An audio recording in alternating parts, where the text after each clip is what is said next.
Well, well, well, here we go again, eh? Another live stream. Not too sure how many's in. I know there's a few guys kicking around. Yeah, it's just one of them streams, guys. First of all, I'd like to apologise for cancelling the last one. I hope everybody can see me and everybody can hear me. I'm sure somebody will drop me a comment if they can, or if I'm having any issues, but it looks good in my end, so hopefully it's all working fine. Yeah, no, it's looking good now. Yeah, no, apologies, guys, for the last one. I had to cancel the last live stream because I had just started back at work and I hadn't realised how much I'd missed 10 years there. 10 weeks of work. I'd been lying around for 10 weeks doing nothing, and then when I went back to work, I was absolutely shattered. So, apologies for that, guys. Hopefully this one makes up for it. I'm looking to share. I had a few things planned to do, obviously, prior to this, but obviously hitting 2,000 subscribers happened somewhere along the line, so I may do a wee bit of both, try and mix up everything. Hopefully have a few drams with everybody. I'm just having a wee Glengoyne legacy at the minute, so hopefully you're all kind of chatting away and having a drink with each other, and let me know what you're drinking, guys. I'm going to try and stick off the peat tonight, so hopefully that's not going to upset a lot of you and you all get off. As it goes on, you never know. I might end up on a peat because, as everybody knows, the live streams tend to go on a wee bit and they kind of get out of hand towards the end. So let me, before I crack on, well, I'll get a wee rundown what I'm looking to try and plan tonight. I'd planned to go through some of the video that I just put out. I was looking at whiskies for around 50 quid, so I was going to talk about some of them and drink some of them with you tonight. But I think I forgot to bring some of them out. I've redone the wall again over the last couple of days, so a lot of those whiskies kind of went away, so I'll have to make do with what I've got here. Okay, so yeah, I'm going to try and discuss a wee bit about the whiskies around 50 quid, what you think about it. I did a super chat giveaway on the last one, so I'm going to announce the winner of that later on tonight. So if you want to hang around, just regarding super chats, guys, if you want to drop in a super chat, guys, I'm going to do another little giveaway again. So I'll put another pack of whiskies away. So anybody that feels like super chatting, feel free. You're helping the channel and you're helping us again on the way. But I can't say the 2K anymore. I might have to change it to 3K. So that's where we are with that. Yeah, giveaway. A few bits and pieces. We'll see how the night goes. Anybody that wants to come in and join me, I'm having a free house tonight, so anybody that wants to come in can come in. Yeah, Tim, I'm having a wee love with this legacy. Nice to see you there, Tim. Right, I'm going to have a wee rundown of who's. Let's see who's here and who's not. Let's have a wee play around with this. I know Mr. Slinger was in nice and early, as usual. Well done, Mark. Thanks very much. Hope Spaceside's starting to open up again for you. Get back out to them distilleries. Andy C was in nice and early. Donna Pass was in. He said he was going to be in and out, but it looks, I think he's popped in a wee bit for a minute. Yeah, Mark Slinger, Andy C. Who we got? Robert Hayes was in nice and early. Thanks for the congratulations, Robert. Lee J. Brown's in. Gabriel Wilding's in. Richie, nice to see you, Richie. It's been a while, mate.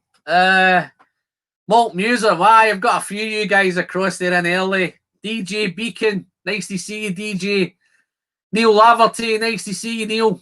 Thanks very much for that, pal. Well done on the 2,000. Yeah, thank you very much. Ian Cockcroft, oh, there's a few of the whiskey boys in at the minute. There's Whiskey Malt Content. Guys, I'm not sure if any of you speak Polish, but Vlad's got a new channel called Whisky Malt Content. So any of you Polish-speaking guys that want to go and have a look, feel free and have a pop along there. Whiskey Straight Al's, then how you doing, Al? Nice to see you, mate. You can hear me loud and clear. That's great, Al. Thanks for that. Okay, here is one of these tough names coming up. Anthony Macronoitis. How you doing, Anthony? I hope I've not butchered your name, my friend. Oh, Tim Allott's in. How you doing, Tim? Nice to see you, mate. Matt Cigars and Whiskey. Guys, Matt's got another channel as well. New channel, well, newish channel. if you get a chance, just pop along, have a look, give him a quick subscribe, guys. There's Mr. Mark J. Goins. How you doing, Mark? Nice to see you, buddy. David Owen, I've got a few in. Neil Bloor, nice to see you, Neil. Kieran Satterley, nice to see you, Kieran. Whiskey Pilgrim, Frederickson as well. Got loads in tonight, man. Wow.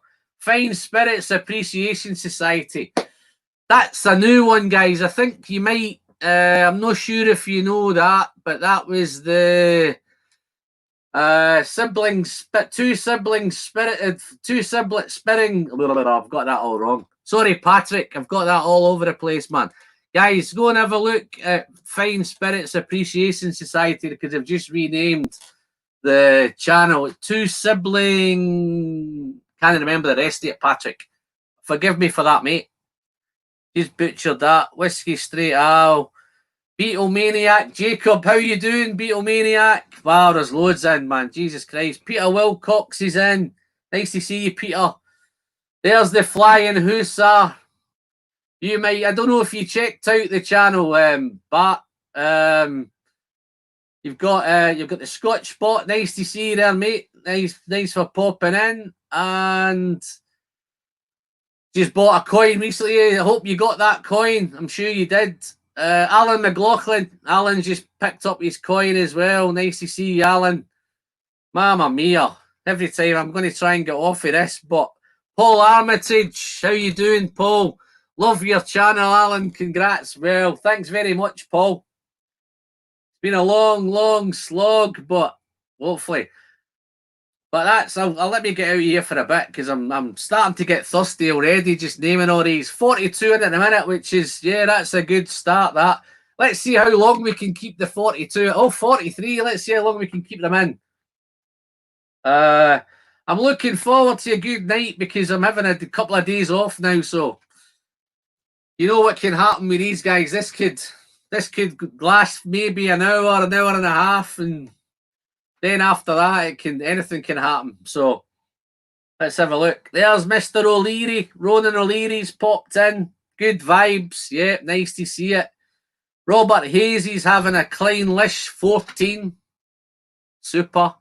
Steve Sinclair, nice to see you, Steve. Hope all you guys are all using your coins at the minute. Some new nice few guys here with coins at the minute. Just a quick one on that, guys. I'm out of coins at the minute, so I've done well to get rid of them all. So I'm in the process of doing a batch too. So anybody's got any ideas what they'd like to see on the new Whiskey Friend coin, all ideas are welcome. So I'm planning to do that over the next month or so, get something organised to get a second batch. Tony Nelson, nice to see you, Tony. Oh, David Owens having a dry week. Tony, David, what's going on, man? Colin Bob Bull. Wow, nice to see you, Colin. That might be a new name, that. I'm not sure. What's going on? Forgive me if it's not. Oh, here we go. Uli Chan, nice to see you, buddy. And I think that might be it. Oh, no, I can't forget this guy. The Draminator. Love that name, by the way. I wish I would have thought of that. Wonderful news on the 2K. Nice to see you again. Thanks very much there, fella. Right, okay, let me have a sip of whiskey and then we'll see where we can go for here. How yous all getting on, guys? What's been happening? Yous all back at work? Tim Delderfield, congratulate. Ralphie's getting worried. No, I don't think Ralphie's getting worried. I know what Ralphie doesn't want to do. Ralphie doesn't want any presents or any gifts or anything sent to him, but that's another whole new coin. Your cracking coin is sitting proudly on a Glen Scotia 15. Well done, Peter. Oh, man, this Glengoyne. Let's have a wee sip. It's been a while since I had a Glengoyne, to be fair.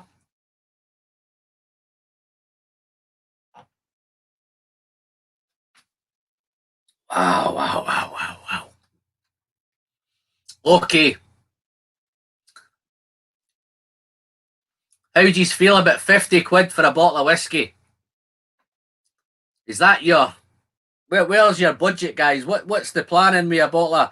I've only noticed over the lockdown there's some fantastic whiskies kicking around for under that 50 quid mark. I've bought a few of them, man, and I'd hate to admit as to how many bottles I've bought during lockdown. I think that was all I could do with my money.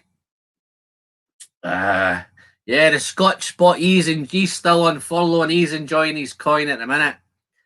Wow, okay.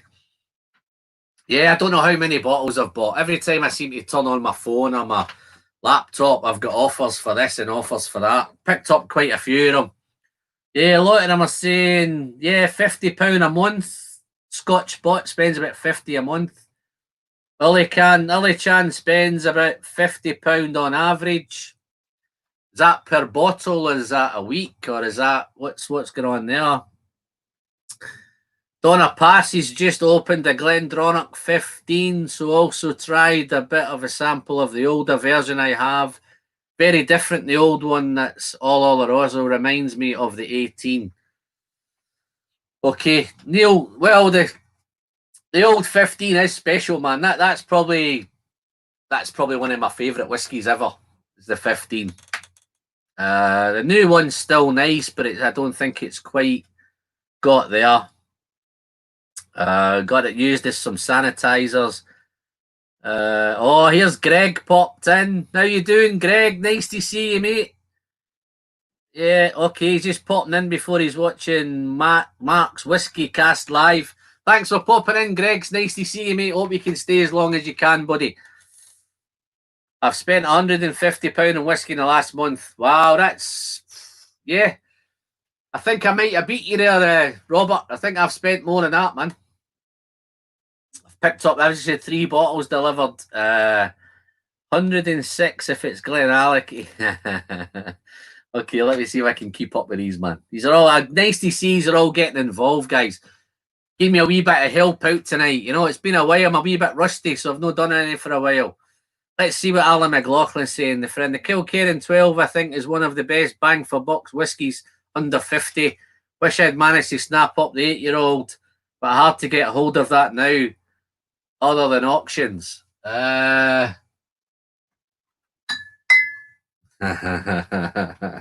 do you think, Alan? Look at that. Beauty. Oh, there's Whiskey Malt Contents in his first super chat. Thank you very much for that, Vlad.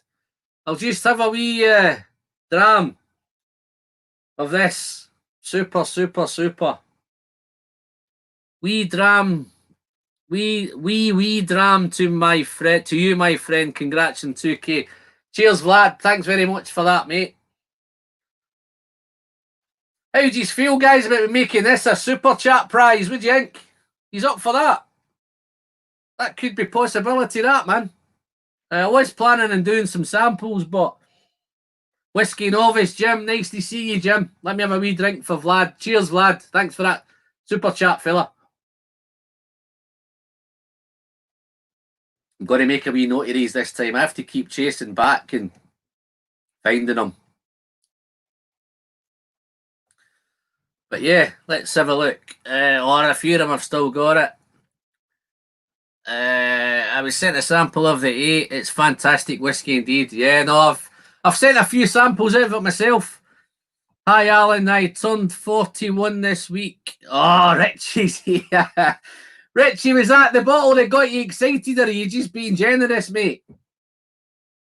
Cheers, buddy. Thanks very much. Let me have another wee sip. To your good health, my friend. Bit of legacy. Don't know if you've tried it over there, mate. Don't know if the Glengoyne Legacy's reached its way over there. But yeah, no, cheers, Jim. Thanks for popping in, mate. Nice to see you.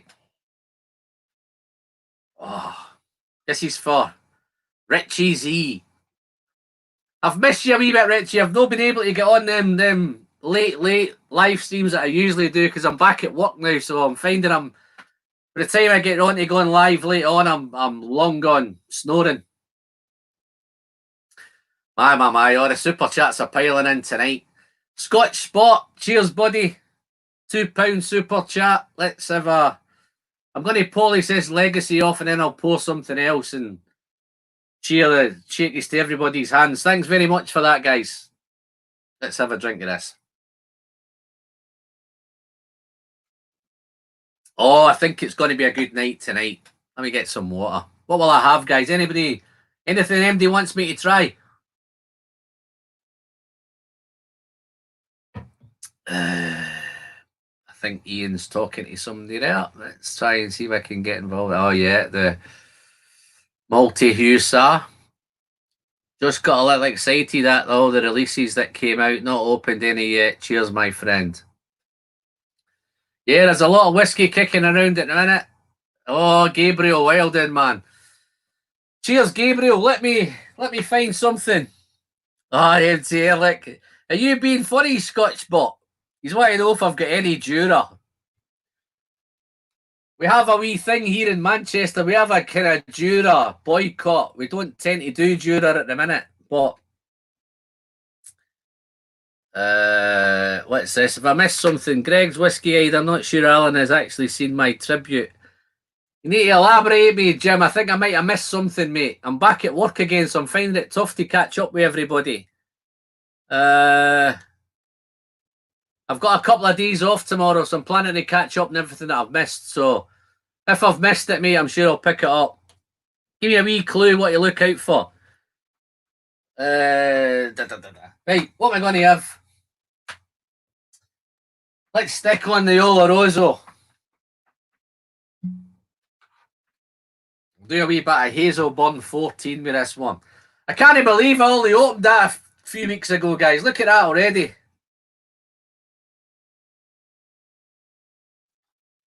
Oh, there's Mr. Gibbs. Nice to see you, Paul.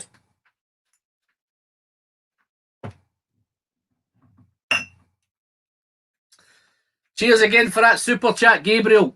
Chuffed, mate. Oh, mamma mia. To your good health, my fell. Ian, well, rather see this. You know, you get sorry with something quick. All right, I think I missed something there with Ian. Let's see if I can find it.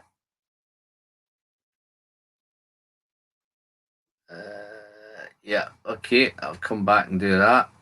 But yeah, no, 50 quid whiskies, guys. There's been awesome the amount of stuff it's there. Just to give you some ideas. Going back to the Kilkerran 12, I think there's a wee bit of shortage of that at the minute. I think that's usually readily available, but I think as Kilkerran's name is just getting out there, I think everybody's jumping all over it. It was one of those under the radar whiskies when I was collecting all these. Nobody had a clue about Kilkerran. But say certainly over the last 2-3 years, it's just really it's all everybody's all over it. But I think the lockdown's not helping the bottles being around. I think once they get back open and can get some out. But I say the 12 is spectacular. Yeah, the prices are starting to creep a little bit as well. Oh, there's Chris Beaton. Nice to see you, Chris. I'm going to try and send you a parcel, Chris. What I need you to do is just email me your new... I don't know if you've emailed me your new address, mate, but email your new address and I'll see if I can get something to you. You're the only person that I've ever sent something to that's never got there, so I'm hoping that I can get rid of that off my back now. Any 2K new on... Richie, you missed the last one, man. I opened 6 bottles, man. I opened all sorts of Ardbegs and Lagavulins and all sorts of Dark Coves and Olorosos. I'm just wondering if I've got something here maybe that I can open up. That maybe... I'm sure I can find something. Let me get a few drinks in me first, and it tends to happen. Oh, the Rock God. How you doing, Ed? Nice to see you, mate. I've not been checking into all those channels over there recently because I'm back at work and it's tough to do it, man. But see, I've got a couple of days off, so if this live stream Disney goes as the rest of them normally go 4 or 5 hours, I might be able to catch up on some of them tonight if MD's on tonight. But certainly over the next couple of nights, I should be able to catch up on something. Got a lot of channels to catch up on. Oh, the Scotch Spot he's on a bit of Penderyn. Okay. Yeah. So you guys seem to be getting on. So let me have a wee sip of this Hazelburn Oloroso. Wow.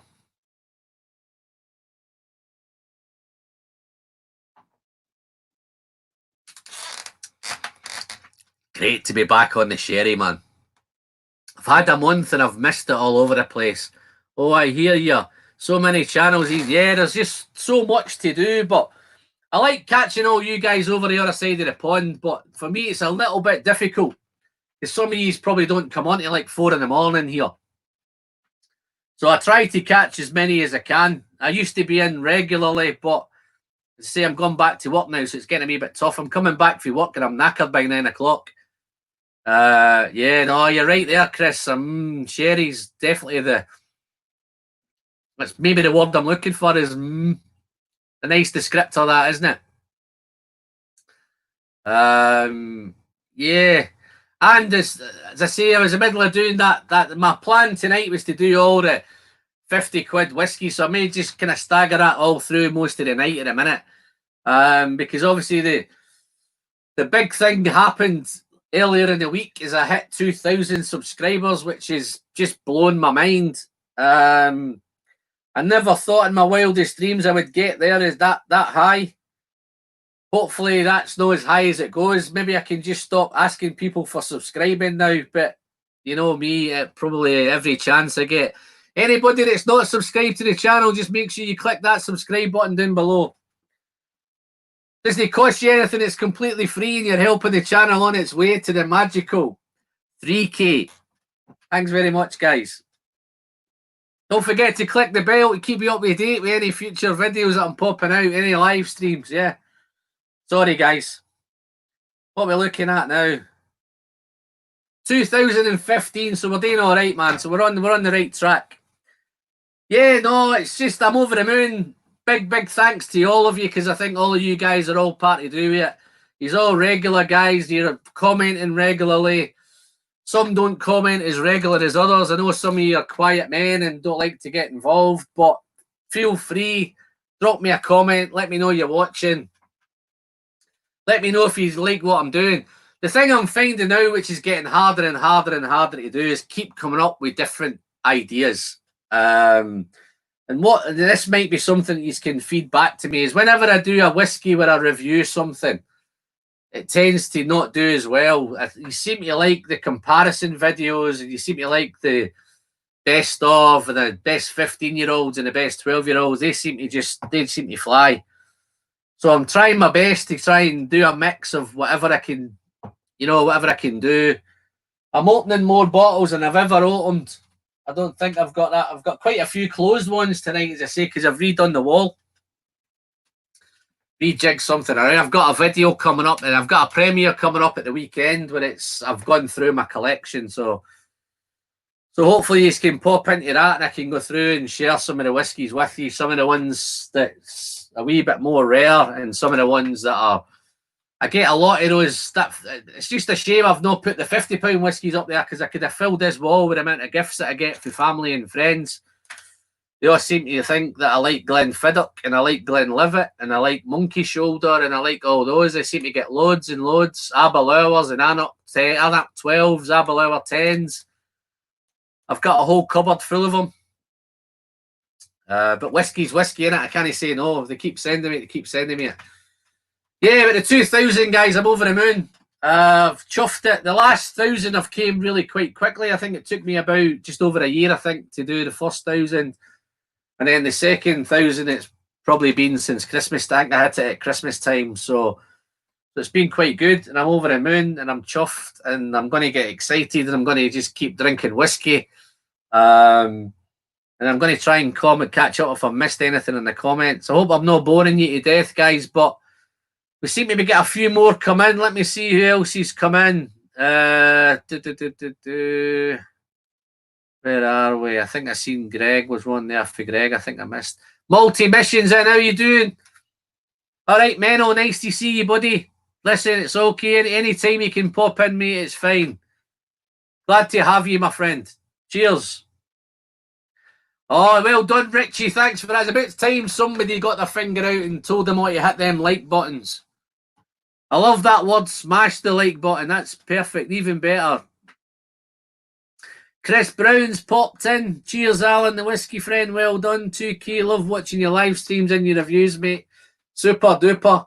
I think most people like watching the live streams late on. I think they like them when I'm kind of 2-3 hours in, because I think I'm probably quite messy then. But I think that's why a lot of them come in late now, because they don't like the starts of them. They want me to have a few whiskies and crack in there. Let's see who else has come in. Yeah, 47 in at the minute. We seem to be okay. Oh, he did. Nice. I've got you that message there, Chris. Thanks for that, mate. I'll check that out when I might check it out in the morning when I wake up, rather than try and text you tonight. Ian Cockcroft finishing the Infinity, then I will go on into the Balcones Texas Rye. How are you finding that Infinity bottle, Ian? What do you think of it?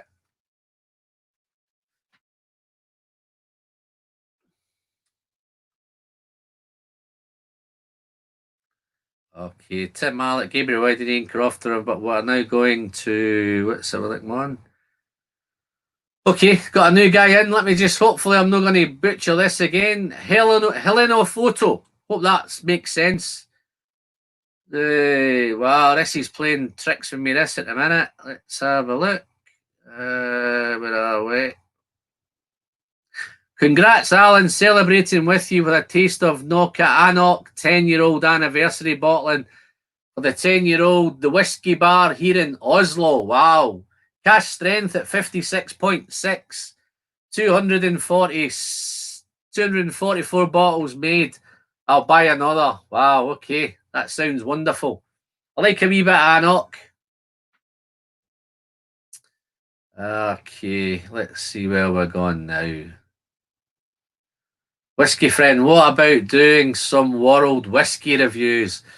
Yeah, I'd like to do some world whiskey reviews, but I tend not to have a lot of world whiskey, so people would need to send me a load of world whiskies for me to be able to have an idea. I could always buy a few, but it's getting tough. It's a tough life buying all this whiskey and just sitting here and reviewing one bottle, so it's a tough job. But hopefully I'm no like Ralphie. I'm quite happy for people to send me whiskey. Just on that subject, guys, I might be a wee bit controversial. It might be a wee bit early to be controversial. I'd rather do it now than do it later on. But I don't know if anybody if he's watched Ralphie's review about he doesn't want to be getting sent any presents or any gifts or any contact from marketers or anything from any malt mates and blah, blah, blah. Just to put my take on it, I'm quite happy to accept anything from malt mates. Whether that's to drink it just to share whiskey, because I'm one of the ones who love sharing whiskey, and I think there's enough of it to go around. I don't mind paying the postage. I don't mind doing all of that, because I'm finding as much as I'm sending out, I'm getting as much of it back, which I'm quite happy to do it. I'm lucky enough to be such a small channel that I don't tend to get contacted a lot with people want me to review whiskey. I've only ever had it once, and it was the Feta Cairn, but I think every YouTube channel in the world got sent this thing. But I've never touched it. I've never done it. I have dropped him a little email saying that, yeah, thanks for the sample, but I don't think I can add anything to what everybody else has put out in the reviews. So, but other than that, well, that's real Ralphie. No, Ralphie's his man.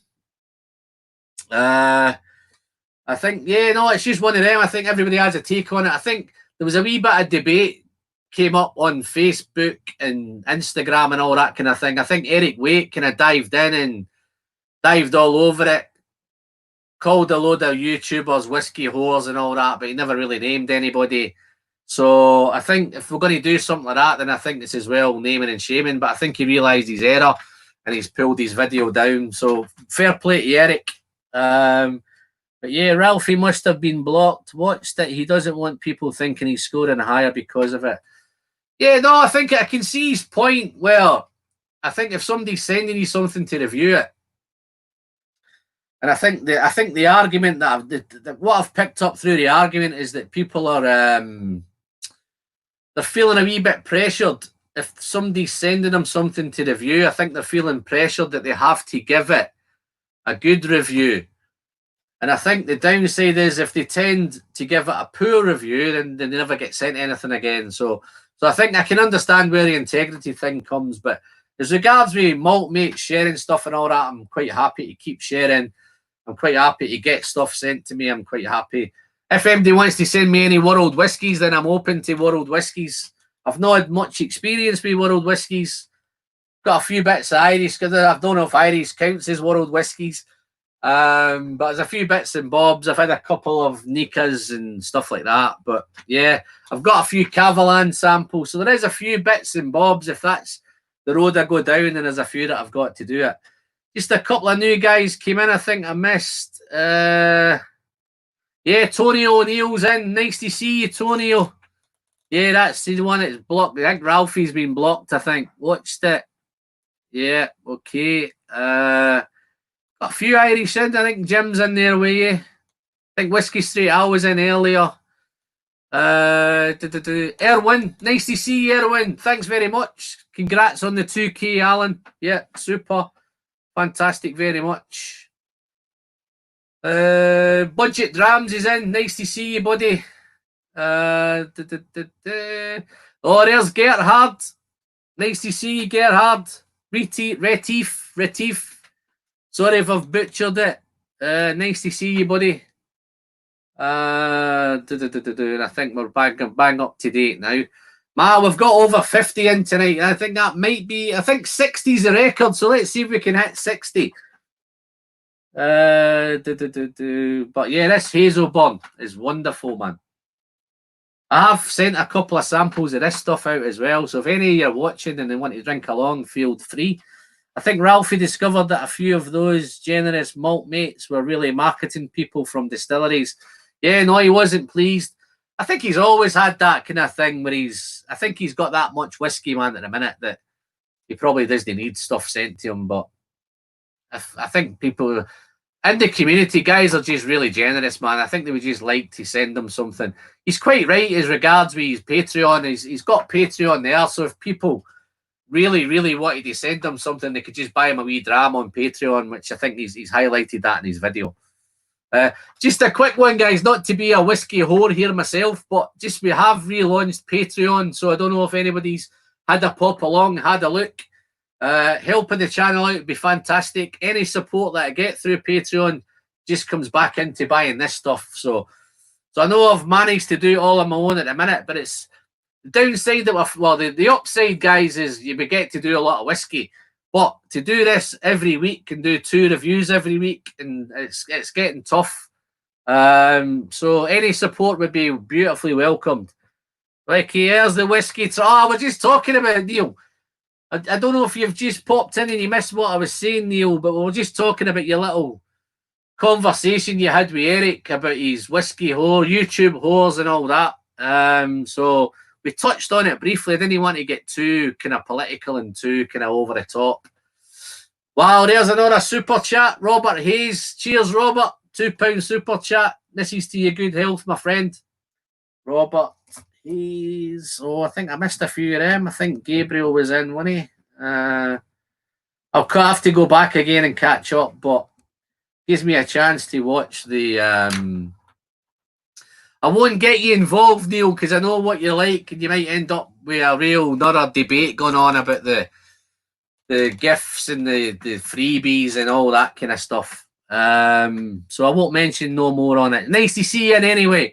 Interesting topic. It is an interesting topic, but that's maybe for another night, and then maybe another topic. I'm like most of the guys, I'm happy to accept anything, but as long as you're right, as long as you tell them it's free and it's what you're doing with it, then you're up front and it's happy days. But I won't harp on any more on that. Wow. Let's have another sip of this.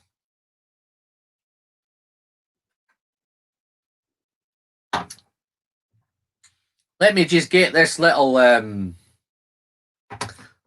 did a super chat giveaway, guys, on the last live stream. So I've got 10 guys are in the draw for this. So I'm just going to crack on now. What it was is those bottles that I opened. I think it was the Ardbeg, Dark Cove committee release, the Lagavulin Jazz 2017, a couple of Hazelburns 13 and 14, Longmorn 15, I think, and there's one other one, yeah, the Glen Scotia Tawny Port. So I'm going to do a wee sample pack. I'll probably get 5 of them in. So the guy that wins it can contact me and let me know which 5 he wants to try. So let me try and see if this works. Wow, there's Welsh Toro. No worries, might do a video on it soon. Yeah, you know, if you need any help with that video, Neil, just give me a shout. I'd be quite interested to kind of get into some of that. Let's have a look. I've got the 10 names here. They're all on the list. So I'm going to get my trusty assistant to pick me a number. Can I have a random number between 1 and 10?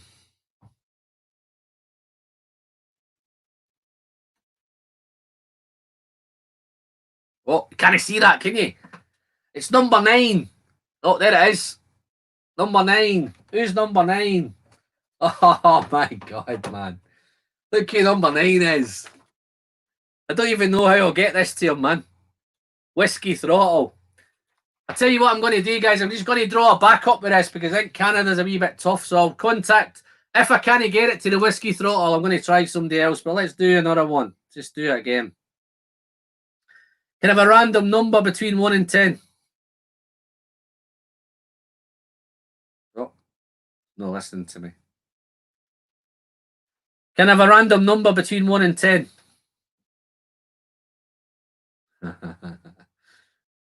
Doesn't want to do it. I think she's packed in. She's not listening to me. Can I have a random number between 1 and 10? Here we go. Okay. It's the exact opposite now. It's number 1, which is Mr. Mike Mayer. I think Mike's over the pond somewhere. I think he's somewhere in America. So that'll be a backup, Mike, just in case. I don't think Mike's, I haven't seen Mike in at the minute. So I'll just leave that. If I can get it to Daniel, then fine. I'll send Daniel the samples. But if I can't, then I'll use Mike as a backup. Multi-mission wanted number 5, 6. He's shouting them all, Menno. Don't think you were on there, Menno, but, you know, I think you have to super chat to get them here. But I think I've got a few going so far. Just for the guys that's come in late, I'm going to do the same thing again, guys. Anybody that wants to super chat tonight, I'm going to put them in a draw for another. I've got a choice here. I've got a... This might be a tough one. I might end up having to do this. So, depending on how the night goes, at the minute, I'm thinking of putting this bottle in. But I'll definitely do a batch of samples anyway. So, yeah, no, close. But no cigar, Menno. What's this one? Whiskey Straight Ale. You've really made an improvement with your reviews just of late, bud. Keep it up. I described you as one of the Rat Pack of whiskey. Oh, its screen's just popped. Rat Pack of whiskey tubers the other day. Yeah, guys, Whiskey Straight Ale's in there. I know Whiskey Ale's got a fantastic channel. You're probably all subscribed to him anyway, but anybody that's not, just pop across to Whiskey Straight Ale and drop him a wee sub. Let him know you're there and have a wee chat with him. Prime Whiskey, how you doing there, buddy? Nice to see you, mate. So worth it. And Welsh Toro, nice to see you, Welsh. Popping in these days. We have to bribe. Nice one, fella. Yeah. No, listen, if you're going to super chat me, I want to give somebody something back for it. I just don't want to just take super chats and not give you anything back. I like to share whiskey, so that'll go back somehow. So it's not all about, I'm a bit give and take, mate. So if you're going to give me something, I want to give you something back. I'd love to give you all something back, but it's tough at the minute. Where am I looking now? Who's messed up? But I might need to pour another dram in a minute. That hazel bun just goes so easy, man. Wow. Oh, there's another one. I might have to pour something now because I've got another super chat. Fine Spirits Appreciation Society. I'm sorry that I butchered your name earlier, Patrick, but I'm having a blonde moment. I've just lost it completely. I know it's Two Sibling Spirit Adventure, I think. Something like that. Yeah, I think that's the channel. But you've got a new one. Oh, there's the Whisky Trials. And I'm going to have to open something, man. Let me have a pour of something. Let's go to Edradure. Got to keep it on sherry at the minute. So, wow, man, look at that. Beauty. Okay, this is to the last couple of super chats. I think I had Neil at the Whisky Trials. Cheers, Neil. And I'm sure I missed another one. Yeah, it's Patrick at the Fine Spirits Appreciation Society. Cheers, guys. And we've got a couple of late arrivals. I know Emily might have a reason for it, but I have no excuse for Sid. I don't know where Sid's been. Nice to see you, Sid. Thanks very much, mate. Sid Martin's popped in. And Emily Chambers is in. Just before you got in, Emily, Richie Z's been looking after the old like buttons, but if you want to take over and let the guys know, then feel free. Kevin Grant on Whiskey. Nice to see you, Kevin Grant. I think that might be a new name, or it might be a new what's the word I'm looking, a new handle. I'm drinking a Blair Athol. Oh, this bloody thing just keeps popping. Wow, there's another one. Nice to see you, Scott. There's Scott's popped in. My bourbon journey. Cheers, Alan. Great.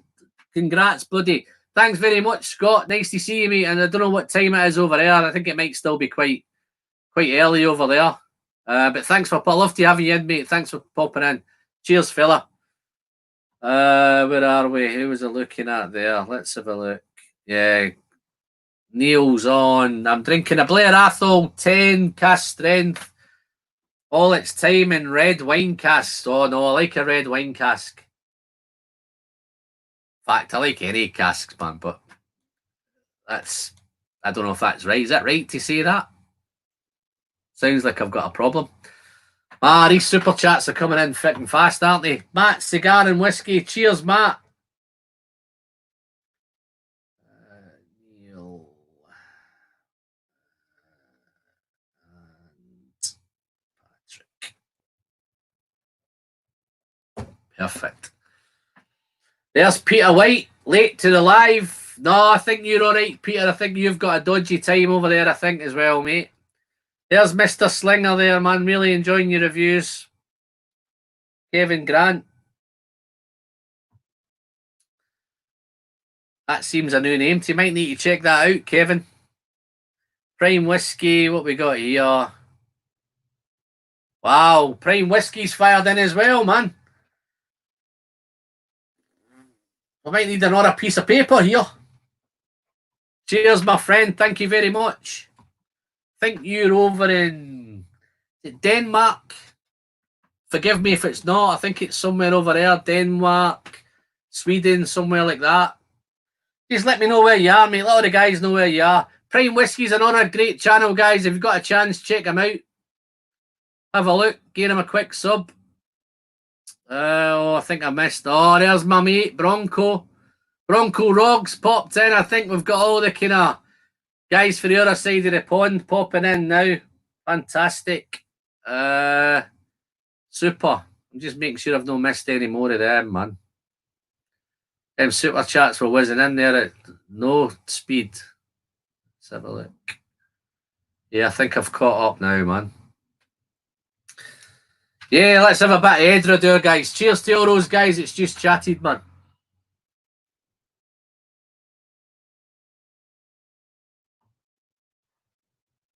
Oh, loving the sherry. How's it going, Scott? Let's see if I can catch up. Nice to see you, Jim. Yeah, Kevin, I'm going to check you out, mate. I've got a day off tomorrow, so I'm going to have a good play around on catch with everything I've missed. I think I'm up to date now. You've been ignored by Bart. I don't know if that's me. Oh, man. Gerhard, nicely. Thanks very much, mate. Got another super chat in there, mate. Gerhard. Okay. Yeah. I'm going to try and catch up and see what I've missed now. This chat's going to be... You can tell there's a few more in at the minute because it's moving faster than I've ever seen it, man.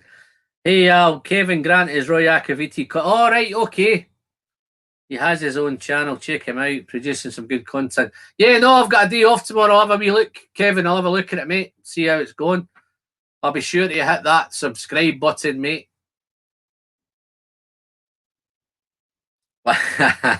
Why is a Jura boy here? Listen to this, man. Let me see this, man. This might chuff the guys up in Manchester.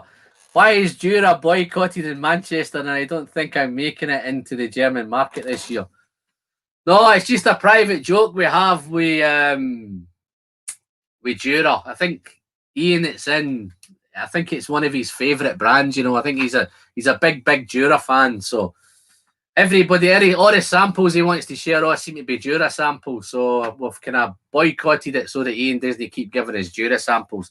That's purely why. No offence against Jura or anybody from Jura. I'm not getting involved. Getting big makes chat so difficult, it seems, but a good problem to have. Don't know if that was aimed at somebody else there. Back to work. Cheers, Alan, and congrats. Thank you very much. Kevin's thanking Peter Wilcox. Yeah. Here's one here. That's a wee question here for me, I think. Any information on bottling situation up in Campbelltown? Yeah, no, I think Scotland's starting to open up again. So I think it shouldn't be too long before they're open. I think I've seen somewhere on Instagram or somewhere that some of them might have opened up today.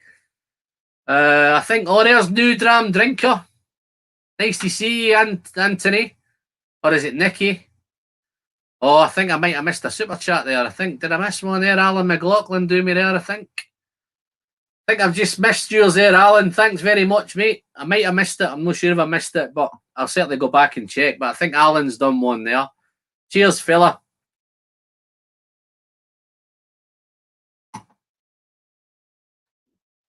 Let's see if I can catch up now.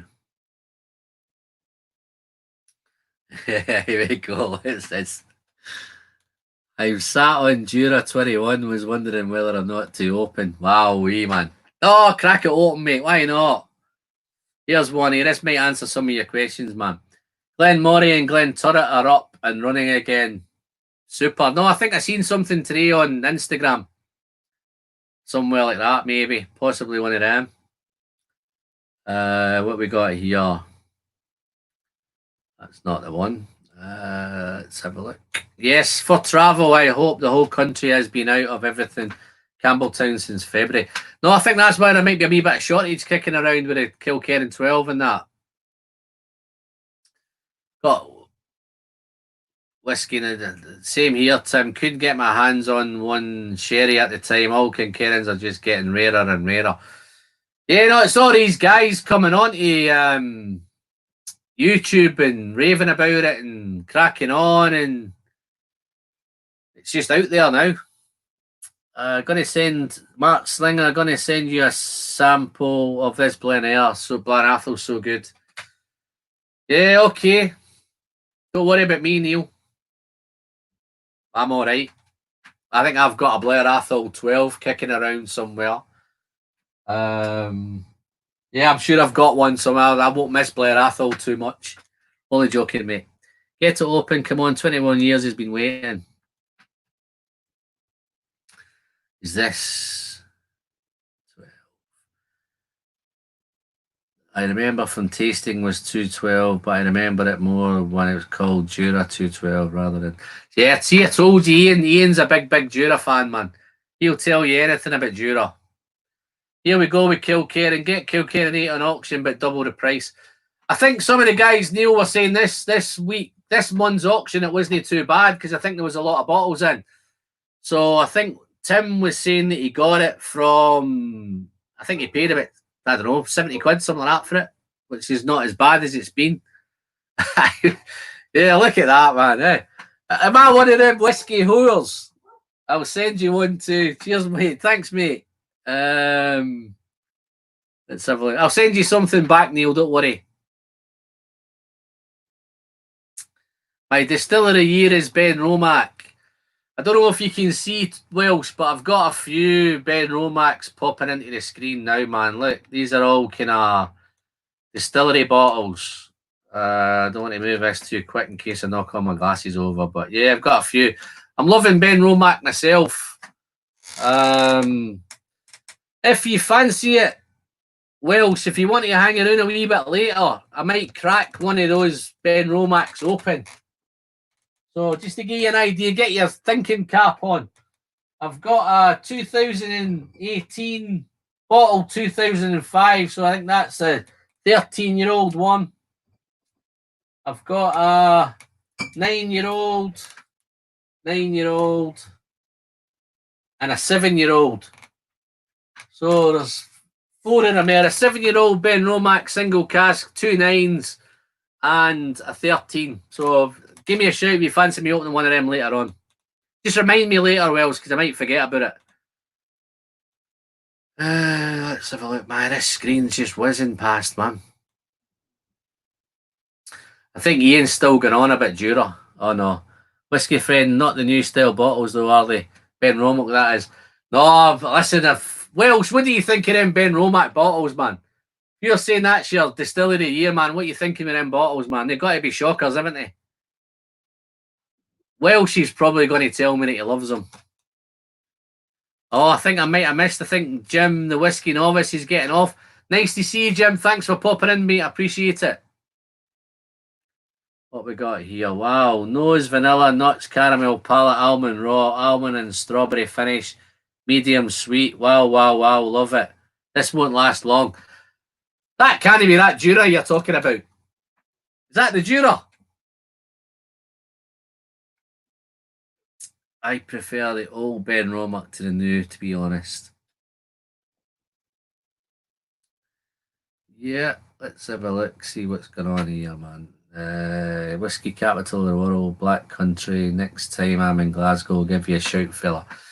Next time you're in Manchester, Paul, give me a shout, mate. I'd love to have a dram with you, man. Okay, we're going a wee bit off track. Where were we? Subscribe. Yeah, I'm over the moon with the subscriber guy. I'm not going to drag on too much with that. Onwards and upwards. Looking forward to the 3,000. Love cracking on. Love to see new names every time. Super. I'm going to drink some wonderful whiskies tonight in honour of the 2,000 subscribers. But I've got all you guys to thank. What am I missing here? Gabriel Woody and Concroft Timmer, I want my refund now for my super chat. I don't know. Did you super chat me? Bart, I'll have a wee look and see if you done it, mate. I must have missed yours. See, there was a few of them flew in rapid there, but let's have a look. Bart, if you've super chatted me, cheers, mate. I'll put your name. I'll put you down, but I'll put a question mark next to it because I missed it. You might just be pulling a fast one. You can donate to super chat me, man. You can just give me some of that Glenallachie. Just sell me one of them bottles. Okay. Have you ever got an almond as a note in an old Pulteney single cask? It's definitely in this 14-year-old. Is that 14-year-old? You have a fave Old Pulteney, honey, apricot, almond, bacon, spices, oak. Yeah, no, I'm a fan of Old Pulteney, but to be fair, I've not had much to do with it as late because I got hooked up on Campbelltown. Kilkerran was putting so much out. It's one of them I've probably lost track of it. They put me off a wee bit when they changed all the branding and all the marketing and the prices shot up. So to be fair, I have tried a few samples of the new Old Pulteney and they're fantastic. I'm sad to say that I haven't had an Old Pulteney single cask. I've done all the kind of core ranges, the 12s, the 15s, the 21s, the 17s. I've done all them. I'm lucky enough to have a go on the 25 as well, which is spectacular. 11:30 here. Going to call it a night. Enjoy the rest, peeps. Menno, it's fantastic, mate. Thanks for popping in. It's been a pleasure having you here, mate. You take care, and I'll catch up with you soon, mate. Cheers, Menno. Whiskey Friend, it's the comments on Bart's super chat more than the money. Mamma mia. Let's have a look. Let's see. I think we're going to... I'm trying to get this Glenallachie thing going here. It's probably revenge for that Glenallachie 13. Yeah, no. Sorry if I missed you there, Bart, but I'm sure you'll be in the draw there, mate, if you're in it. Got Got David Hong popping in. How you doing, David? Nice to see you, mate. It's been a while since I seen you, man. How you keeping? Just remind me where you are, David. I think you might be in America, maybe, I think. Forgive me if I'm wrong. But yeah, no, fantastic. Yeah, I think we're back to all the regulars now. I think all the ones that popped in have kind of dropping out now. I'm back down to 40 again. I didn't quite hit that 60, but you never know. New York, yeah. No, I knew it was America somewhere. Cheers, buddy. David, was it you that sent me some samples? Just refresh my memory. I think you might have sent me some samples a while back.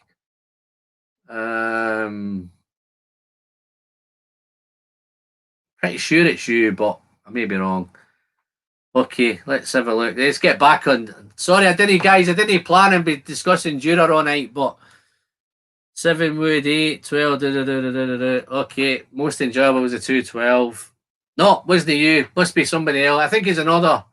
Yeah, I think it might have been somebody else, mate. Bud Jenkins, how's it going, Bud? I love that wall of Campbelltown behind you. It makes my mouth water. Bud, it's only a green screen, man. Don't get excited. It's not real. It's only green. Look, nothing moves. Or maybe it does. Oh, yeah, okay. No, it's fantastic stuff, mate. I spent a wee bit of time the other day just kind of retidying it up a wee bit. But yeah, I've done indoors as well. Indoors looks fantastic as well, man. It's everywhere. Let's have a wee sip of water on this and then we'll crack on to someone else.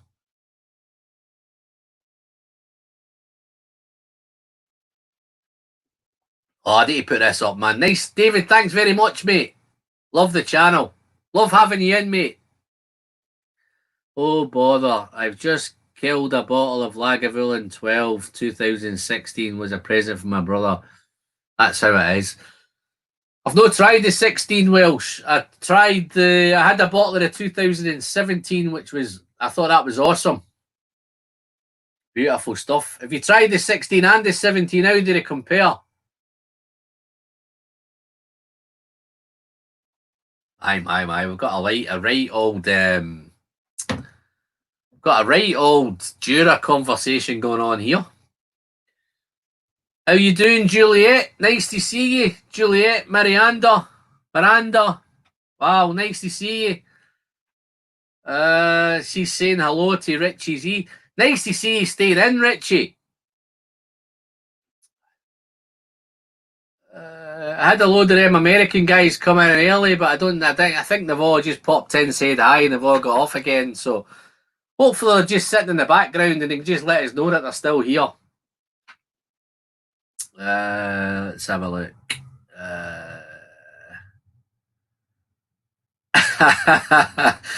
Nice one, Neil.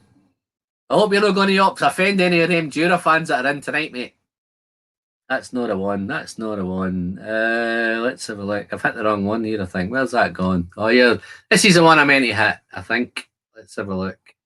Jura, mouthwash for potty mouths. Mamma mia. Here we go. Rename the stream Jura Celebration. No. I might delete you guys, man. All them guys are into Jura. I might have to delete them, folks. So we got a new. How we go again, mate? Reekin Haddocks. How you doing, buddy? Evening all. Well done, Alan, on the 2K. Just tucking into the Carnmore Glen Elgin 11. Fantastic. Nice to see you, buddy. Oh man, look at that. I think Gerhard's I think you've set the bar a wee bit high there, Gerhard. It'd be nice to do 3 before I get anywhere near 10, man. Yeah, the Scotch Spot likes the potty mouth idea. But yeah, no. Okay, guys, where are you £50 whiskies, man? What are your kind of £50 drams? I know Bunnahabhain is chucked out some stuff, you know. I'm buying Bunnahabhain 12 for 30 quid, which is just incredible stuff, man. And as you've known it, I've probably just dropped it back indoors. But I think some of the ones to mention was Bunnahabhain 12, Silverlock Whisky Club. Nice to see you, mate. Howdy, Alan. Congrats on the 2K onwards and upwards. Great going. Yeah, no, it's been great. I'd love to say I'd loved every minute of it. The tough part's the editing. I make a lot of mistakes in my videos, so I have to edit out a lot of F's and Jeffs and all that kind of stuff. Bunnahabhain 12, Clynelish 14. Yeah, no, you could have got that Bunnahabhain 12 for 30 quid, and I think the Clynelish was as low as I seen it was 35, which is absolutely incredible stuff. Why they would have to do that price with them bottles, man. Yeah, that tomato and cash strength is good for 50 quid as well. I almost bought that, Mark, but I think something else came along and it might have been a Bunnahabhain at 30 quid or something, or I didn't buy the Clynelish. I think I bought a Talisker Game of Thrones one as well for about 25 quid. All Ballantrae are doing great stuff around 50 quid. Yeah, no, I think you can get some really decent stuff now for 50. Deanston, yeah, I think that was kicking around for about 35, 40 quid as well. And that's why I put the video out back, guys, because there was so much good stuff around under that 50 quid. And sometimes I think we can get carried away and want to have cask strength this and single cask that. And, you know, and I think at the end of the day, the old ones that we always go back to is like the Clynelish, you know, the Bunnahabhain 12. I think I picked up, I bought 3 Bunnas on the 12 deal. I think, yeah, I did it as well, Neil. But I think I did it twice. Where are we? So good, but Kilfenhead might be been my best dram last year. Yeah, no, I think the Kilkerran batch 3, I think that's ready to be bought. I think I seen a video of it being bottled, but I think COVID stopped it going out there. Aaron had a few for 30 quid, man. Look at these. Glendronach. Look at that one there, man. Glendronach 12 managed to pick up the 15 for 49.99. That's just mental. But Kilkerran 8 was my best ever £45 bottle, the whiskey friend. Yeah, no, it's try and do that now, man, for 45 quid. Let's have a look. Loads under 50, thankfully. Yeah, no. Springbank. Wow, you might be lucky to get loads of Springbank under 50 quid. I think I paid 50 quid for the cask strength, if I remember right. But I was lucky enough to get it the day that it came out. Edradour Caledonia, I think that might just stretch your 50 quid there, Bart. I think you're looking a bit heading towards the 60 quid with that. Wow, they're all coming in now, aren't they? Bothy. Yeah, 55 quid for the Bothy. Let's see what Patrick's saying. Kirk Alexander Murray, 20-year-old sherry finished Speyside single malt. Yeah. Vlad likes I actually seen that one as well, Vlad. I think I seen I'm sure I seen the Legacy for $42.99, which again is awesome. Hazelburn 10, 39 quid. Yeah, value's good. I think we done a little blind challenge, guys, on Zoom last week, and that was one of the ones, and I think it came out the worst of the 5 though. But certainly at 35 quid, it's worth a punt, I think. Where are we? Yeah, all these bottles, Hazelburn lacking a bit, yeah. At least compared to Springlebank, but it's cheaper. Yeah, I think that's what came out in the live thingy we did. Nope. Got to get Eddie 12 for 50. Yeah, missed that one. What's Welsh saying? I think you're right. He never comments. I'm sure it's great, but there you go. Great to meet a fellow owner. Yeah. Must have missed something back there. Yeah, but no, there's loads out there. It's just that that 50 quid seems to be, you know, you're not. I don't think you're expecting world-beating whiskies. I think they'll be, you know, consistent drams that you're used to all the time, and you're happy to have them. You're happy to have them on the shelf. I'm hoping to have this one on the shelf for a while, so I've got 2 or 3 bottles of that tucked away. But let me have a wee sip of this one. This is another one. Look how quick that's gone as well. Edredure 10. I think you can pick them up. I think this was, where are we? Yeah, this was only bottled January 2020. Springbank 10, Listow, Kilkerran still great. Yeah, no, Tony, you got some nice bottles there, mate. I've never tried the Listow, but I think I've been gifted a sample, I think, somewhere. Sure I have. Yeah, Redbreast Listow. Yeah, I've got a sample of that to try sometime. Could be tonight. You never know.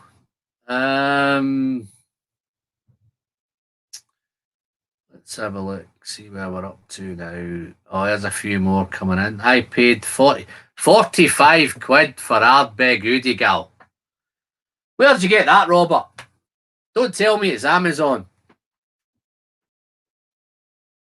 Yeah, where are we looking now? Another Edredure 10 said they just whipped on Master of Malts the other day. Yeah, there's a lot of whiskey coming out, man. I don't know how they've been doing it, whether they've been sitting on it or whatever. Hopefully, once they get back up and running, we should see a wee bit more coming out. Master of Malt, wow. I have to check that out. I think I've spent up anyway. I'm having to sneak them into the house, man. I'm getting them delivered when the wife's at work, man. I used to get them delivered to my own workplace, but because of COVID, we can't have parcels delivered now, so I'm having to have them sent to the house, and I'm getting them delivered when she's in, so I'm redirecting them to the day that she's working. Oh, who's that there? I think I've just missed one. Mash and Drum. How you doing, Jason? Nice to see you, mate. Thank you very much. I'll just toast a wee Edredure 10 in your honour, my friend. Thanks. How you looking? How you keeping? Thanks for that super chat, mate. Hopefully I'll put you in the draw, mate, so hopefully I might be able to send you something back. Jason. Yeah, I've got a couple of days off tomorrow, Jason, so I'll be catching up. I'm back at work now, so I'm finding it tough to get onto your live streams and all that now, because it's just the time difference. I had 3 or 4 months there where I could go on any time. I was up all night, but nice to see you, Jason. Thanks very much, mate. Jason, how are you feeling with whiskey? Is you getting many scotches over there for under 50 quid or around 50 quid? Silverlock Whisky Club. I can't remember if I welcomed you in before, but it's nice to see you, mate. Yeah, thanks for that super chat, Jason. Appreciate it, mate.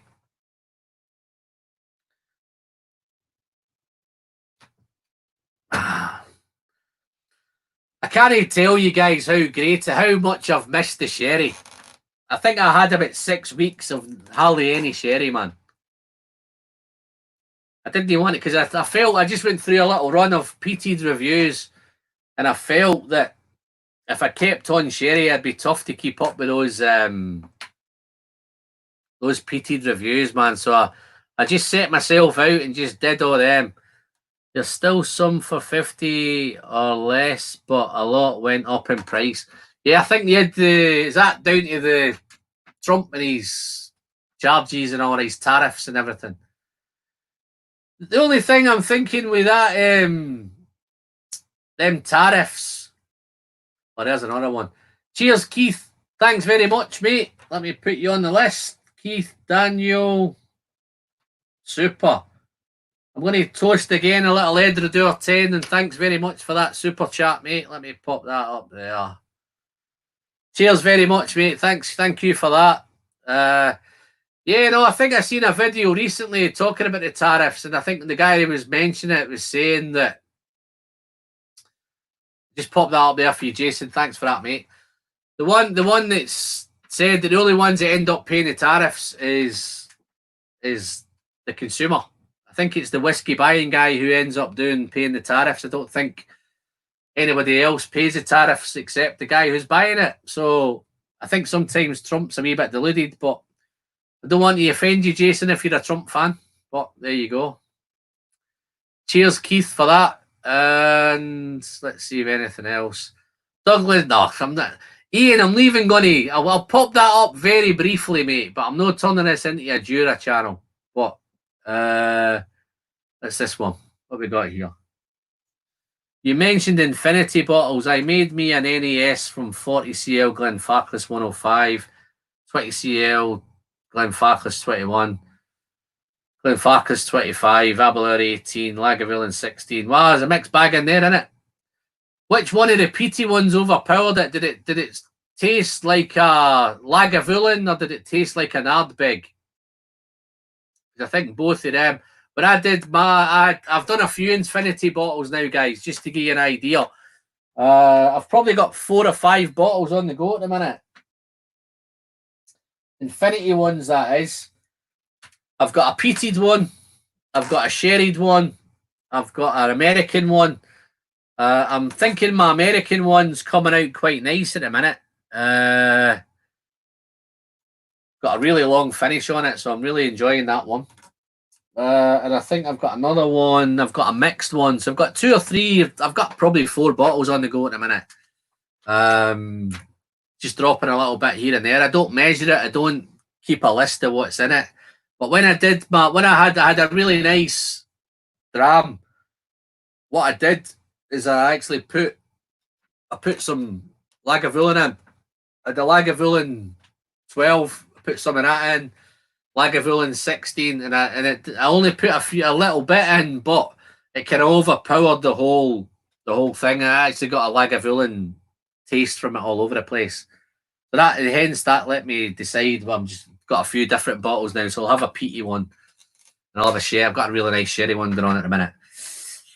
I've got a new one in. I've got Mr. Tony Murphy. How you doing, Tony? Thanks for popping in, fella. Nice to see you. How you doing? What you drinking? I've got Neil Lafferty. Alan, do you think between 50 and 100 is a sweet spot for great whiskey? Good question. I think you can get great whiskey at the minute for under £50. Bunnahabhain 12 is a perfect example of that. I think the Clynelish 14 is another example of it. Just to name a couple. Kilkerran 12 is another one, under 50 quid. I think when you go from the 50 to 100, I think what it can then tend to find is, I think as your palate's progressing, I think your money will progress with it. Neil, thanks for popping in, buddy. Nice to see you, mate. Keep in touch. You know, remember, you can always send me as much as you like, mate. But I will return some stuff and send you some stuff back. Alan, apparently you have to say that in the comments. Everyone, tell Alan you love him. See you guys. Yeah, tell Alan you love him.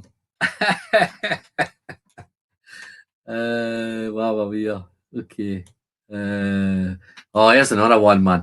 I'm good, thanks. Not drinking tonight. Not long finished work. Tony, get a dram opened up, mate. Get yourself a little whiskey to sit and join me with. What's Welsh saying?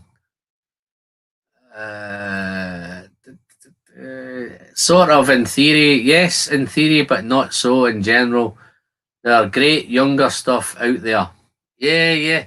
That's a bit cryptic there, Welsh. I had to make sure I was reading that properly. He's far too educated for me, man. Let's have a look. Pouring some Springbank 12 cask strength. What's in everyone else's glass? Yeah, no, I've got the Springbank 12 cask strength here myself, Patrick. I may, if it depends how long I hang around, I may join you one later on. What time is it where you are, Patrick? Tasting some Macallan Edition 5, spicier than I expected. Yes, it's very spicy, but that Macallan number 5 is one of the better ones out of the 5 that I've tasted. It's definitely up there. The 2's great, the 2's great, the 4's great. The 3 didn't quite sit with me. I think the 3 was the perfume one. that was done through the perfumery one. It was all about nose, and I think it nosied really nice, but it didn't taste as nice. It was really disappointing on the palate. Wow, here we go, man. What's going on here? Nice to see you, Andrew. Congratulations, mate. If you want a good young whiskey, come to Australia. I don't think they'd let me into Australia, Andrew. I don't think I'd passed the tests and the checks and all that, man. I don't think they'd let me in. But yeah, no, I've tried a couple of those. What's those ones you're doing? Starward. I think they've got a couple of really nice young ones. I think I tried a 3-year-old Starward and it was fantastic, man. It tasted a little bit older as well. I thought I was drinking maybe an 8 or a 9 or a 10-year-old, but it turned out to be 3-year-old. But yeah, you've convinced me. Lady of the Glen, Bunnahabhain 9 in the glass now. Well done, my friend. I hope you enjoy that thoroughly. Where I am in Northern California, 80 to 20, 120, get some fantastic whiskey, and up to 160, there's some real standouts. That's about my limit. Okay, no, I think that there's some decent whiskies out there. I don't think you have to break the bank. I think where we tend to get really into it, where I tend to find it is when I was going through. I'll give you an idea, guys. When I was collecting whiskey, I would collect things. I'd research it. I would check out what was hot, what was not, and that's how I would track what I was going to go after. But once I started drinking stuff, it was a different ball game. So I think you would start on the usual ones. I started on Talisker 10, Bunnahabhain 12, all those kind of the usual ones. The Glenfiddich 12, the Glenlivet 12s, and then I think your journey progresses. And I think it's the same with your money. I think once you get used to spending that 50 quid, your palate's just demanding more. So then you're up into that 50 to 100 quid, and there's some great stuff in there. You're getting some nice 18-year-olds in there, the 15s and 18-year-olds, the Springbank 15s, your Springbank 12 cask strengths. You're starting to head into that region. Something a wee bit more complex, a wee bit more going on in the glass. And I think that's how the journey is. But where for me, there's always a budget there for those bargains that creep up. But whiskies you'd always have on the shelves, and that tends to be the kind of the under 50 quid bracket. And that's what I was aiming at in the video, is that there's always enough of them going around to keep the bar going. Yes, you can go out and chase that Glendronach 18 and pay 100 quid for it. You can chase those, Glenfarclas 25s. Then you start to, what I'm finding now is we're starting to look at the single casks. There's a lot more single casks coming out. Glenallachie is a prime example of that. I hope you're still watching that. But the Glenallachie single cask, there's lots of them coming around. I'm starting to build a little Glenallachie collection behind me here now. There is one that I might fancy opening tonight. Seen I'm on the sherry. If I can tell you how hard this was to get, I had to order this 3 times to get it. It kept getting lost. It kept getting set. I don't even know if they were sending it, man. But it never seemed to turn up. And it took the 3rd time for me to get it, which is the Glenallachie 10 cask strength. The difference with this one, this is a sherry one. So I'm looking forward to that. Again, nice and dark. Super. So that might get cracked open tonight. Alan McLaughlin watching North Star at the moment. A few interesting bottles due out soon. Yeah. Just so much whiskey, guys, isn't there? Everywhere you look, there's just whiskey, whiskey, whiskey. Is the Glenallachie back there? This is the Glenallachie batch 3, man. Yeah. I think the 4, I'm not sure if the 4's out. I think the 4's ready to come out. Or it might just be out, I think, but don't quote me on that one. Let's have a look, see what's going on here. Here's a Norway. What's the biggest problem in Norway? Let's have a look. Biggest problem in Norway is the lack of miniature bottles with extreme taxation here. I only buy a bottle after considerable research. Yeah, no, we're lucky here in the UK where we can actually buy quite a few samples. So So if you wanted to buy a sample of the Glenallachie 10 Backs 3 before you bought it, you could go on a Master of Malt's got a really big range. You could try them. The Whiskey Friend Glenallachie Cask Strength 10 Backs 3 is one of my favourite bottles currently. Yeah, no, I think you've told me many a time, Andy. I have to be ignoring you when you've been telling me. Backs 3 is the best so far. Yeah, well, we might find out a bit later. I'm coming up for about an hour and a half, though. I'm pondering whether to have a quick live tonight, or I don't know whether I'm drinking enough. Jank. Wow. I can't even remember what I've got in this. I think this might be the... Oh, Edredor. Yeah. Edredor 10. Wow. I think it's the same here as well, Andrew. Whiskey Friend, even... Oh, let's have a look. Even down under, we have new distilleries popping up everywhere. They reckon in 3 years we'll have more distilleries than Scotland. Wow, I don't think that will happen, mate. You're not taking into account all these illegal distilleries we've got dotted all around the place. You know, all these little pot stills and moonshiners and all sorts. And I think there's planning permission for about 130. So there's lots and lots of stuff coming up. There we go. Just got a bottle of No Can Do 21. Have you tried it? I tell you what, I did have, Gerhard. Is that the Knock, would you call it the Knock Do 21? Is that in the black bottle? I did have a Knock Do 21 in a black. It came in a really nice little black bottle. I don't know if that's still the same one. You might have this is an older one that I had, so I don't know if the new one's changed. I've not seen a lot of Knock Do kicking around. You see, that's why I'm asking. Let's have a look. Okay, this is Alan. You've just caused yourself a problem there, my friend. Have you tried the Glenallachie 8 Colville cask? Colville is a favourite of a friend of mine, so he is considering getting the Glenallachie. Who wants to tell him his schoolboy error that he's just made there? I'll give you a couple of minutes, see if MD wants to tell him.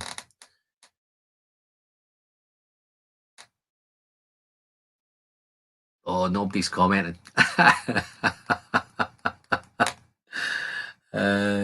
Due to work. Alan McLaughlin, good. Missing all V pubs due to work after a bottle of the Orkney North Star for Eastern PX. Yet to try an HP. Can't stand the branding. Oh, you're quite right. Okay. Coming back to... See, since nobody's going to tell you, Alan, right? My last review was the Glenallachie 8 Colville Rye. Yeah, look, Mark Slinger's on it. Look, here we go. Just reviewed it. It's...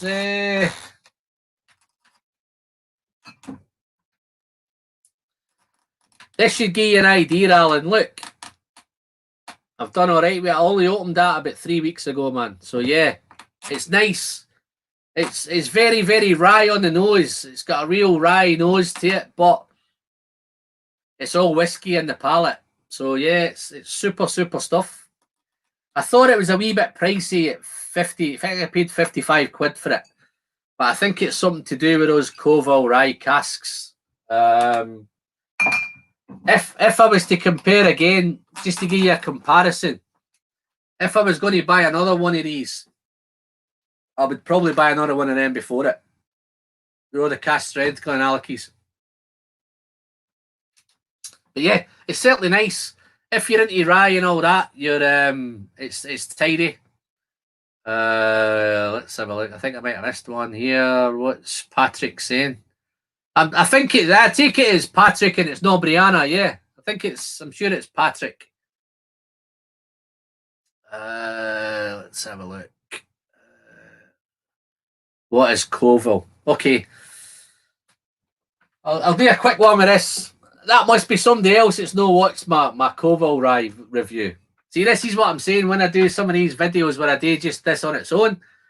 Nobody seems to watch it. But give me a good Whiskey friend, foot and mouth comes to mind. Haha, there's been so much whiskey content. I'm so far behind. Just digging the deep of this hole. Yeah, you're okay, mate. Don't worry about it. Yeah, okay. Heleno Photo. I hope I've said that right again, man. Koval Rye it's a distillery in Chicago. And what Billy Walker's done is he's actually purchased some casks. I don't know whether he's bought the casks or he's done a cask swap with Koval. Whether he swapped some Glenallachie casks and he swapped them for some Koval casks. But yeah, it's Glenallachie Spirit. And it was being moved into some ex-Koval Rye barrels. So I hope that clears that up for you. So it's got, yeah, it is Patrick. Nice to see you, Patrick. Sorry, have to watch it. Yeah, this is great, man. I love it when people dig holes. Thanks very much. Yeah, it's not too long a video, guys. It's only about 10 minutes, I think. So it's not going to spoil your day. Yeah. Well, okay, thanks.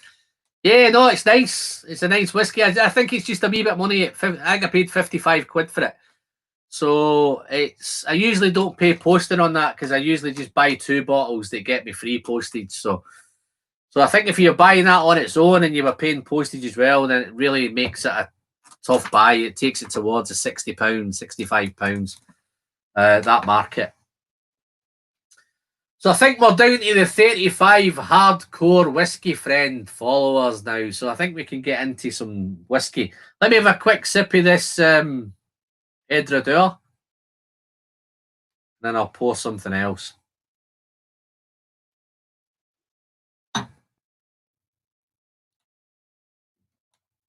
Sometimes it's better just to fill the hole and start over. Might be right there, Andrew.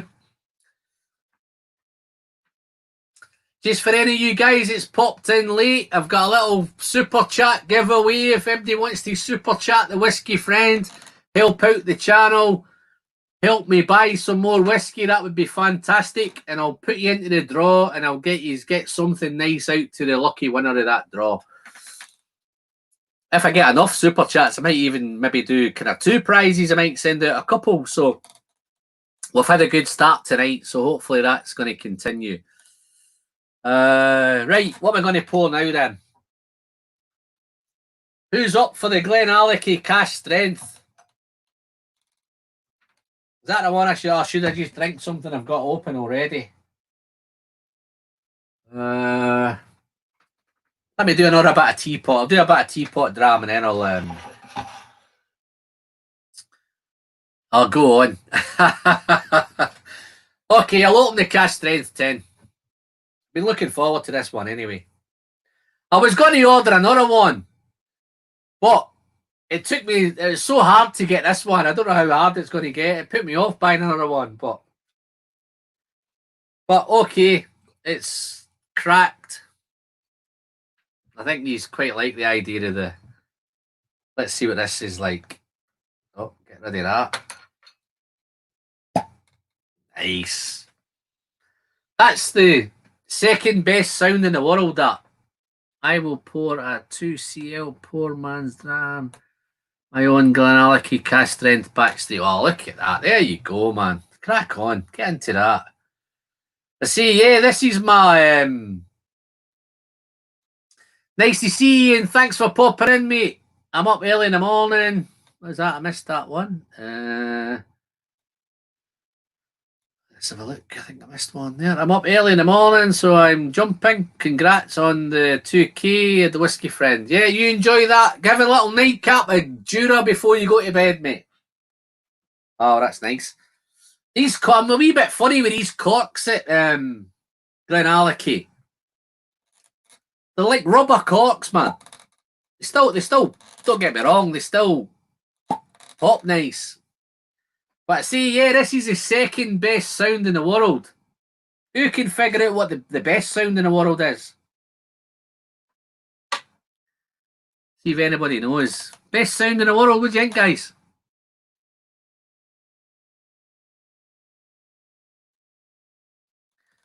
I'll drink a 15-year-old single cask of Glenallachie from Ardbaggy. I see. He's all have to outdo me, man. All I'm doing, there's the malt monk, man. Where's he come from? He just out of bed.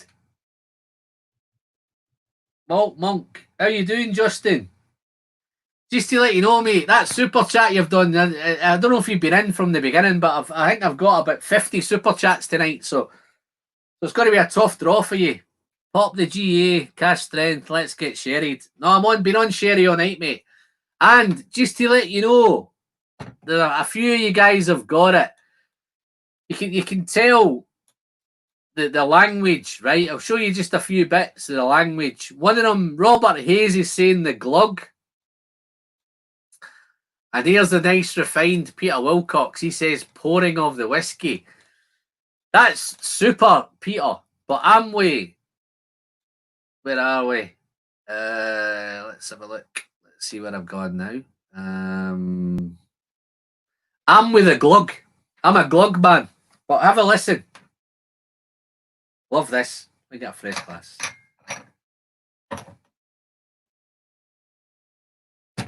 Gonna keep you waiting.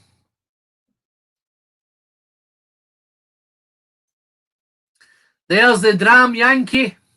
How you doing there, Jerry? Nice to see you, mate. Sorry for the late arrival. Woohoo, cheers all. Hey there, my good friend, the whiskey friend. No, Jerry, man, you're my...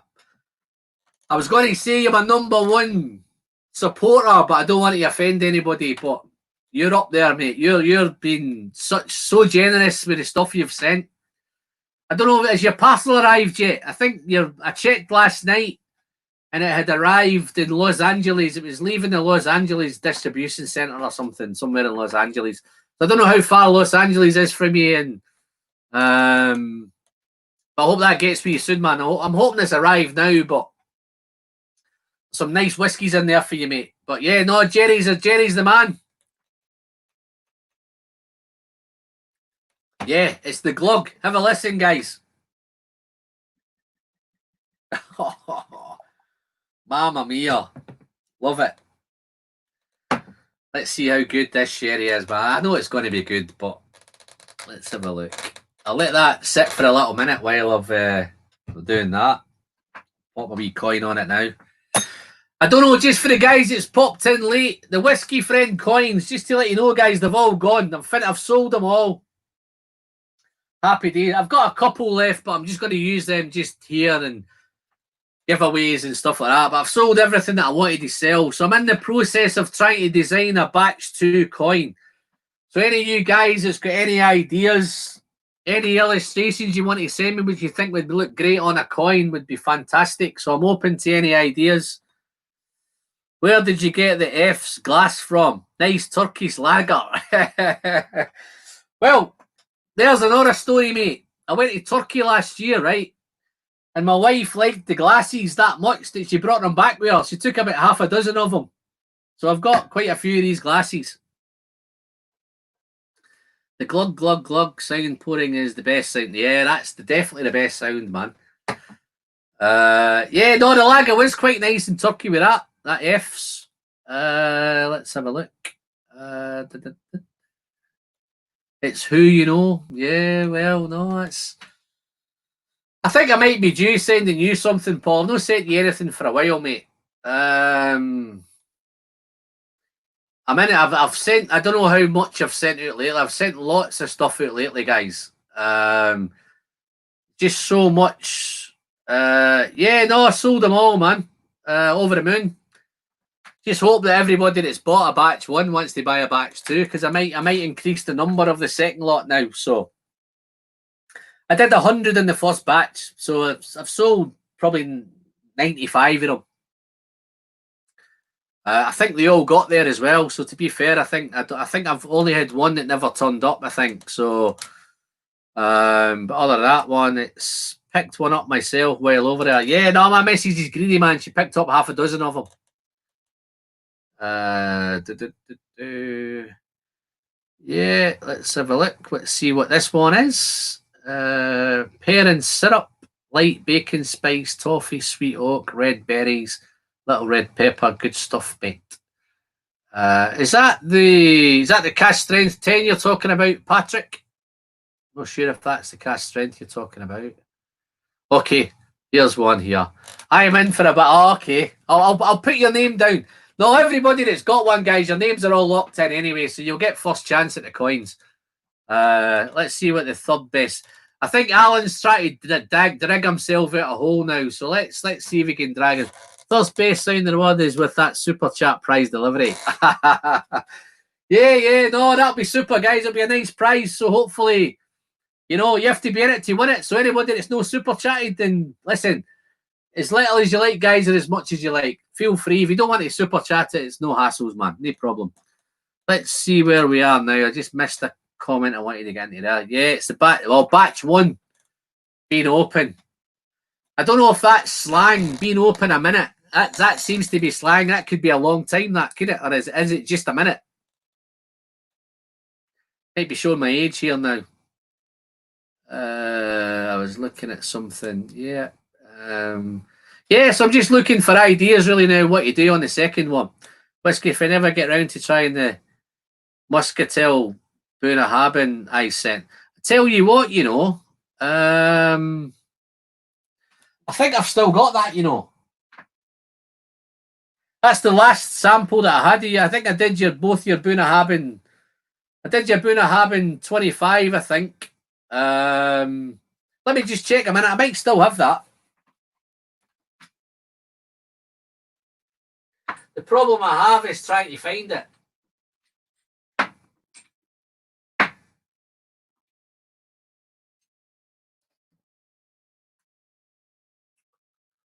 Oh, where are we?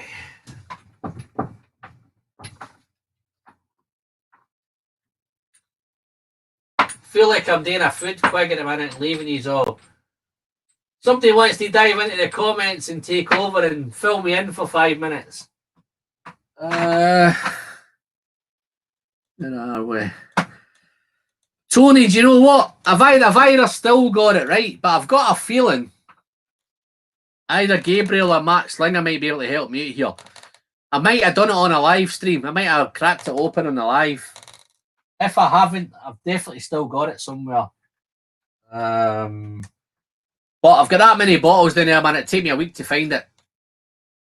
But yeah, all the other stuff was fantastic, man. Super stuff. Them, you were very generous with them 225s, man. Time to start the day. Got to run. Congratulations, the Kim. We'll chat with you soon. No, Andrew, thanks very much. It must be what? Crazy o'clock in the morning over there, I think, isn't it? Where are we? You must be proud and very happy today. Well, might have just missed something there. Oh, it's been open for about 6 months. Yeah, I knew that was that young slang, wasn't it? For a minute. Yeah, I think I've seen that somewhere. Right. Let's have a look.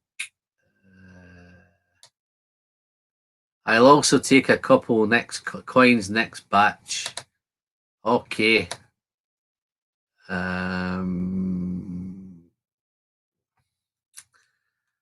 If you're up for it, Patrick, I see I've still got a couple left of these ones I was going to use for giveaways. If you want a couple of these, mate, then you can probably have these last couple. Just drop me an email to, I don't know if I've got my email handy somewhere. Let's maybe have a wee look.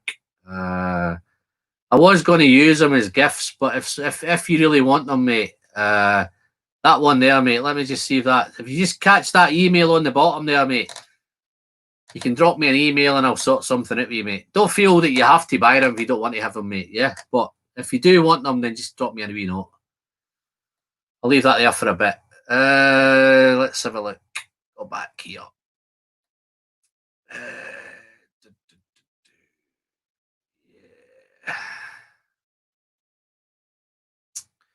6 months. I think Richie Z and Jerry are away into this conversation here. Is your Glenallachie 10 backs 3, 57.1? No, it's not, Richie. The Glenallachie 10 backs 3 is 58.2. It's interesting, that 57.1 you mentioned, because it seems to be, I don't know whether it is, it seems to be a Springbank thing. 57.1 is the Kilkerran 8, and the Springbank 12 cast strength is 57.1. I've seen quite a few at that ABV, so it seems to be a kind of, I don't know whether it's something that the powers above have decided is a perfect thing. I think the other ones, though, let me see what the others are. So, yeah, no, the batch 1 is 57.1, Richie. And then let's see what the batch 2 was. Batch 2 dropped down to 54.8. So, yeah, it's got a wee bit higher here with the sherry. Let's have a look. Yeah, they're all on the 52.8. Reekin Haddocks, how's it going, my friend? Feeling lucky, thanks for all the content.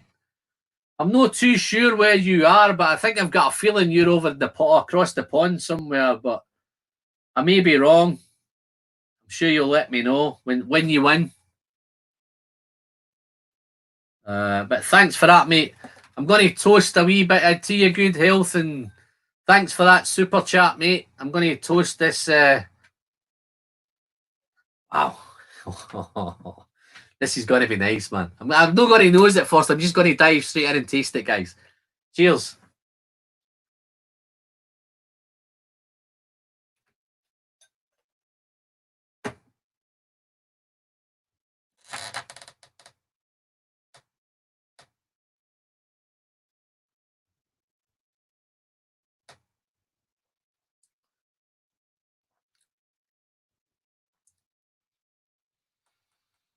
Wow.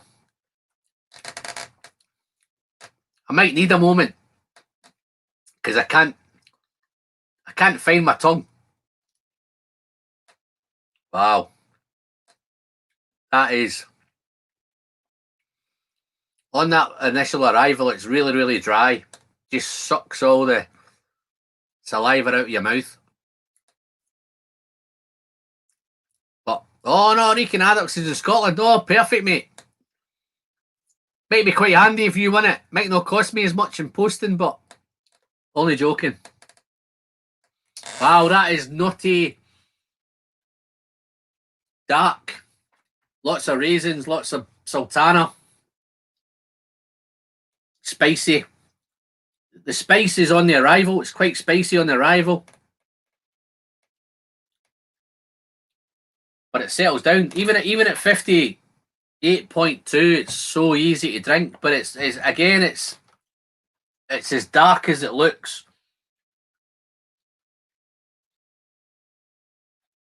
As dark as it looks. Yeah, that doesn't make sense, does it? It tastes as dark as it looks. Wow, no, this is nice. I'd like to have left it a wee bit longer, but I'm just going to just dive in and taste it because it's really, really nice, man. I don't know if Andy C's still in, but Andy, yes, it is a nice dram, mate. I'm looking forward to spending some more time with this.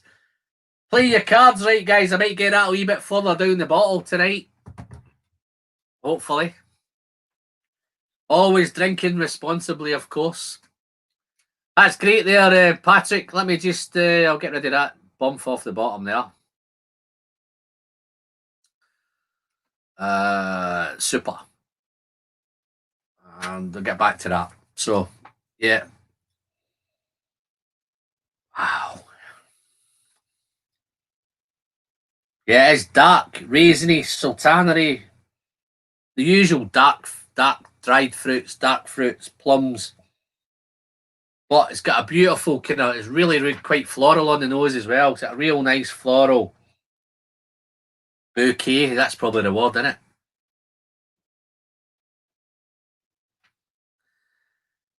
Need to head to bed now. Just checking, do you have my name on your pad for super chat that I sent earlier? Also, we'll be in touch. Let me just do that. Resamples. I have the bottles unboxed. Super. just to let you know there, where am I looking? What am I looking for? Where are we? Alan McLaughlin. Yeah, I've got you there, Alan. McLaughlin. Look, don't know if you can see it, mate, but just on the side there, Alan MC. Should be okay unless there's any other Alan MCs on the chat tonight. I don't think there is, but super. But no, it's been nice seeing you, mate. Thanks for popping in. You've hung in there for an hour and 45 minutes. Superb. Thank you. Get to bed. Get some nice sleep. Have a great day at work tomorrow. I talk shit sometimes, don't I? What's this one here? Reminds me of a spicier, darker Balblair 10-year vintage. If I was being honest, Richie, on first impressions of this, I think this is... I think this is better than the Balblair 10. Wow. I think this is... I'm really, really going to look forward to this, guys. I think there's definitely going to be a review coming up, but this might be one of the best 10-year-olds. Maybe that's a video. The best 10-year-old on the bar? Maybe, possibly. Okay. What's the Peter say? I think Peter might be shooting as well. Whisky friend, congrats. Plus, keep going. You start off to bed. Have to be up work. Cheers. Thank you, Peter. Superb, mate. Thanks for popping in. Here we go. Patrick might have hit this on the head. Does he get bonus odds for being named Alan? Yeah, not only is he bonus named Alan, Patrick, he's a Scottish Alan as well. So Tonio's trying to cheat a little bit. I don't think I've got you down this time, Tonio. I don't think you're on this one, mate. Have I missed you there somewhere? What's Tonio saying? Just missed that there somewhere. Where did I miss that? Just checking you out, Tonio, because I think I missed a comment that you made there, mate. I did see something. Yeah, look. My two middle names are both Alan. Super. But yeah, but you need to super chat, Tonio. Not sure if you did or not. You might refresh my memory if you did, because I don't think I've got you on the list. You were on the list for the last draw. I don't know if you missed the draw earlier. I did do the draw earlier on, but as usual, guys, it has to go to Canada, so I don't know how easy I'm going to get it to Canada. Let's have a look. I said the 10 cast strength and the 12 are their best from the core range right now. Haha. Yeah, I think the 10s are better than the 12. I think sometimes the 12 is just a nice, decent dram, but it's not. I don't think it's one of them where you drink it and you go, wow. I think it's just a nice, easy sipping. That's for me anyway with that one, with the 12. Because as you can see, guys, look, I've had this open a long, long time and I've not went back to the 12. I've done more on the 15. And I've done more on the... Even those Covell Ryes are way down. I only opened that 3 weeks ago, I think. Whisky friend... This does kick Balblair. Yeah, no, I think it's a wee bit better than the Balblair 10. Oh, maybe I hope I'm not starting to slick there again. But Springbank. What we're saying here. I tell you what, this chat is moving faster than I've seen this for a long time, man.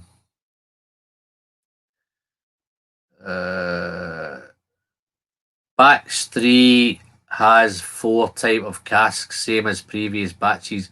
This one is more PX. See, that Vlad knows his stuff, man.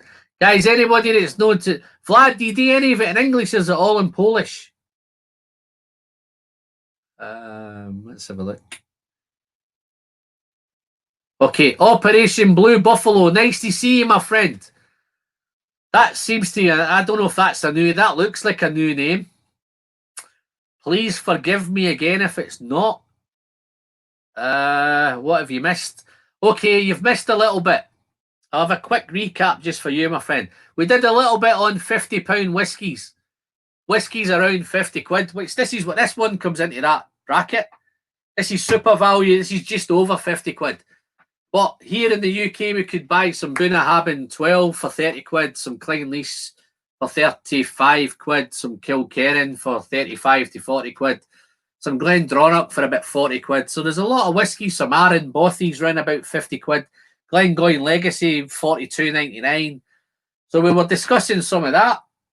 We also discussed the Whiskey Friend hitting 2,000 subscribers, which is fantastic. We didn't dwell too much time on that.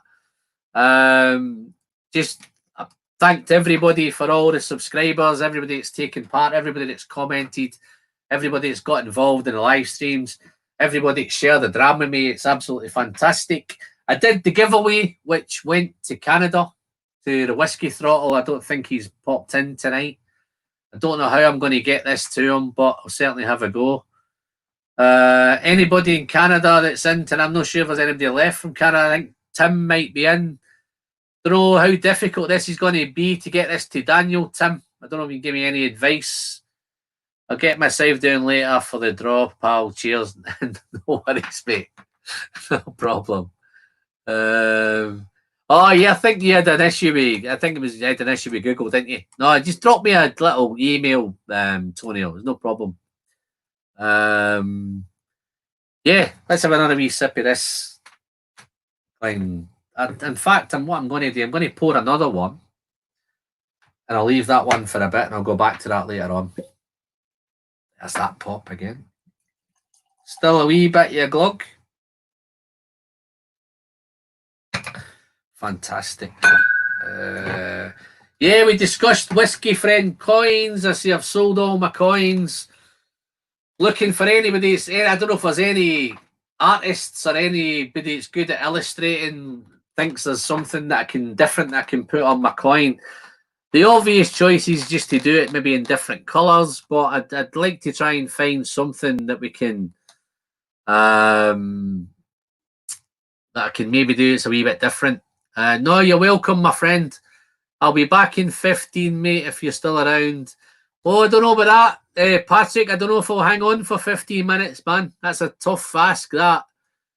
Going to try to go by there. This is, I think, Richie's talking. Going to go by the... see, when I just got to start reading something, it moves.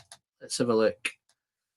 Gonna try go by there this summer. Check in with Eric Waite on my way to Napa for a few days. If you're available for a drive by, greet and meet. Would love to add to my schedule. Okay. No worries. Jerry's a busy man, eh? Jerry's getting around in a minute. Let's have a look. Here's one. This actually isn't too far from the Deanston PX10 that I can't find anymore. Do you have that? No, I don't have that Deanston, man. I've got a few Deanstons. I've had lots of Deanston samples sent to me. Deanston's one of them that there's so much whiskey to drink, and I think sometimes I got hooked up this year on Ben Romack. I got hooked up on Glenallachie. I think towards the beginning of the year I was all over Glen Scotia. I think Deanston's just one of them that it'll come. We'll get all over it. But they are doing a lot of nice finishes. I think I've had the Palo de Catado. I think Mark Slinger sent me that one. If I'm sure Mark will correct me if he's sent me that one or not. I've had a few. I tried the little 9, Deanston 9. What was that one? That was a Bordeaux cask, I think that one was. That was beautiful. I did have that in a wee bit unfairly in a 9-year-old head-to-head with, what did I have it in with? 9-year-old Springbank, I think I had it in with, and something, I had a couple of 9s. Lagavulin 9, I think I had it in with that. Let's have a look. Oh, David Hong, how you doing, David? Thank you very much, my friend. Not a super chat. Let's click that. Let's find that one. Pop you up on the screen there, my friend. Well done, David. Have a wee sip of this Glenallachie 10 cast strength for you, mate. Thanks very much.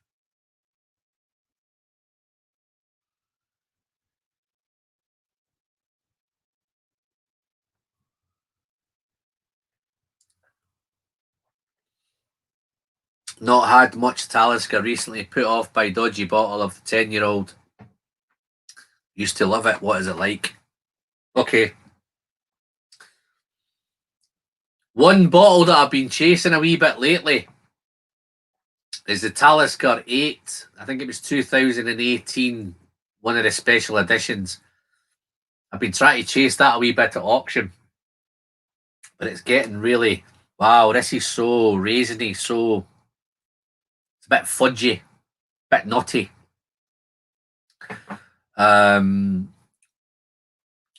It's got a really, really nice,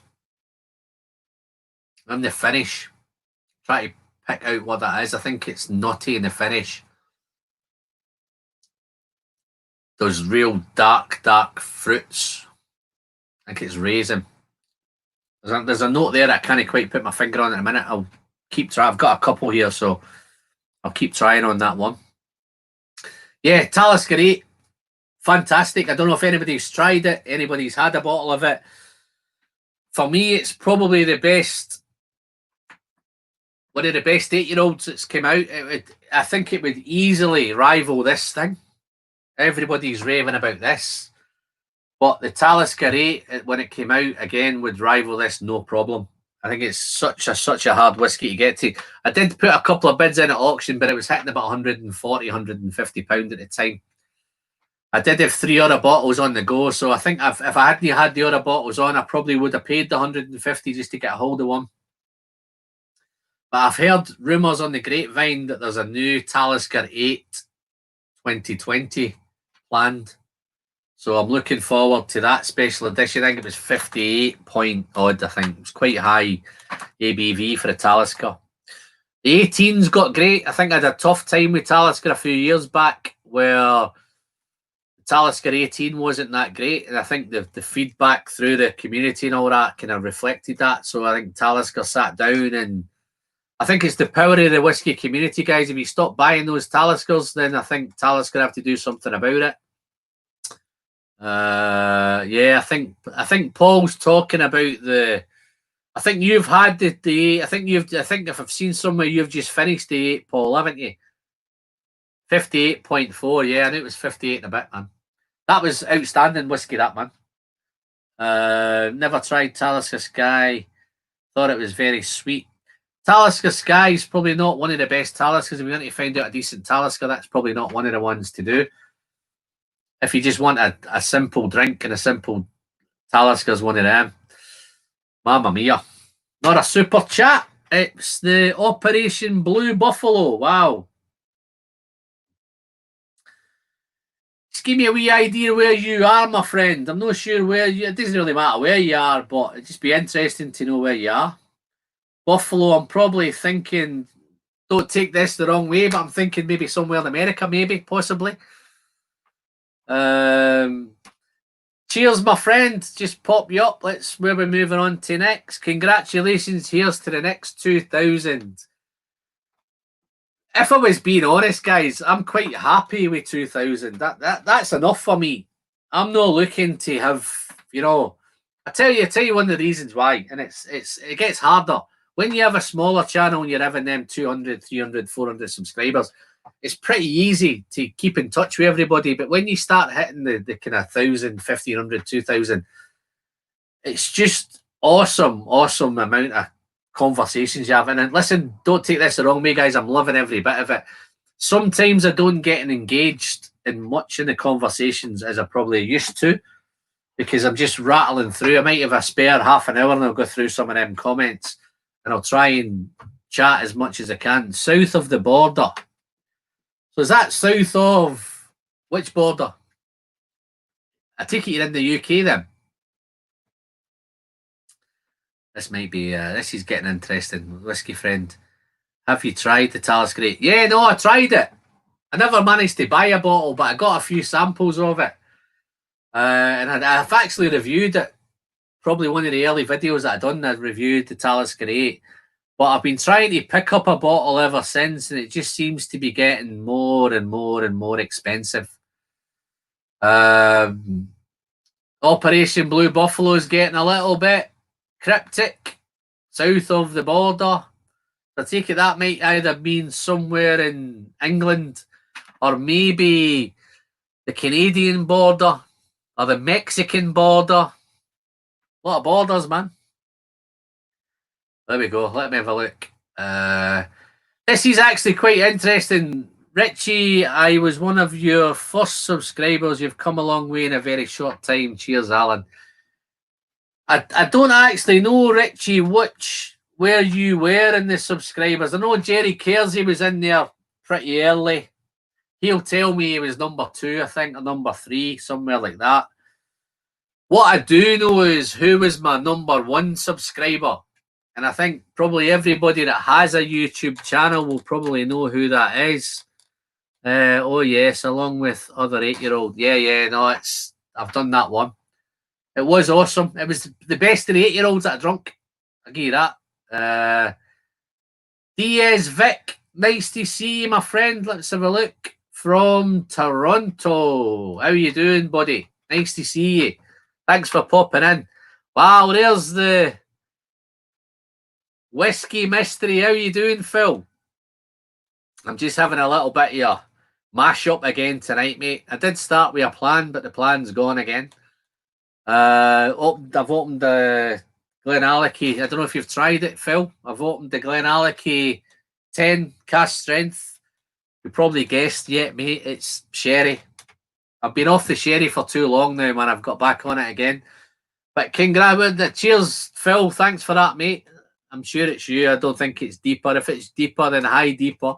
Hi to you both. Yeah, great. Oh, I love these comments, man. Look, there's great. Thanks. Love your channel. Thank you very much, my friend. I try my best. Oh, no, Chris Beaton knows what he was. Look. Chris Beaton, I was number 4.5. Okay, that's interesting, Chris.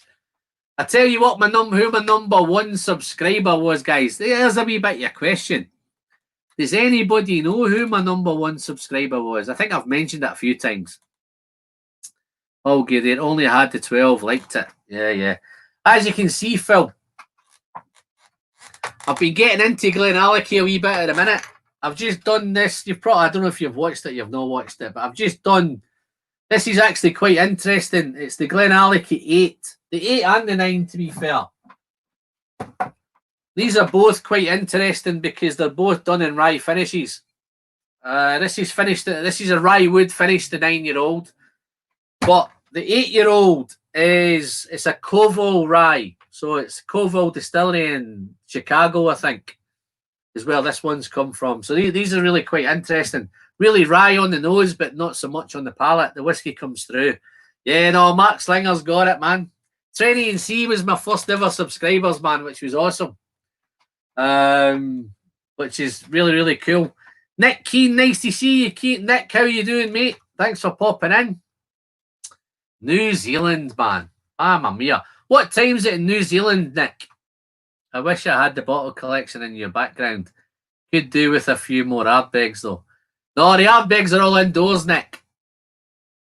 I don't have a lot of Ardbegs, man. I know you're an Ardbeg man, but I've got a few Ardbegs. I've got the Dark Cove committee release. I've got the Perpetuum. I've got the Corrie Vrecken. I've got the Udigal.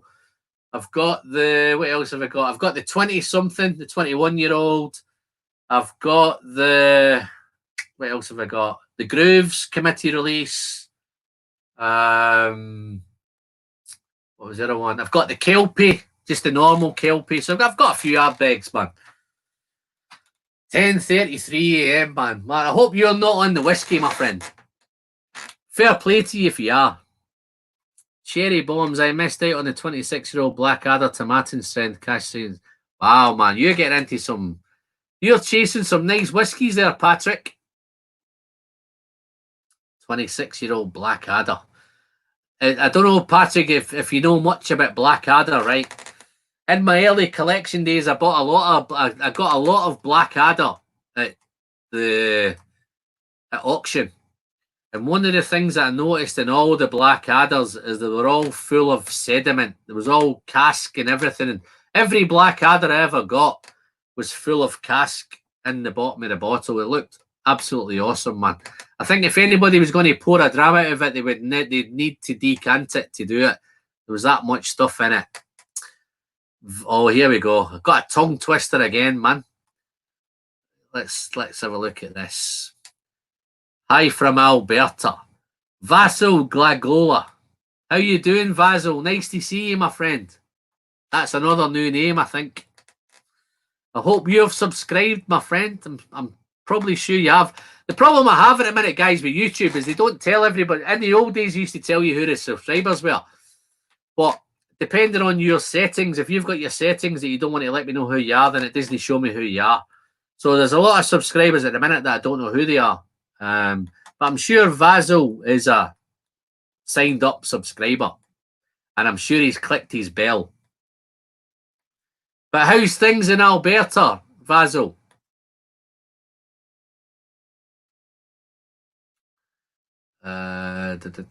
Yeah, so Blackadder, I had a few nice bottles of Blackadder. Trenny and C, man. Sure you've all watched Trenny and C, man. They're a pair of, what a fantastic pair of lads, man. See if I've missed anything on here.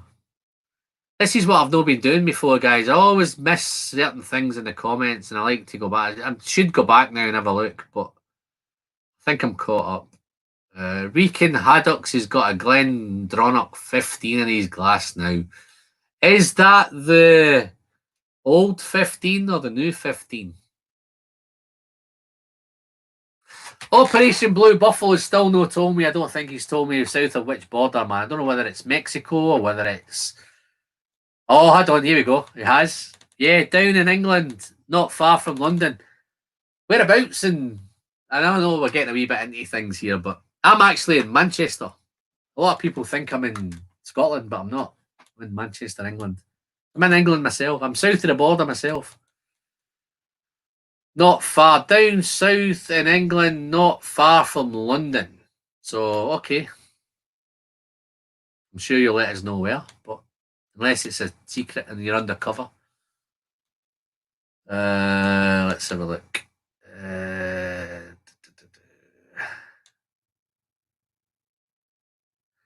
Here we go. I think I got Trenny and C one. Whiskey friend, you a fan of Trenny and C on location reviews?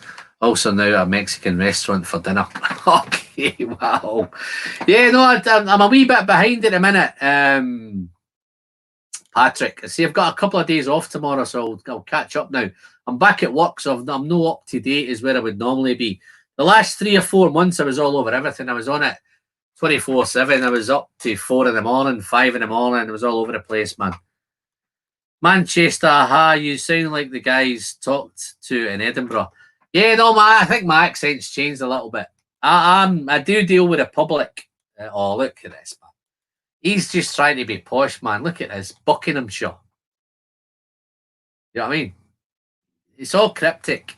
Why don't you just say where I'm from, man? Where I don't even know where Buckinghamshire. I don't know where. I can't even tell you where that would be. Windsor, somewhere like that. I'm not sure. Whiskey friend, new juice 15. Just managed to pick it up. 2,000 bottling, yet to crack it. Okay.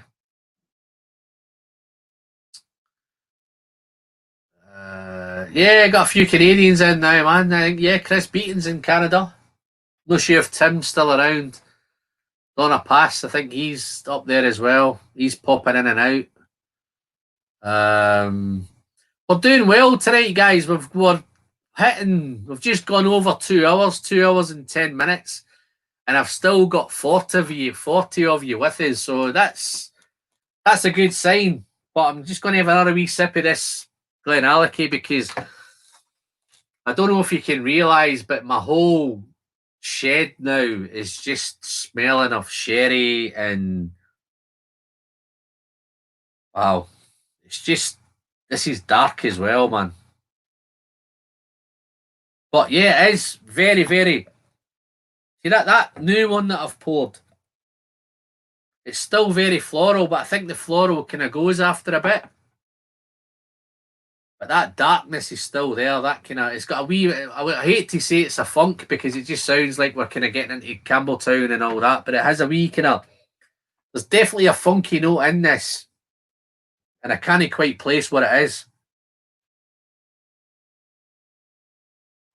Well, I bet Trenny and C, Patrick are having fun in that Italian restaurant.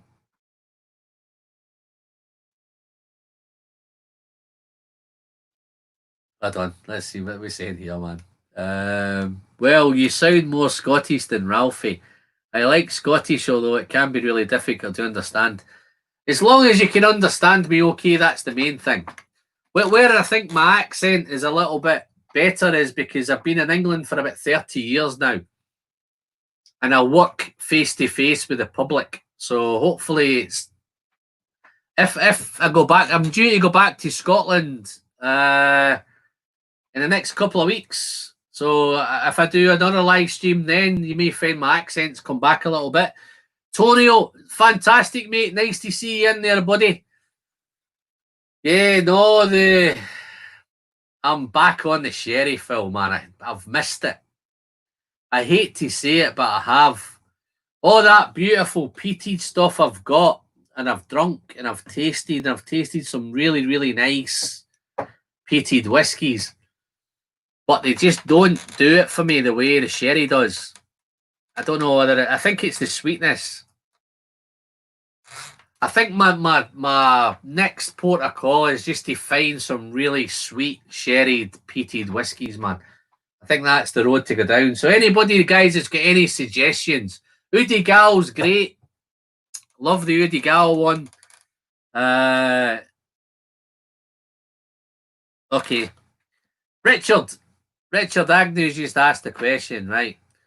There's a thing, Richard, I don't know, most of the guys will probably know it as the Springbank Funk. So there's something that people can associate with Springbank, but it just smells a bit different. It could be anything. It could be mechanics overalls. It could be diesel. It could be that little bit of different thing. There's a little note in there. It's a wee bit hard to pick out, but it could be rubbery. It could be. So in this one, there's a little bit something in this sherry one that in most sherry drams I can usually pick out most things, but this one we're kind of funk's probably the wrong word, but yeah, there is a Springbank funk. There's a Campbelltown funk. It's just something to do with Campbelltowns. Have you drunk the different real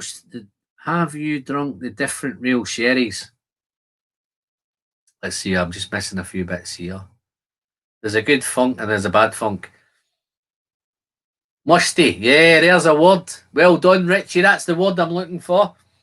It's a kind of damp, fusty. Fusty's a Scottish word, I think. Fustiness, mustiness. This has that little bit of funky, musty dampness in it. Edrador has it. Campbelltown has it. And that's what I mean by funk. There's a little note in here that it'll probably come to me later on, but I'm struggling to place it in a minute. So with Springbank, there's something funky going on. Yeah, that's back in a man. Yeah, well done there, Richard. Well done, mate. Damp wood. Yeah, it's that kind of. I don't get funk really on my batch of Springbank 12 until I add water. Yeah, no, see, some people get it different ways, and that's we've just opened up a whole new topic, man. So everybody that's into Springbank, they'll know what the funk is. They'll have come across it at some point. Some people get it, some people don't get it. Some people get it as diesel, some people get it as mechanics uniform, some people get it as damp wood, fustiness. There's just different things. Funk is a must. Yeah, no, you're probably right there, Richie. That's probably where I would go down there, mate. It's got that kind of damp wood's another one, yeah. It seems to be a Campbelltown thing. I don't know if it's all Campbelltowns seem to have it. Sweet, damp, silage, funk, love it. Let's have a look. I keep hitting the wrong bloody thing here, man. but very light. I think I might have missed one there. Yeah, Old Socks is another one. Slight cheese or Old Socks. Yeah, that's the kind of, that's that funky thing. Yeah. Okay, Vlad, whiskey malt content thinks it's a basement note. Yeah. Loch Lomond has a funk. See, there's a funk. Mushroom funk. There, see, it's all coming out now. Everybody's getting it a different way. Is it weird that all Campbelltown has the same underlying funk? Can you really smell the similarity? Glen Scotia 15 has it, although different from Springbank and Kilkerran. Yeah, they do have. There is a difference. They've got their own distillery characteristics. I think Glen, if you put them all blind, you might find it tough. Unless you've got a really, really super nose and a super palate, you might find it difficult to pick them out individually. But they've all got their own kind of. Once you know what they are, you can pick out those Springbank characteristics. You can break out those. I always find with Kilkerran, there's always that really, really nice lemony citrus note with Kilkerran. But yeah, no, there's all sorts of stuff going on, man. We like a bit of funk. Speaking of cheese, I have a lovely big bowl of melted cheese here and freshly made homemade tortilla chips, man. Mamma mia. You know you're going to get fat, Patrick. You're going to look like me, mate. Be careful with those cheesy chips, man. It's like cheesy fries, man. You can't leave them alone, can you? Oh, just on the thingy, Gabriel. I don't know if I've showed you this one, mate. Look. Just arrived.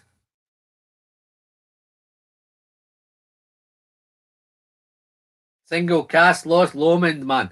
I think I outbid Justin for it. I don't know if Justin's still there, man. But I've got a feeling Justin was bidding on it. Because he knew exactly how much I paid for it, so. So much whiskey, man. The funk, the whole funk, and nothing but the funk. Nah, Richard, you've been on the whiskey, haven't you? Wow. I know it's not the one, man, but it's the one for me. The one that you're talking about wasn't available, so I took the next one. This is a wee bit higher proof than the one I think the one you've got is 53.1 in it. So this one is 56.8, so that'll do for me.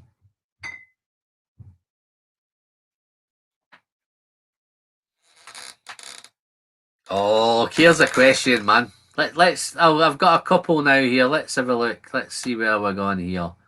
So, the Dirty Engine Oil Campbell taste is really similar to the Ben Romack 1000 proof. Love the dram. Yeah, no, I can't argue with that. Let's have a look. I've only ever had budget Loch Lomond. Let me know how the single cask is going. Do a video review. Yeah, possibly. I'm going to miss Bart. Bart's going on about this Tawny Port, man. It's not a Tawny Port one. No, it's not Tawny Port. Richard Agnew. Let's have a look. We've got a couple more down here. Time for bed. Gerhard, thanks for popping in, mate. It's nice to see you, buddy. I think you, if I'm right, I think you're in Denmark, maybe. Denmark, possibly. Oh, Belgium. Belgium, I think. Gerhard.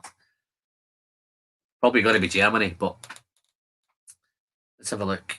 There's one here I wanted to look at. Let's look.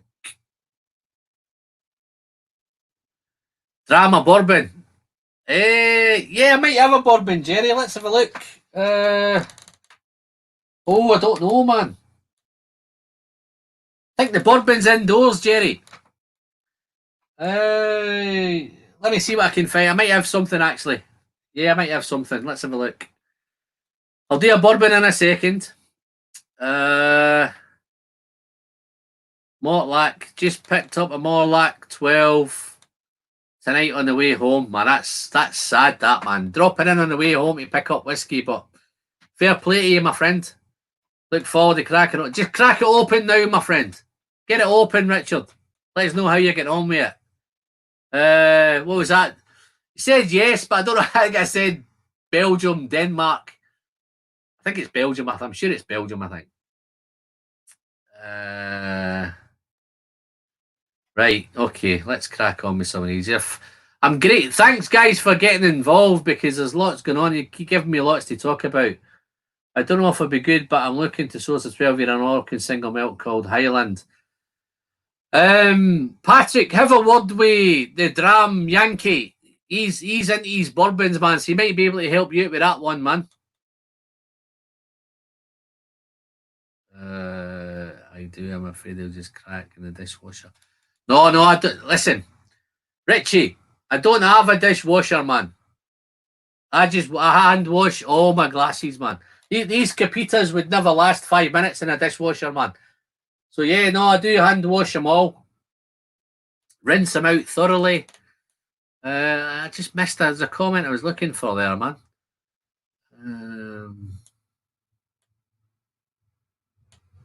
Bear with me, guys. Let me see if I can find it. Don't worry, Jerry. I'm going to have a dram with you, mate. Here we go. Nordic Drenger. Nordic Drenge. Sorry, mate, if I've butchered your name as usual, but here's a question. Is the Kilkerran 8 still my whiskey of the year? Right. I've had a few conversations with guys over Zoom and stuff like that, and the whiskey of the year thing for me, I laid my cards out very early on because the Kilkerran 8, I actually thought it might be the whiskey of the year. Purely at the time because I paid £50 for it. It was available at the time. It was the first whiskey that I actually drunk in 2020, which was why the video title was such a big title, because I had a long time to go. But just to get things in the head, the whiskey of the year for me, and I'm going to try and break down what my whiskey of the year is all about now. I want to try and make it, because I think if you look at Ralphie's whiskey of the year, it was Glencadam 15, it was Glenallachie 12, just to name a couple. Roy's was Arran 14. I don't think for a minute those are the best whiskies that they've drunk the year.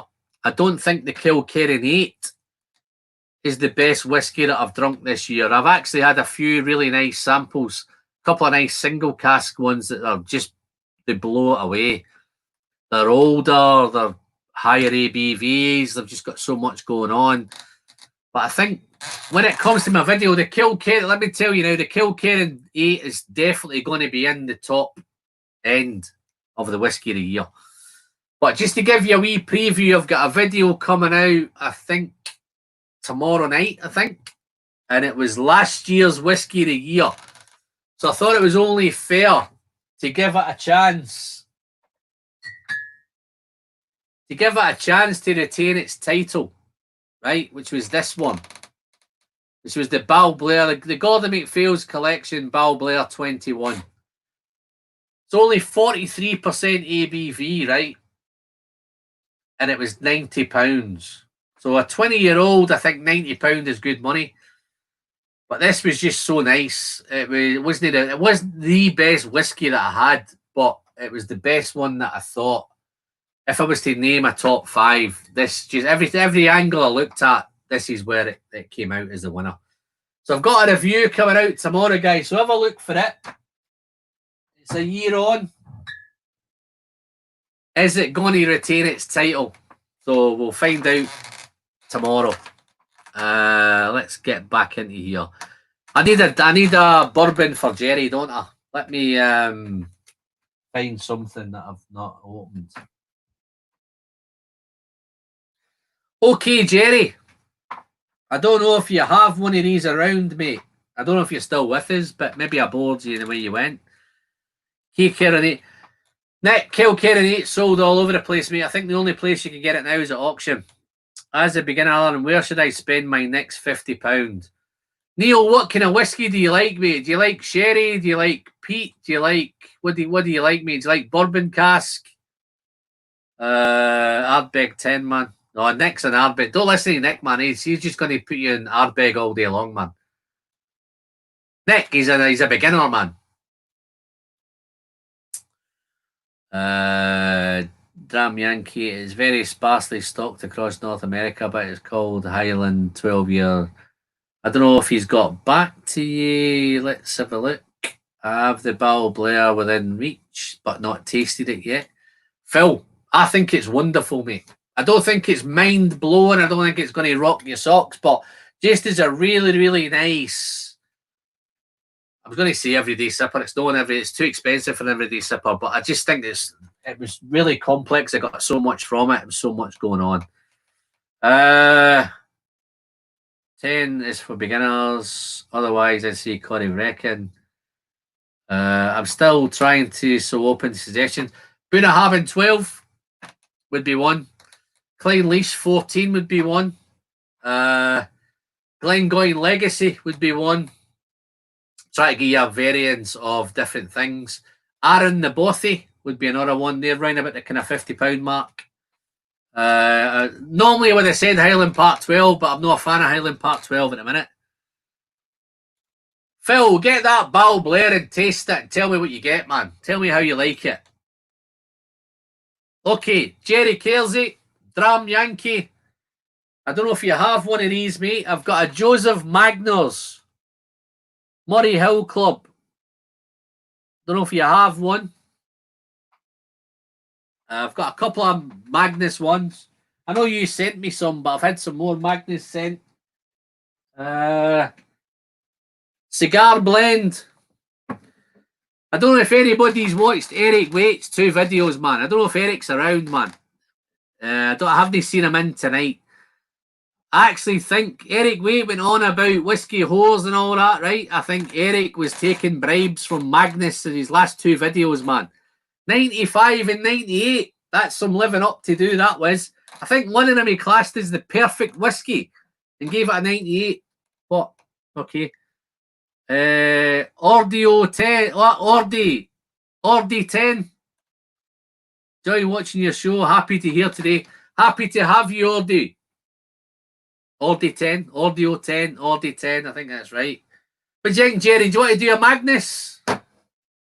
Like you, Mr. Allen, congratulations. I'm sure you will hit 3K sooner than you think. Have a good night. Time for bed. Super. Nice to see you in. Yes, I saw that when Ralphie had it. Missed one, I think. On the palate, real rich cherries, other dark fruit. Wow, these are all going on now, man. Let's have a look. I need to find a bourbon for you.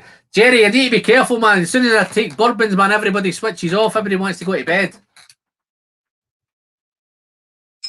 Got a few here, man. I think this might be one of yours, Jerry. Uncle Dearest. Got that one. Got a Stranahan's. Got an Ironclad. Where are we? Blanton's. Weller Special Reserve. You'll love the Murray Hill Club. Fantastic bourbon. I just want to check if Jerry's got one. I want to have one with him that he's got that. Hopefully we've both got it, but if he hasn't, I might just do the Murray Hill Club. But Stranahan's Diamond Peak.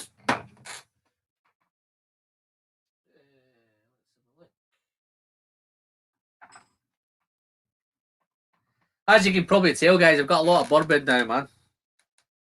Sagamore Spirit, Maker's Private Select, Summer.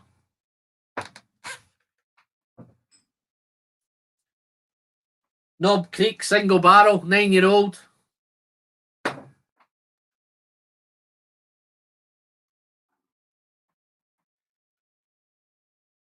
Michter's Small Batch. So there's a few there, but can't taste Balblair yet as it got through blind. No worries, mate. No, let me know when you do. I'll love to share one with you. So I don't know if Jerry's still around. Jerry, what you gone all quiet, Jerry?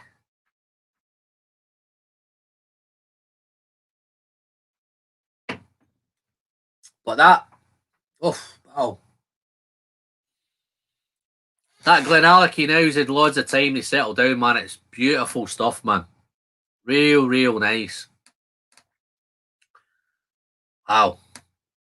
Listen, just a quick one, guys. I don't know if any of you want to come in and have a chat with me. I'd love to have some of you. If anybody's up for coming in, I can pop out a link. Let you know if you're up for it. We can have a chat together.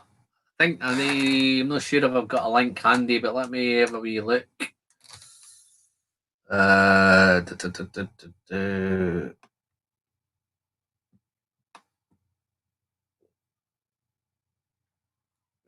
I'll pop a link in anyway if anybody's up for it. I don't know if you're up for it, Phil, or whatever. We can have a chat, mate. It's up to you. If you fancy it, give me a shout. MD wants to come in, guys. Just give me a shout. I'd love to have some of these in, man. We have a wee kind of dram together. But yeah, I'm going to pour this. I've not heard. Jerry's gone quiet, man. I think he's went in the huff because never done the bourbon straight away. But I'll pour that Murray Hill Club, man.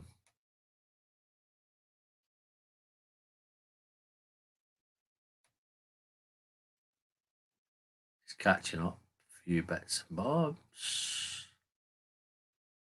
Oh, San Francisco, man. Wowee. Whiskey, mate, how much time do you give the malts before tasting in your tests?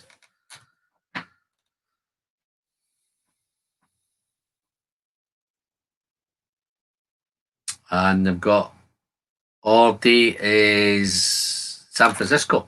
Wow. Okay, let's pour this Murray Hill. Richie, what do you think? Murray Hill Club or cigar blend? What do you think? Probably end up opening both of them, but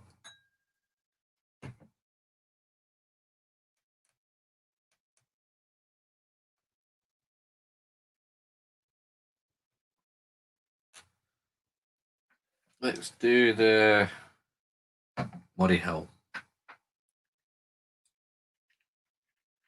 I want to see your opinion on either. Okay, well, I'm going to crack one now. Murray Hill. Okay, so I'll pour a Murray Hill. Looks like it's going to be a good night, guys. I was going to just stop halfway through there and I thought, why not, man? Let's crack in. Oh, now you tell me, Richie, man. In fact, let's see if I can do them both. I just need to remember which one's which now. So that's the Murray Hill.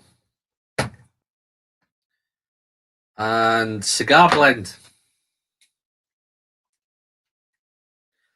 Just as well, I'm off tomorrow, guys, eh?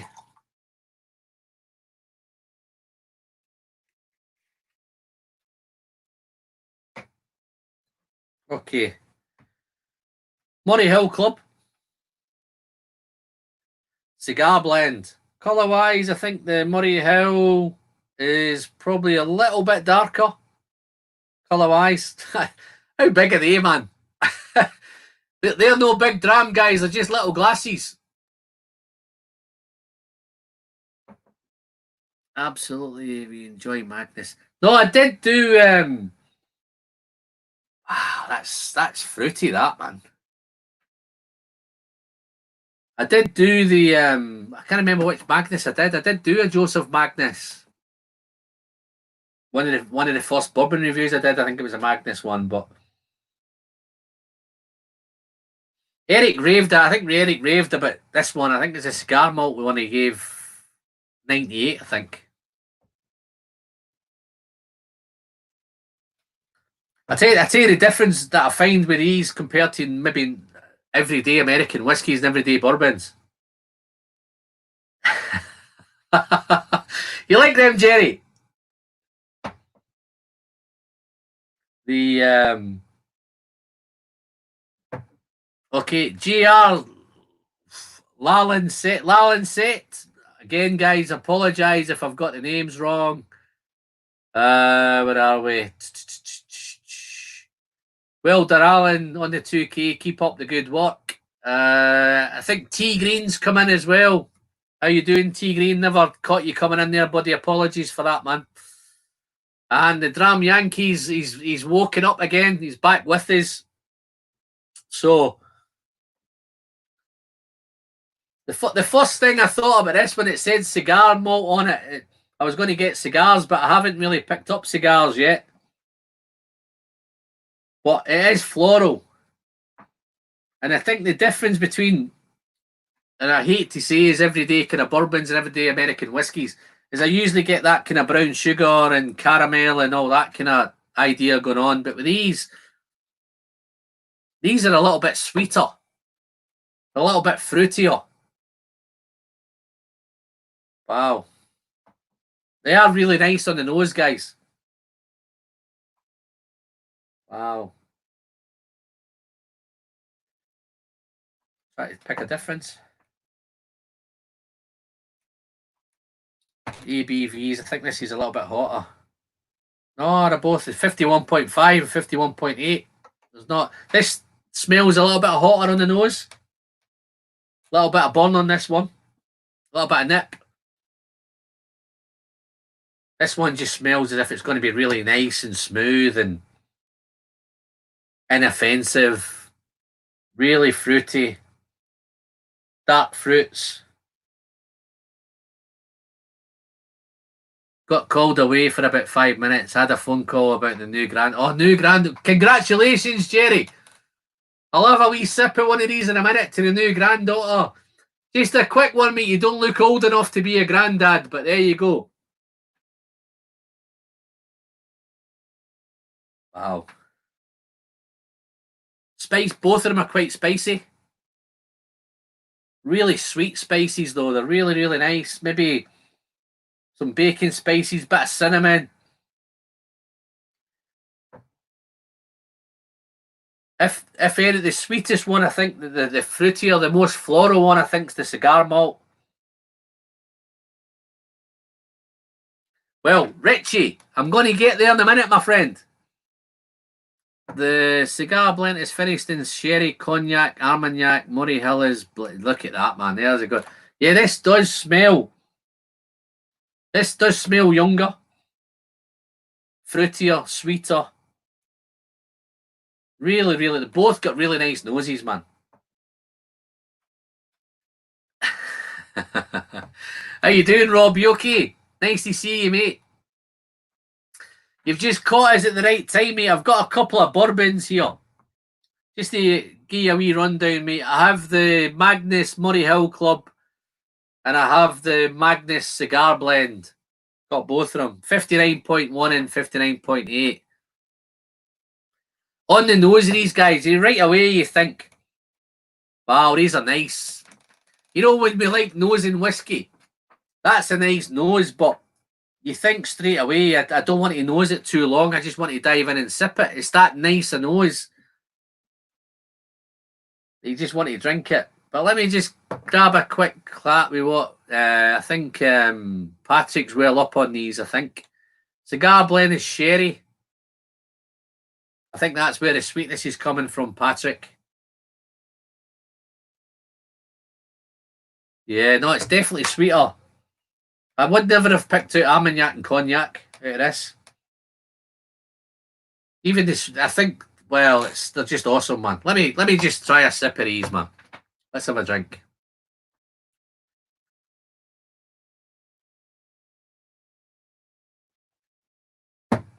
What are you drinking, Rob? What you got in your glass, my friend? Wow. Okay. What are you drinking, Jerry? Have you got one of these? Have you got any Magnus? I know you sent me some, but you didn't say. I don't think you sent me these ones. Okay, I'm going in, guys. Wish me luck. I'm going in for the Murray Hill Club. Okay, guys. Here's a daft question, man. Why is it called the Murray Hill Club? Any of you guys be able to tell me why?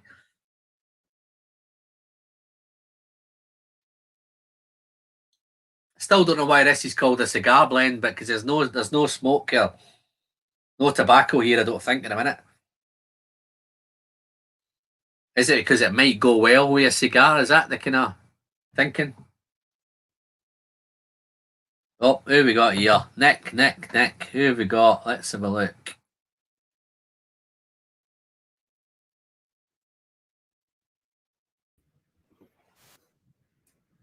How's it going, Nick? Hello, sir. How we doing, mate? Join you for a quick cheeky dram. How's things? Very wet and cold here. Yeah, you've cheeky dram. You've probably come at the wrong time here because I'm on bourbon at a minute. So, and I've not got any Ardbeg in the shed. So, you might be on your own with Ardbeg. I think this is the only bourbon I've got in the house. Ah, well, listen, don't feel you have to drink a bourbon, man. You stick with your Ardbeg. I've tried some of that bourbon, and I think I'd rather drink dishwater. It's pretty evil stuff. I'll stick to my, what have I got, NO today.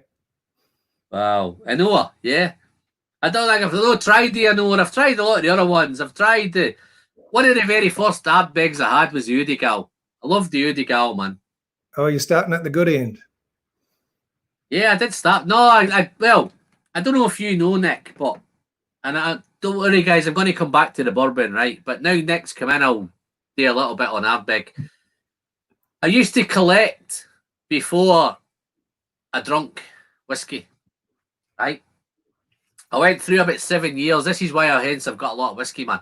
My whiskey shelves have changed over the last 2 years because beforehand it would be all kind of Rosebanks and all collectible stuff, St. Magdalene's and all that kind of stuff, right? I ended up deciding to do a YouTube channel because I actually won a bottle of whiskey at auction, which is a Glendronach 15. And I usually had it shipped to me, but I ended up deciding I was going to Glasgow for a long weekend to meet up with some mates. So I decided to pick it up when I was there. So I picked the bottle up, took it back to my mate's flat. We went out for the night and we came back in. And it was about 4 a.m. and the bottle of Glendronach was lying there. So there was 4 of us. We cracked that bottle open and that was it. I've not stopped drinking it ever since. But I've changed from collecting now to buying it to drink. And that's a wee bit of background to that. I think most people would go the other way, wouldn't they? They'd start off as drinkers and become collectors. Yeah, no, I was never a drinker. I wasn't really a drinker at the time. I used to get, every time I had a drink, I got sick everywhere, man. So I wasn't really a big drinker. I was probably drinking the wrong stuff. I'm drinking ciders and snake bites and all that kind of nonsense, man. Brandies and Red Bull and all that kind of nonsense, man. And then I got onto the whiskey, and it's changed. So I've got rid of all my big fancy bottles that I had. I sold all them and made a bit of money to end up buying some of this stuff to drink. And hence that's what the difference is. But peat was never my wheelhouse, as they say. I've never went down the peat road. I got into sherry early doors. I got into Kilkerran very early. I bought a lot. These are the only bottles from my big collection that have survived. To tell a lie, really. I sold them all, and I've bought them all again. I'm down That's to 5. where we are with that. You're definitely Ardbeg mad, didn't we? Did we meet in Glasgow? I think we met in Glasgow, didn't we? Pot still probably. Yeah. Yeah. Have your missus with you? Yeah, she's out working at the moment. She's the earner in the house. Yeah. But she was with you in Glasgow, wasn't she? I think I met you in the Pot still on the Friday night, I think. That's right. That was just me. We had the what do you call them? Chops on the Saturday, didn't we? Yeah. But it's really the wife who's the big Ardbeg fan. I just get dragged along, really. Well, at least you've got a wife. At least you've got a wife that likes whiskey, man. Well, it's a good and a bad thing. Because she likes drinking. She's drinking absolutely, man. Well, my wife doesn't drink it. I have to sneak my whiskey in, man. Whenever I buy it, I need to get it delivered when she's not around. I always get told off when I get a few more bottles in, but she's always the first to crack them open. So, well, that's cool, man. That's super cool, man. So you keep it anyway. What is it? Early in the morning, then? Isn't it? We say 10 o'clock in the morning or something. 11 o'clock in the morning. Just gone 11 now. Yeah, wow. But I'm not working at the moment, so it's all good. Wow, wee man, super. But anyway, I was diving into these, not to bore you. Thanks for coming in, Nick. But I think the guys before you came in, I was just talking about these Magnus bourbons, man. They don't smell like bourbons. They smell. I think Armagnac. I do get a bit of Armagnac now, so they're a bit fruity and a bit sweety and a bit nothing like Ardbeg. But I'm going to have a quick sip just to, then we'll come back to the Ardbegs if you want. It's just a shame I changed the wall and I've not brought any Ardbegs out. The Ardbegs have been out for weeks, man. And I took them back. I think the live stream was a bit messy, Nick, because I opened up the Ardbeg Dark Cove committee release. I've only tried that once. It was delicious. And I opened up a Lagavulin Jazz 2017. Oh, yeah. I've done the Perpetuum recently as well. Ardbeg Perpetuum, done that recently. I've just been through 6 weeks of peat, man. Everything peat. Nothing wrong with that. I know. It's not quite won me over, man. I'm kind of going the other way. I have friends come around and they bring sherry bottles. I've got the. Oh, fucking hell, man. What do we got? That Glendronach Revival, the 15, was the last bottle someone brought into my house. And I'm actually quite enjoying that. That's the bottle. That might be the new bottle. It would be. The old one was the one that I won at auction that changed my whole life on West. That bottle was life-changing to me. Because I was spending a fortune buying stuff to just sit on a shelf. I was hoarding it. I'm one of them guys. I was hoarding it all, keeping it all. You guys should be thankful for guys like me. Because in years to come, you'll be able to drink some of that stuff that you can't get a hold of anymore. But are we going to have to wait till you pop your clogs before we can get into it? No, I don't think you'll have to wait at that anymore. Anyway, let me have a sip of this Magnus, man. I'm getting a wee bit thirsty now.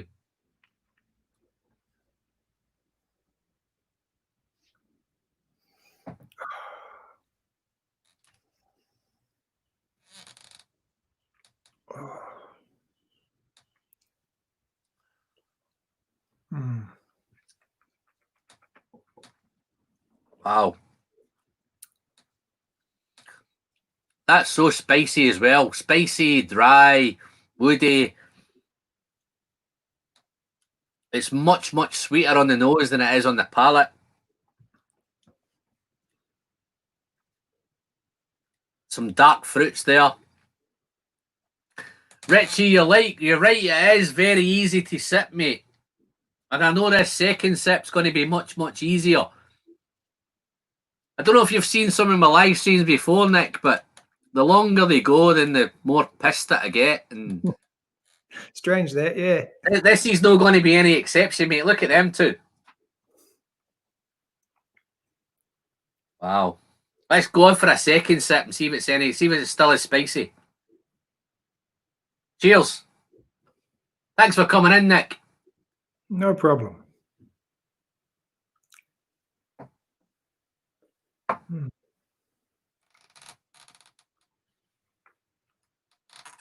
So dry.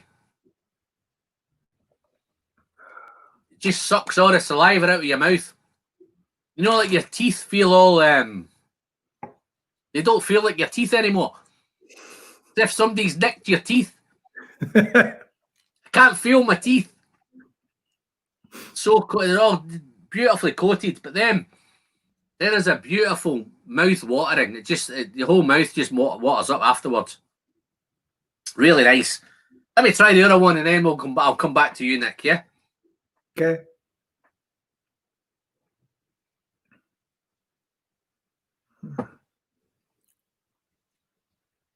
I've been sitting with these samples for quite a while now. This smells sweeter.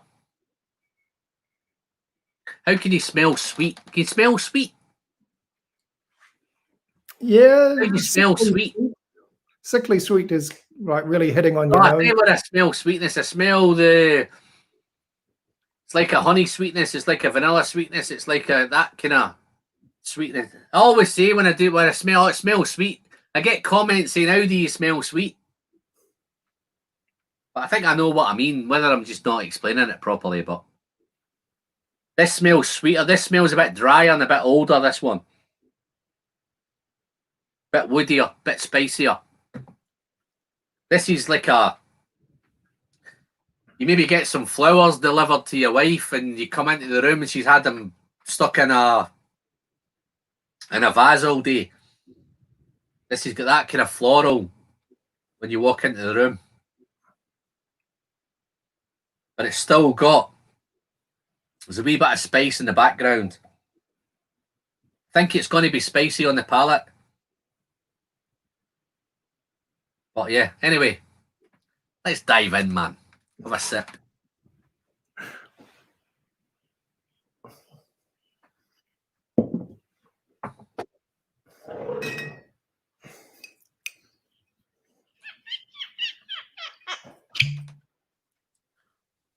Wow.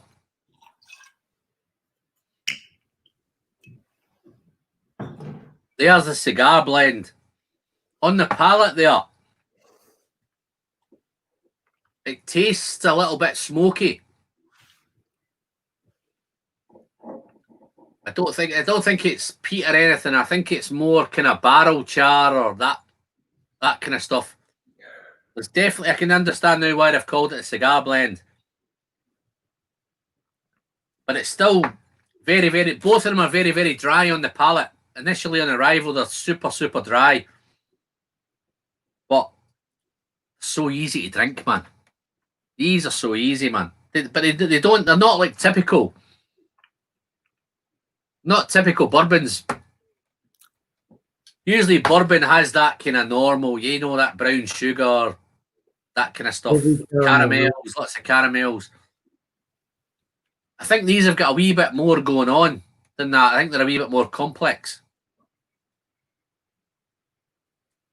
Wow. Real nice, man. See if I'm missing out on something here. What am I missing on?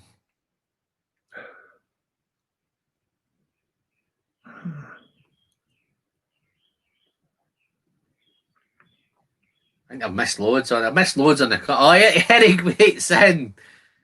Eric, how you doing, mate? Eric, just a quick one, mate. I don't know if you're available, right? But do us a favour. If you're up for it, come in and have a chat with me, right? Because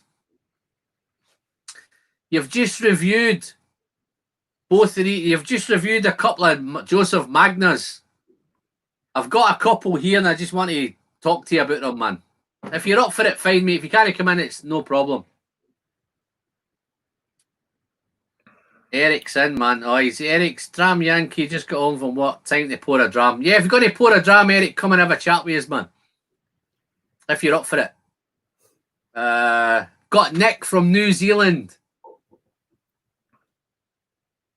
So what are you, Nick? Are you just is it Ardbeg? Is it any Islas, or is it just Ardbeg? What's the crack? It's mostly Ardbegs, but I've got Lagavulin. I know your wife likes Ardbeg. Yeah, I was a Lagavulin 16 man until kind of the Ardbeg bug hit me as well. But it might have just been the volume. We always had a lot more Ardbegs in the house than Lagavulin. But there's also a lot more choice here. Like I haven't seen the Lager 8. We can't get the Offerman edition here. There's just so much that we're missing out on. But we get a lot of the Ardbegs. No, so, I think they're tough. How's the market in New Zealand? Is there not a big market for whiskey in New Zealand? Oh, it's getting better, but there's most bottle stores just have a very limited selection of your standard core range of stuff. I have to. We live up in Auckland, and I have to get the good bottles shipped up from Christchurch in the South Island. There's a good store so do there. you ship much from out of New Zealand? No. Is Australia better? Is it better in Australia to get stuff sent from Australia to you, or is it still just as bad? we couldn't get any more of the Ardbeg Black here, so we just ordered 3 bottles from Melbourne in Australia. So we're just waiting for Corona times to die off, and then we'll go over and pick them up. That's the only stuff that we've ordered from offshore. I've still got a fair few bottles sitting down in Eastleigh, down south of England, at the sister-in-law's place. So we're going to head back. Right. So do you come over here much? You get over much? Once every 3 or 4 years, maybe, I suppose. Okay. Yeah. So does she just store them up for you and save them for you? Yeah, well, last time we were there, we did a tour around Isla and things, so we picked up a few bottles. We got some Perpetuum and some others, and they're all sitting in a cupboard. And if I order, so if you need to come over here, it's expensive, isn't it? So then once you start buying bottles, if you want to buy nice bottles, and if you go to Isla, then you could be looking at what, 100 quid, 200 quid a bottle, can't you? Some of them Isla specials. Yep, it's true. Nick, I'm just going to bring Eric in. Have you seen Eric before? You know Eric? Keep on waiting. How you doing, Eric? Pretty good. You caused some controversy, didn't you? In case you don't know how to spell my name, it's right there on my shirt. Wow, you bought yourself a new T-shirt as well. Yeah, it's also written on my underwear. You want to see that? No, you're okay, mate. I can guarantee you've got them big knickers on, mate. Don't you worry. There you go. Anyway. Yeah. You've had some controversy this week, haven't you? Hey, so I gave them. Let me just stop you before you start, right? The Magnus reviews you've done, man. Are you getting paid by Magnus? No, I love these. They're awesome. I watched them 2 reviews and I said he must be getting paid, man. Yeah, they pay me in a free blood transplants and a free liver. All right. No, I'm just saying, I've just opened 2, mate. They're awesome. You can argue with me about the points, but these are fantastic whiskeys. I've opened up the Murray Hill Club. Oh, okay. Tried the Murray Hill Club? Well, yeah, I reviewed it. I know. I'm just checking, and I've done the cigar. I've got both of them here, man. Wow. So somebody sent them to you? Yeah. Oh, awesome. Yeah, because I know. I got them sent a long time ago, Eric. I've had them probably for about a year. Okay. That's how long I've had them, man. But I've got the Dram Yankee on here, man. He says, let's have a bourbon together. So I've just cracked something on bourbon. But because I think we talked about earlier on the stream, we talked about the whole gifting thing and all that kind of thing and all the nonsense about do they accept gifts and do you not accept gifts? Are you going to review this? And so that's a whole different argument. So we won't go back down that road. But I don't accept gifts unless it's a Ferrari, a Lamborghini. No, I know. I'll take one of those. Eric, I would just like to say, man, I accept all gifts. I'm happy to accept all gifts. Sure. I get lots of gifts, but in return, people gift me. I gift them back. Right. So my whole journey is just about. There's a difference. My channel's big enough yet. But there's a difference between me sending you something. That's just 2 blokes sending each other something. Which is completely different. Doesn't even want that. Which is completely different than contacting a producer and say, "Hey, I've got 10,000 subscribers or 6,000 subscribers, and I could really promote your product. All you have to do is send me a free bottle." That's what I have a problem with. Yeah. No, that's what it's different. I think at the minute my channel's been great. I'm no in them realms where people want to contact. I've had one contact me, right? And I tell you, the one that contacted me, he sent me this, right?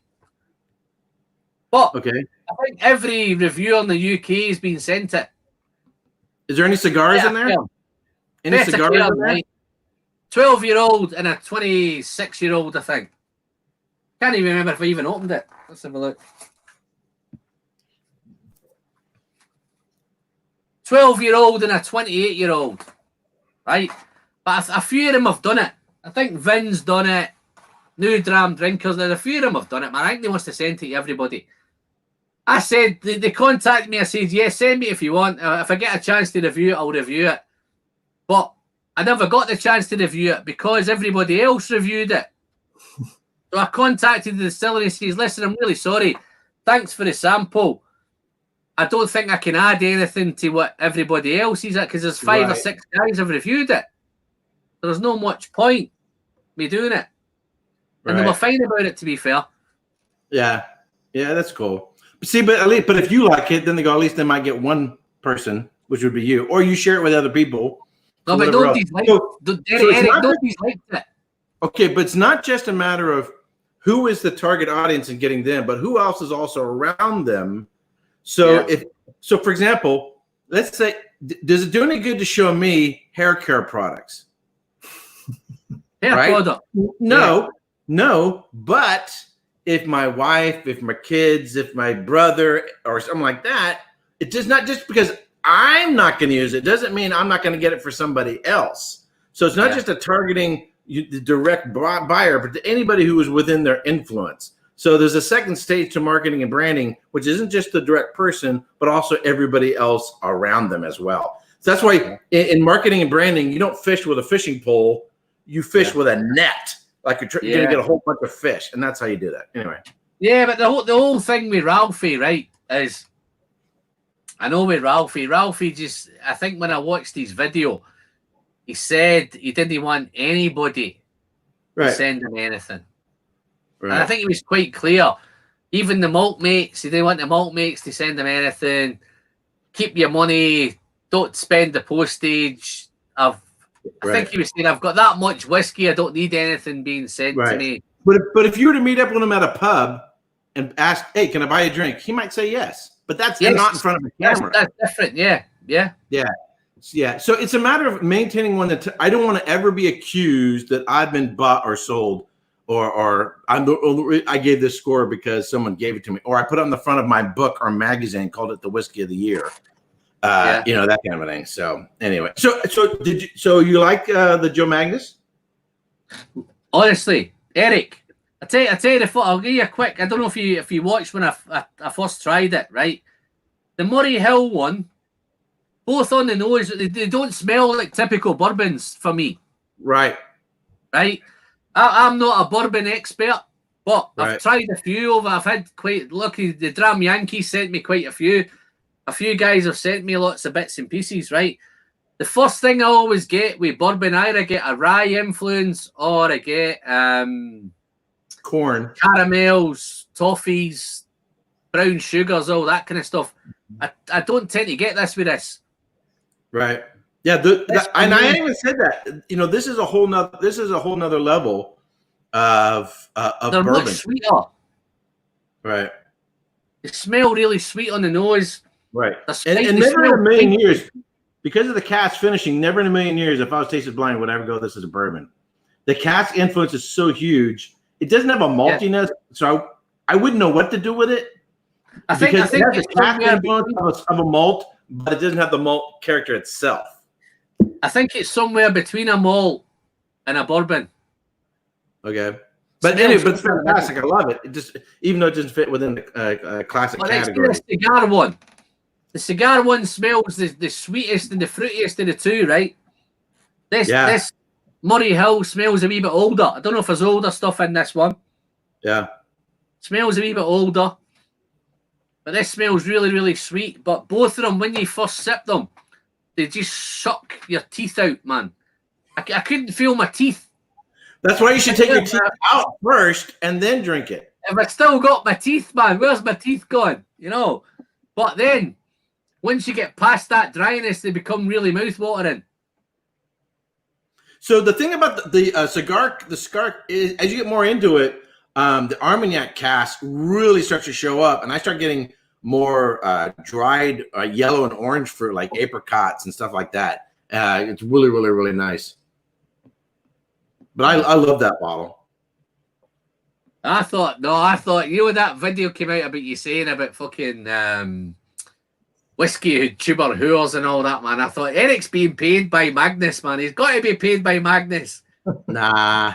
Nah. You gave a 95 and a 98. You've put perfection, man. You were like fucking, what's he says? Jim Murray, man.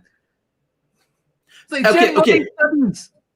Okay, but this is not freaking Canadian Crown Royal, or another bottle in which. Let me tell you the biggest thing that wound me up with Jim Murray, right? Jim Murray compared Glendronach 18, right, with Johnny Walker Red, and he scored Johnny Walker Red higher than Glendronach 18. Anyway, how they end up getting compared, I don't know, man. I don't know. But he scored the Johnny Walker Red higher than Glendronach 18. I don't know. He's a in the comments, Eric. I've got Alurin popped in. I think Alurin's down. He's down your neck of the woods, Nick. I think he's in Australia. Close enough. You might know him. I'm not sure if you know him or not. I think Alurin's got a nice little... Eric, this guy, Alurin, I'm sure he's got a winery in Australia. Oh, okay. I'm sure he's got a winery. I'm positive he's got a winery in Australia. I'm sure Alurin, you'll let me know if you've not, but I'm pretty sure he has. Yeah, I have a bottle of the Starward red wine cask finished, Nova. I'll be reviewing soon. Out in Australia. No, I tried a Starward in one of the whiskey shops in Carlisle, and it was awesome. It was only about 3 years old, and it tasted much, much older. Where are we? By the way, I just want to tell everybody in the channel, Alan pays me $20 per promotion that I give him. So Eric, every time you hear me promoting his channel. I don't know how long you were in, Eric, but just to let you know, I've got a wee whiskey super chat thing going on. I've got a really nice bunch of samples up for grabs, man. If you want to get into them, feel free. Anyway, nice to see you, 20 bucks, 20 quid every time I promote them. Feel free to pay me. I don't mind you paying me if you want, man. You know, I'm quite happy to do that. Did you ever get that Moyne situation sorted, Richard Agnew? How'd you go with the Moyne, Eric? Never saw it. I've got it, man. I know. I know. But you got refunded. I heard about it because of you. I saw your review, and I go, I got to get that. That's awesome, man. Eric, it's worth buying, man. Yeah, I know. You're causing me pain, Alan, because I can't get one. So, Eric, but I saw your video, and I Googled it. I said, I got to get one of those. It's part of the core range now, man. Not here in the United States, man. I'm looking for it. Oh, wow. I tell you where I came across it, right? I came across it. I've actually reviewed the Bunnahabhain Moyne twice, right? I did it way back last year. I picked one up at auction. It was a Bunnahabhain Moyne, but it was only made for the Swedish market. That was the only one. They only did Bunnahabhain Moyne for Sweden. It's crazy, man. They do it for certain markets in the world. But the Moyne was for Sweden. So I picked that bottle up and it was incredible, man. And then I spotted an advert saying it's now part of the core range. And I just went on and bought a bottle. Well, I'm looking for it. So if I can get one here, I'd be really, really happy. Find one, no problem, mate. You'll get it easy, Eric. Yeah, but I want it now. Richard Agnew's asking if you sorted it out, but I take it you haven't sorted it out then, no?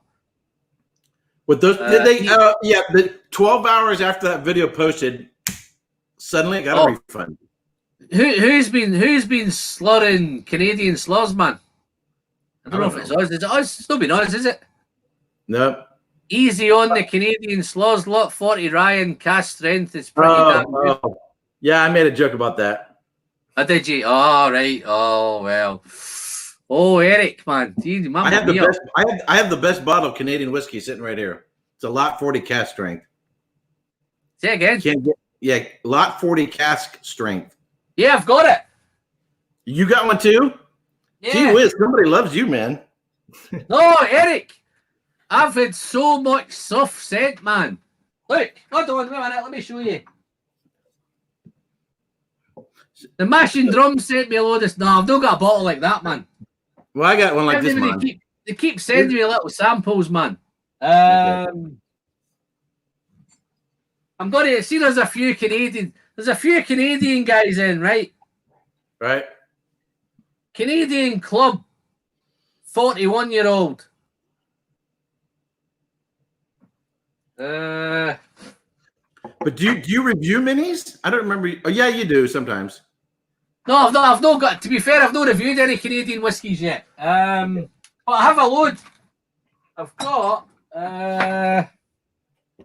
JP Weiser's 19-year-old JP Weiser. They tell me that's quite good.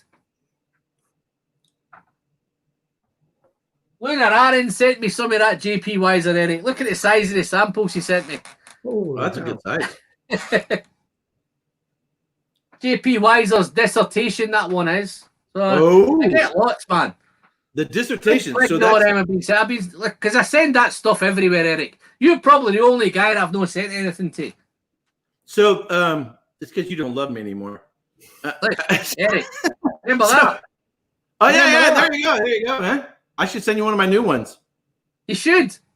Yeah, send you one of my new ones. So send me one of these, right, Eric? What I'll do, right? I'll send you one of these. There you go. So the dissertation. So Dr. Livermore wrote his doctoral dissertation, and that whiskey is named after his doctoral dissertation. Wow. That's where that's from. I think I watched an interview with him. Yeah, he's a real neat guy. I met him here in San Francisco.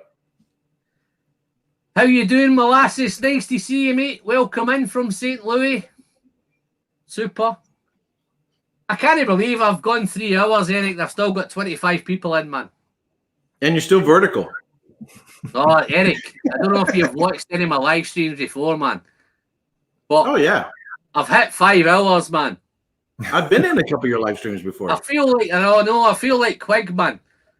There you go. I keep doing the 5 days. I plan to, I always come in, right, with a plan. And I've got it written to the side of me here. And I try and follow it, right? And then, probably about an hour in, I've had some big drams and all that, and it all changes. Yeah, the plan goes out the window. Mike Myers just came in. Mike, how you doing? I'm going to just pop off a wee second, Eric. Mike, I know you were in for last super draw that I did. Super chat. The Whiskey Throttle won it. But I don't know if I'm going to be able to get it to him. But I did a redraw just in case I couldn't, and Mike Maya won it. So, Mike, hang fire. If I can get this to the Whiskey Throttle, I will. If I can't, I'll send it to you, mate. All right? Yeah? Cheers. So, was Daniel, the Whiskey Throttle, was he in the chat earlier? Not earlier, no. I did a super chat. No, I did a super chat on my last one, Eric. Oh, okay. Anybody that super chatted, we get into a draw in this one, and I think Daniel's won it, but I don't know where Daniel is. He usually pops in quite late. This is probably coming into Daniel time. Daniel could probably pop in any minute now if he wants to pop in. But anyway, congratulations, sir, on hitting the 2,000 subscribers. Thank you very much, Eric. And may you get many more. Say again. And may you get many more. I don't care if I get any more, Eric.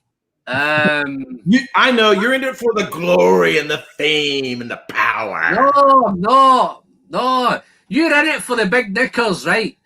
I'm just in it, right? I've got nobody to drink whiskey with, Eric. Yeah. This is me. This is great for me. I can sit now. I've got 650 bottles of whiskey, man, right? Which in my house, and I've got nobody to drink it with. Well, I'm doing it for the chicks, because chicks love middle-aged, bald, fat, bearded guys with whiskey tube channels. Oh, Eric, let me just tell you something, right? See, before you had the beard, right? You thought that it was great for the chicks, right? But you realised that the chicks like beards. Is that why you grow a beard? Oh, there's Mrs. Nick. I better How go. How you doing, Mrs. Nick? I'm being pulled away. Okay. Abbeg, Mrs. Abbeg. Yeah, you have a good one. See ya. You getting off, mate? Yeah. There he He's off. That was quick. Nobody ever should take me seriously. I think he just grabbed him by the neck there and dragged him off. Here.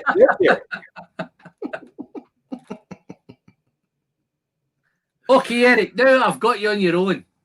There we go. How do you give this a 98, man? How do you get a 98, Eric? Pardon? Is that the highest score you've given? For whiskeys, yes, but wines, no. Oh, forget wines, man.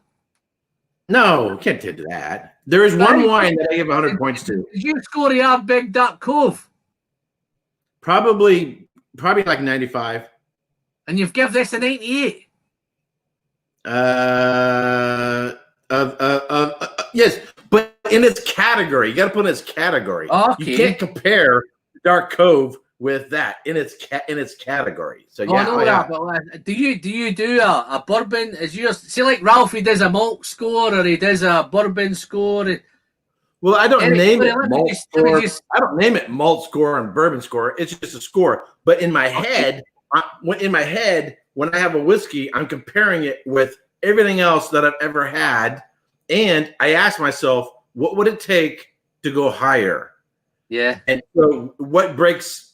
So what gets it past 85? What's it get over 90? And why not give it 100 points? What else more would I want? What more should be there to go higher? Oh, so there's a justification for what. The only thing, right, with 98, Eric, I says, where do you go after 98? I know it's 99, but what's going to get 99?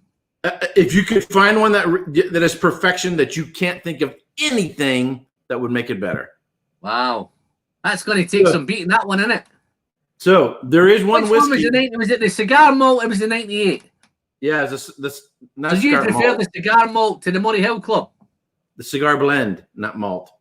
Oh, the cigar. Sorry, I'm thinking of Dalmore. Sorry, apologies, man. Yeah. So you prefer the cigar blend to the Murray Hill Club? Absolutely. So, yeah. So texturally, money wise, right? I would have thought nosing these and tasting all. I don't know what they cost, right? I would have thought the Murray Hill Club might have cost more than the cigar blend. Is that right? Nope. So cigar blend, generally speaking, $150 to $200 for this current release. Once you get past this current release, if you go to previous releases, you're looking $300-400 and up. Is that for the cigar blend? Okay. For the current release, $150 to $200. If you go to previous releases, you pass the 200 mark and you go $200, $300, $400 and up because they get more scarce. Yeah. What about the Murray Hill one? If you're really lucky, you might find one for like at 100, but 100 to 150. I thought this smells nice in the nose. And this one, $80 to $100. Although I recently saw one in Texas for 110, but I think that's the one that I reviewed. Yeah, that one that's got the long neck on the bottle, isn't it? Yeah, they all have the same. They all have the same bottle. Yeah, I think that's the one I reviewed before. So this is the triple cask finished with the two different types of sherry and cognac or Armagnac. Yeah, cognac. So. Okay, I'm just whizzing into the comments here. I've got Ulrich. I've got Nick's just super scribe. Nick, thanks very much, mate. I hope your missus didn't drag you off there, mate, but you might have better things planned, but there you go. Nick's just popped in with a super chat. Cheers, Nick. Thank you very much. So Jeremy from Social Sipper Club was making jokes about my scores. My question would be, what would you listen, I thought straight away, man, after all the commotion that's going on about the video you put out and you took off and all that kind of stuff, and I looked at it and I watched the two Magnus reviews and I thought, because I watched them back to back. Okay. And I thought, Jesus Christ, man, he's being paid by Magnus. I thought it was quite ironic. Well, Jeremy's also Sipper Club made the same joke. But so if someone objects to my score, my question would be, name me a bourbon that's better. Okay. I've tried a few, right? Now that I've tried these two, right? I could name a couple, I think. But you're a Scotsman. What the hell do you know? No, but I think I could I could have a crack at a couple, right? The first one that comes to mind for me would be Angel's Envy. Wine cask strength. That's freaking MG. No, okay, these are MGP. Hell no. 62 point whatever. That was memorable for me. Are you you got a little bit of the Coca-Cola there? No. Hell no. It's the same money, isn't it? Pardon? The same money, aren't they? No. Yeah, actually, that was pretty expensive. That's when it comes on. I'll tell you why, because I did a review of I've done a lot of Angel's Envy.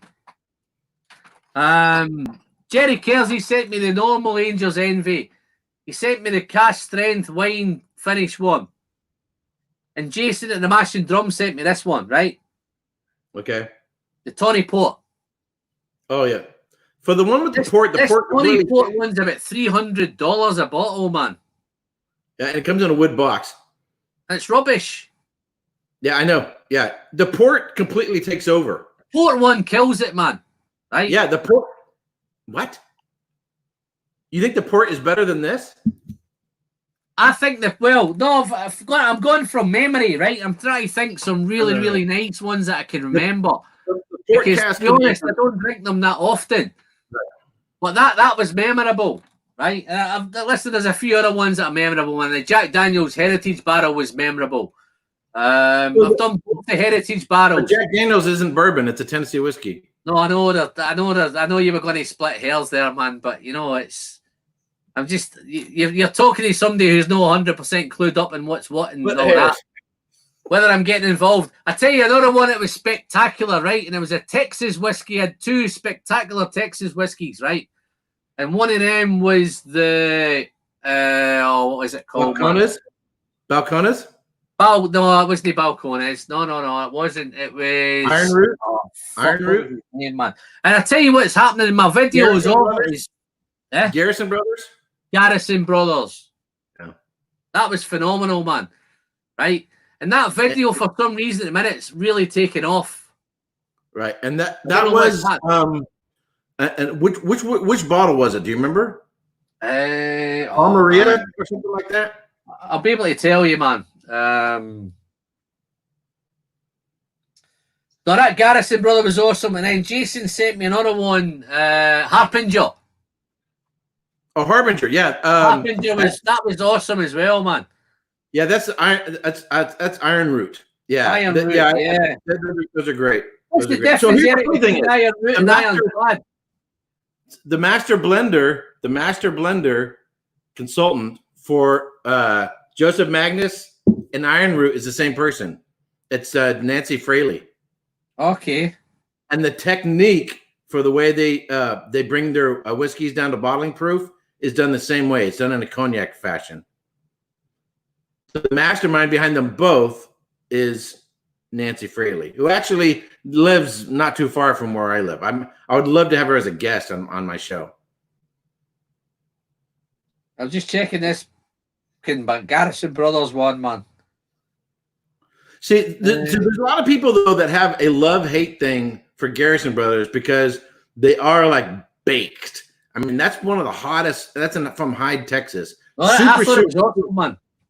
super baked. Yeah, I like them. Super baked. I mean, probably some of the most. I think this is quite expensive as well, Eric. I think these bourbons that have been sent, right? They're not typical bourbons or Texas whiskeys or Kentuckys or whatever they are. I think these are kind of $200 bottles and $250 bottles. I'm pretty sure this was an expensive one as well. Right, but they're like Daft Mill here. Okay. I'm sure Garrison Brothers is like Daft Mill. They don't do a lot, do they? I think when they bottle it, it's gone pretty quick. I've seen videos where they're queuing up outside the farm and all that and driving up and getting their bottle and away to go. Oh, at Garrison Brothers? Yeah. Yeah, it's a beautiful distillery. I've been there. I went there in I think they've got another guy there, don't they? Val Maria. Yeah. That video's just went nuts, man. I think I had about 200 views about a month ago, and it's now on 666. I don't know what's happened, man. 666. Uh-oh. Yeah, no. I'm just looking at it. I thought, when I saw it, I thought, fuck's sake, man. Just a quick one. I know Mike Valetto. I've not forgotten about you, Mike. Thanks for that super chat, mate. And I'm going to drink a wee bit of this Murray Hill Club in your honour, mate. I know Mike. I think Mike's in America as well, I think. Forgive me, Mike, if you're not in America. I'm pretty sure you are, though. But cheers, buddy.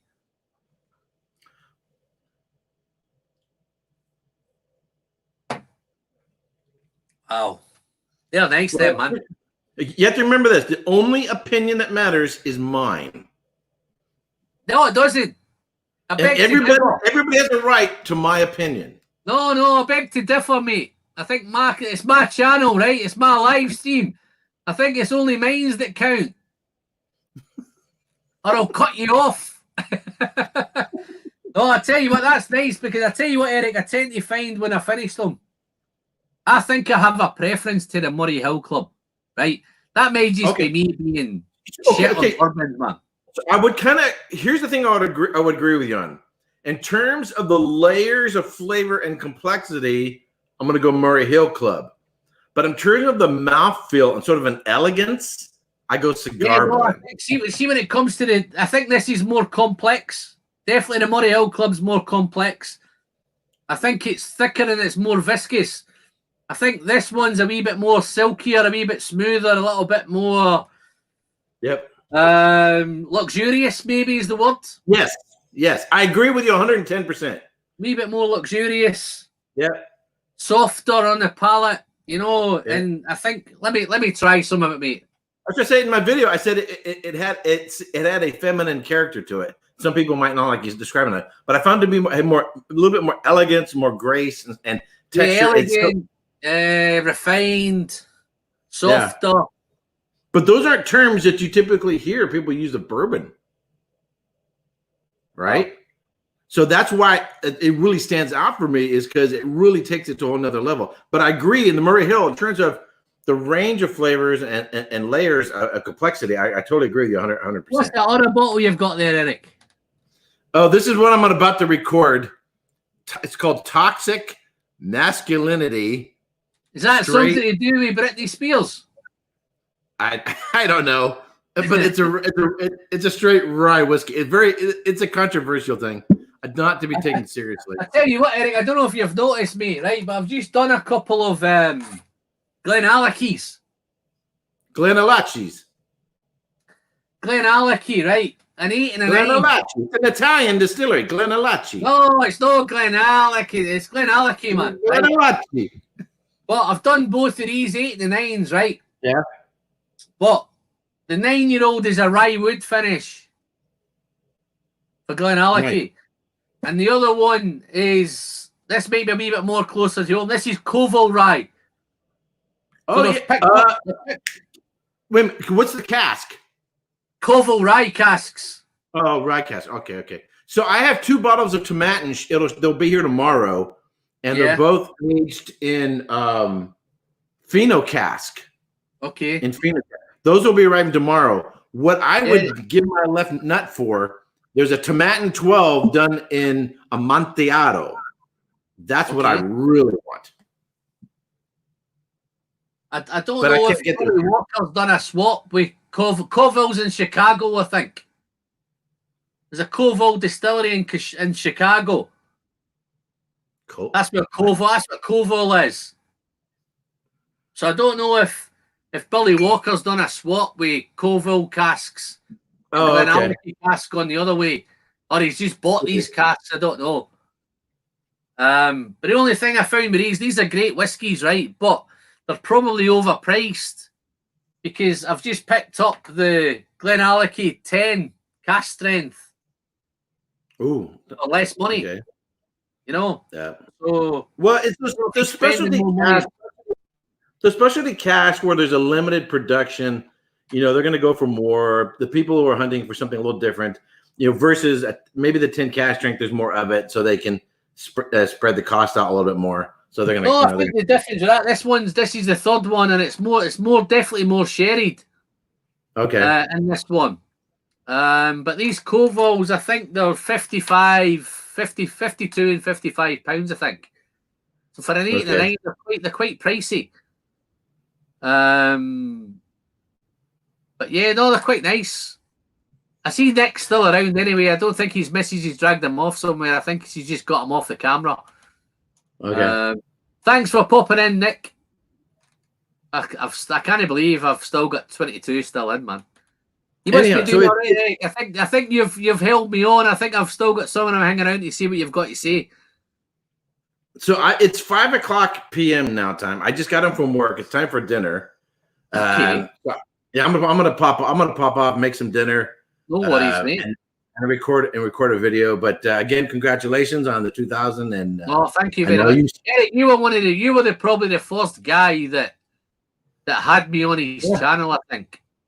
Yeah. So yeah, we did it as a premiere video. So we recorded it, and then I did editing, put in subtitles, and uploaded it. See, but the difference is now you have a much better camera capability. Your lighting and your sound. I've upgraded, man. So it's a lot better now.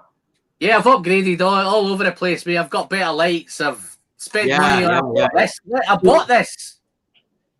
So we should do it again sometime and arrange our schedules, and I'll have you on my channel again. Give me a shout, Eric. Whenever you're ready, mate, give me a shout, right? All right, cool. Anything, mate. All right, cool. However you want to do it. If you want to talk about sharing whiskey and getting freebies and all that, I'm up for any discussion you want, mate. Yeah? There you go. You go and have some dinner, mate, yeah? All right, cheers, man. Have a good one. Eric. Thanks very much, mate. All right. How you doing, Patrick? Not bad. Where you been, man? Can you hear me? I can hear you, mate, yeah. Yeah, where you doing been? Good. I just got back from dinner. Oh, where's your channel been, man? Been away for a while, haven't you? It's been in quarantine. Quarantine? Oh, right, okay. Normally, Patrick, when we're in quarantine, we normally put out more videos when we're in quarantine. Yeah. You've probably seen I've put out loads of stuff, man, because I was at home for 9 weeks. Yeah, I could have made more use of my time, I suppose. Yeah. So, no, a great new name, man. What's the idea behind the new name? Fine Spirits Appreciation Society. Wow, there's a mouthful there, mate, isn't there? Yeah, I mean, the old one was kind of a mouthful, too. So what's your take on these Magnuses then? Is Eric talking shit? Yeah, Is it I think that they're good, but I've only had, I don't know about 98, but hey, everybody's taste is subjective. So what might be a 98 for him think Eric's might being be paid by Magnus. I don't know. I think he's being sponsored secretly. Yeah, and hey, he's not telling us. He's not telling us he's being sponsored by Magnus. Is it just a coincidence that as soon as I hope he's still listening, man. Patrick, do you think he's a whiskey whore? I don't know. Is it a coincidence that he says that right after giving these crazy Absolutely, stories? yeah. No, he's talking about Ralphie's saying, oh, they're all. I noticed he said whiskey whores, but he never named anybody, man. Maybe he didn't want to start things too far. I don't know. No, but then he realised and he deleted his video, didn't he? I hope you're still listening, Eric. Hiding in the background there. So, Eric, do you have... How's life for you, Patrick? What are you up to, mate? What are you doing? I've been busy with work lately. What do you do, mate? What's your job of work, Patrick? Computers. So I make sure that my company stays up and running whenever computer emergencies happen. Oh, right. Okay. So you're a computer whiz then, yeah? Yeah. Super. What are you drinking? I was about to pour some of this. Bit of Glenrothes, yeah? It's the Maker's Cut. Do you have you tried this? No, it's a brand, Patrick, that I don't come across very often as Glenrothes. I know it's here, but we tend not to get much of it here. I I think we're probably spoiled here because there's that much that I think Glenrothes kind of drops down the pecking order. I think when you go to look to buy a new bottle of whiskey, I don't think we think automatically Glenrothes. I think we might think Glenallachie cask strength, we might think Glendronach cask strength, we might think Laphroaig or Ardbeg or stuff like that. I don't think we go down that road. I don't come across it very often. Yeah, have you opened it? Yeah, I've had like 1 or 2 drams out of it. It's 48.8%. It's aged exclusively in first fill sherry casks. Natural color. Wow. And it was only like $52. $52. Yeah. Wow, that's about, what's that, about 35, about 40 quid here, I think. 42, 40 pounds here, I think. Multi saying the more time Billy Walker has to work his magic, the better those cask strengths will get better and better over the coming years. No, I think Glenallachie, I don't know, do you get much Glenallachie over there, Patrick? Where in America are you, Patrick? Indiana. Do you get much Glenallachie over there? Yeah, I mean, some. I have the 12 and the cask strength 10 batch 1. Okay. I think Multi saying that Colville distillery is based out of Indiana. I thought it was. Is Chicago near you then? Oh no, I'm in the south of Indiana. All right. No, all the research I done it was out of Chicago. I think Colville. Well, so Chicago's close to the Indiana border, the northwest. Yeah. Have you tried anything from Colville? I think I've had some of this stuff at a whiskey event, like a tasting event. Okay. Yeah. It was okay. I think maybe their rye was my favorite out of what I tried. Yeah, I think it's the rye one I've got. It's the it's a Colville rye cask. Yeah. Quarter cask as well, so it's a small cask, so it's quite woody. Quite dull. So there's a lot of wood effect from it. The Koval is more craft distillery, so they're not super big like some of these places. So what's your take on Magnus then? Have you got a preference to the Magnus? Have you tried the Magnus ones? I don't own any bottles, but I've had pours of it and had. I usually go down the road, Patrick. Well, I'm looking at both of these, right? I've got the Murray Hill Club and the cigar blend, but I've finished the Murray Hill Club, and I've still got I know these started off big drams, man, but I've still got quite a bit of the cigar blend back. So that usually tells me that my instincts telling me that that's the one I prefer. Well, the Murray Hill is just a really good blend of bourbons. It doesn't have anything crazy, no crazy cask finish. It's just a blend of 18, 11, 18, 12, and 9-year bourbons. I think Allurin's saying the Glenrothes is such an oddity. It gets so little love out there. How are you enjoying it, Patrick? Yeah, it's pretty good. It's got baking spices and a little bit of like a red fruit, a little bit of like a toffee, and maybe a little bit of chocolate on the nose. Yeah, I think Multi's defending Eric. Eric will back on the channel in a hot minute to defend his honour.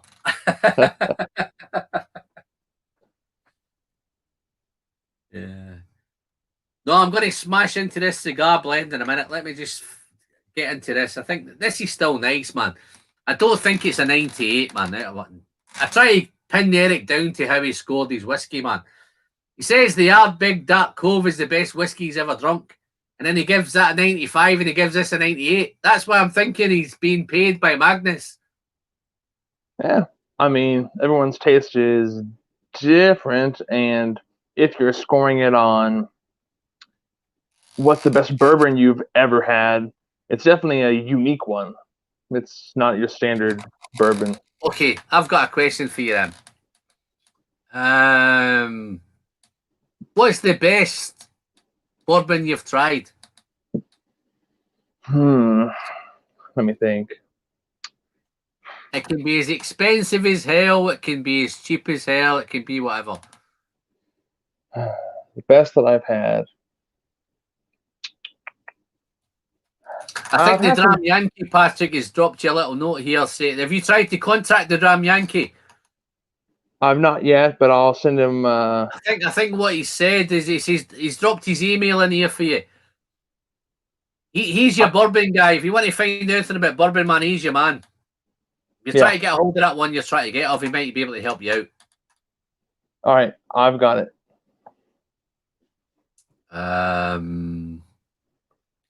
Oh, DH Silves popped in. How you doing, Dustin? Where have you been, man? I've only been on for 3 hours and 40 minutes. But nice to have you here, Dustin. Cheers, buddy. I've just popped an SMWS. The hills are alive with the sound of muesli. Wow. Great stuff. They always find them great titles, don't they? The SMWS ones. They're definitely pretty creative on their titles and their tasting notes, both. I actually find with some of them, when you actually see some of the names, it might be the in a chocolate nutshell, and you're thinking, where's the... I tell you, the other one I found it with was the Booker's. I got sent a Booker's sample. I think it might have been the Dram Yankee that sent it. The Booker's Country Ham. Yeah, that was a good one. I got no ham in it, man. Where's the ham? Yeah. I don't think it's supposed to have ham. I think that they name the guy it. that owns Booker's is a big ham fan, man. He likes ham. Yeah, I mean, every batch is named after, something in the history of the distillery or the people who worked there. Yeah, I think it was I think when I checked into it, I think it was because I'm thinking, where's the ham in this? There's no ham in here, man. Why are they calling it country ham? And it was like the SWS one with the chocolate nutshell. I got no chocolate in it, but some of the guys said if you add water to it, then it goes chocolatey. Well, I drunk it without adding any water to it. But yeah, no, I think the owner, I think he likes the ham thing, so he just called it country ham, I think. Yeah, I think the story was like they would always make a really good ham for Christmas or something. Just a quick one, Patrick, while you're on. They've got 19 guys left in, right? If they don't know your channel, man, just give them a little thing about your channel. Sure. It's called Fine Spirits. Yeah, it's called Fine Spirits Appreciation Society. We review all sorts of fine spirits, whiskey, rum, brandy, cognac.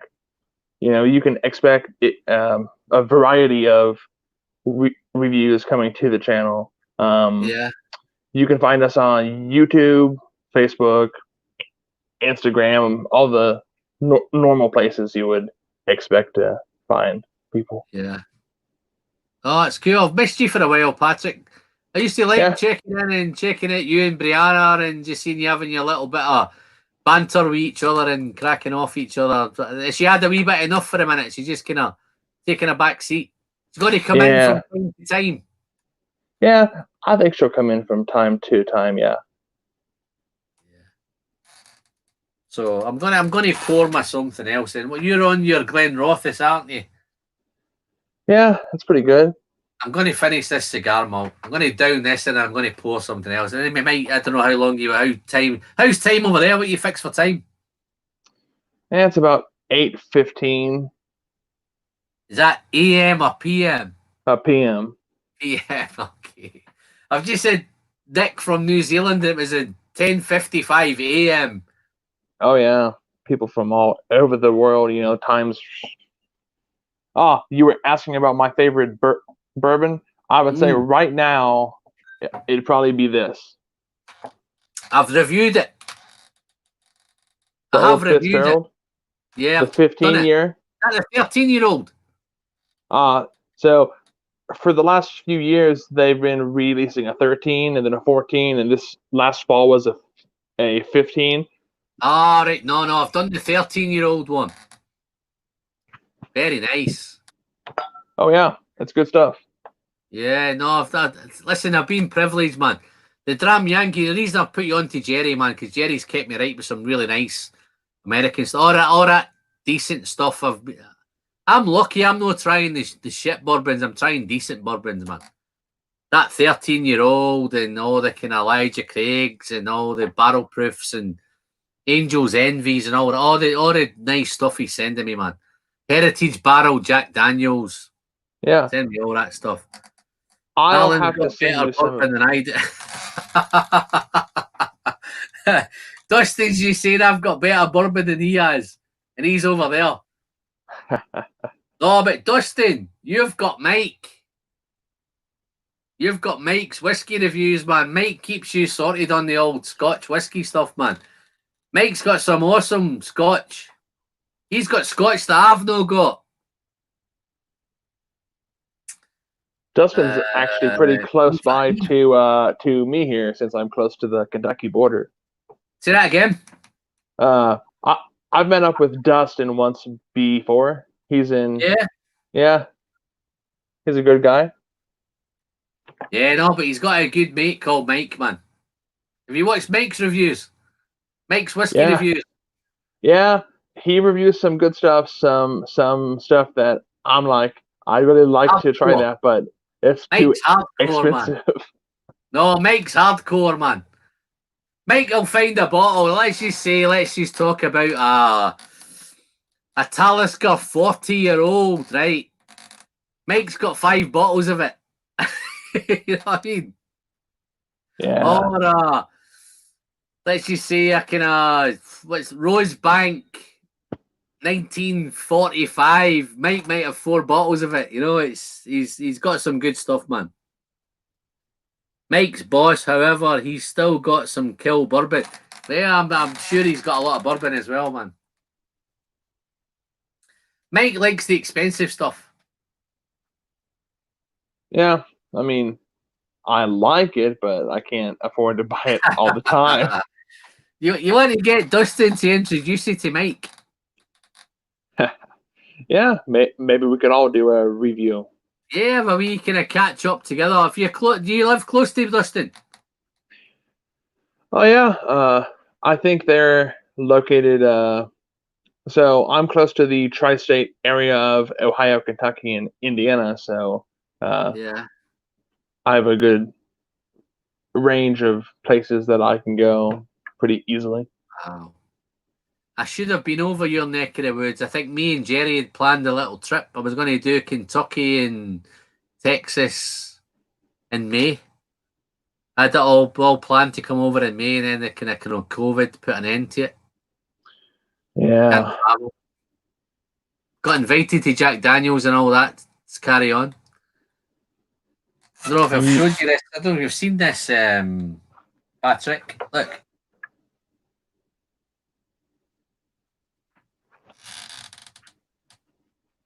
I see Jack Daniels and I see some signatures. Yeah.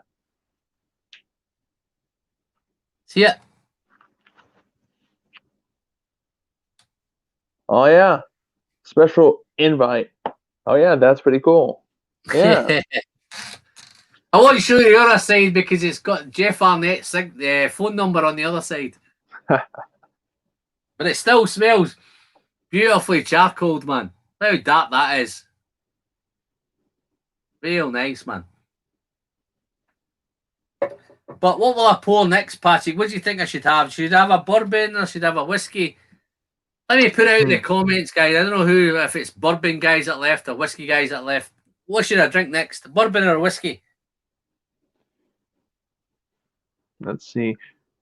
I've got do you want to do the Springbank 12? I've had mine sitting over there with a coin on it for like an hour and a half.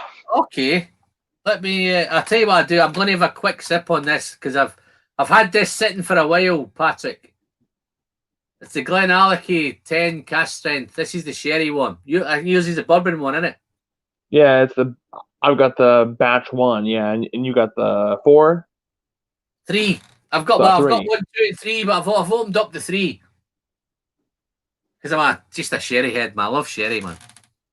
If that batch 1 would have been sherry, that'd have been opened by now. So I'll have a wee quick sip of this, and then I'll do the. Your Springbank 12, is it the 57.1? Let me go grab the bottle and I'll see. No problem, mate.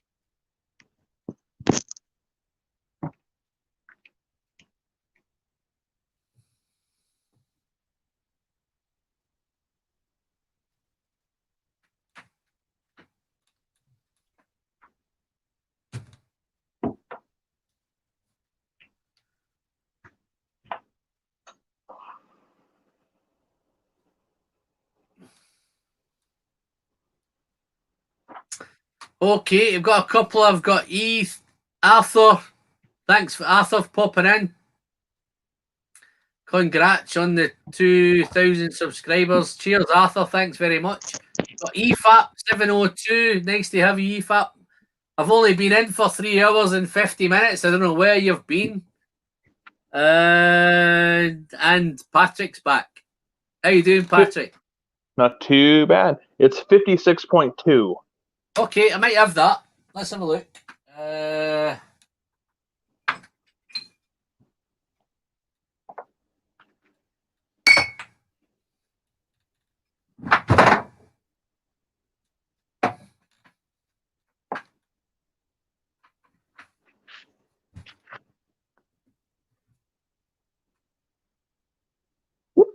No, I've got another one, but the one I've got is 54.8, so it's a different one again.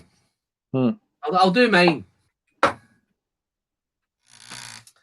Because I think with Springbank 12, it's all in batches again. But I think this is batch 18. So I don't know, what was your ABV 50? 6.2. That may be, is that the recent one, the most recent one? I bought it last year. I'm not sure. Yeah, I think mine was this 57.1. I think was October last year. So you might have got the new one about February time, I think. Yeah, I think it was earlier than that, but I could have bought one and they could have shipped me an older bottle. Yeah, I think they only do 2 a year, Patrick. I think this was the October one. So maybe mine was the early last year. Yeah. Could be. But anyway, let's pour them. Springbank. Are you a Springbank fan? I haven't had a ton of them, but from what I have had, yeah, it's good. Yeah, Springbank and just to let you know, Dustin said in the comments, the last one of 2019 is the one to get. This is it, Dustin. 57.1, October 2019. Looks like somebody has made a nice dent in that bottle. Look at that, man. Look at it. I tell you what's happening, Patrick, right? If I could have told you, and I'm probably going to bore, I'm probably going to lose loads of people watching, right? But I didn't drink whiskey, let's say, 3 years ago. I'd never drunk whiskey 3 years ago. I only started drinking it 3 years ago. That makes sense? Yeah. I was collecting it for 7 years before that. Before I drunk a drop. I was only doing it to make money. Buying loads and loads and loads of bottles, man. And yeah, I don't know if you heard earlier, my Infinity, my bottle that changed it all was the Glendronach 15 Revival. The old one. I opened that bottle up one night with a load of mates. Paid a fortune for it. I paid 150 quid for it. And I smashed it open and we sat for 4 hours and 4 of us smashed that bottle. And after that, I've changed my whole wall. If I was doing this channel just as a whiskey channel 7 years ago, it'd be full of Rosebank, St. Magdalene, Port Ellen, All those bottles that you would buy to make money. Look at it now. It's all the stuff that you're paying to drink. All drinkable, man. I sold a whole lot of it. Right? Put it all into the auction. £30,000 later. This is what happens, man. I start buying stuff now that I can drink, and I became a pisshead. Hey, nothing wrong with finding a new hobby, you know, and one that is enjoyable as this. I've got the same hobby, but it's just changed a little bit. Yeah, you're just doing a different thing with the bottles. Malty thinks we should make us. Let's do some scotch. So let's do some Springbank. Yeah. Yeah. Let me have a sip of water. Got to keep it water, keeping hydrating.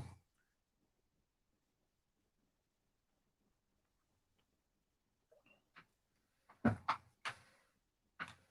me find a glass. Let's have a look.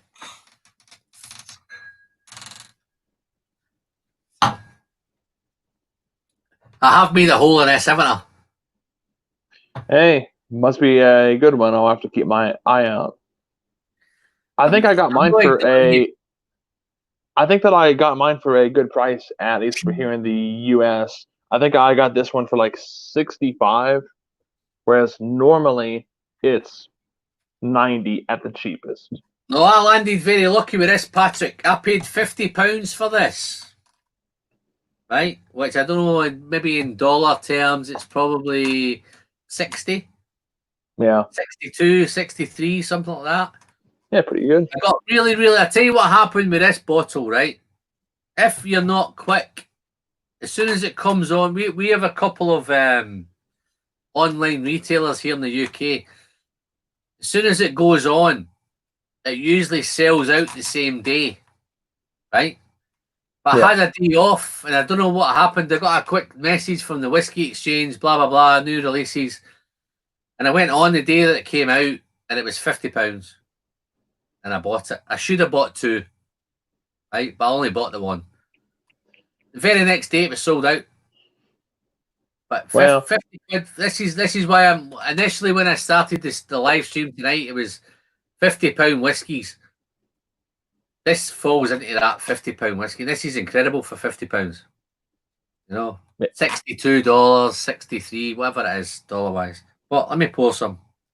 So yours has been sitting for a while. Yeah. I'll let you go first then.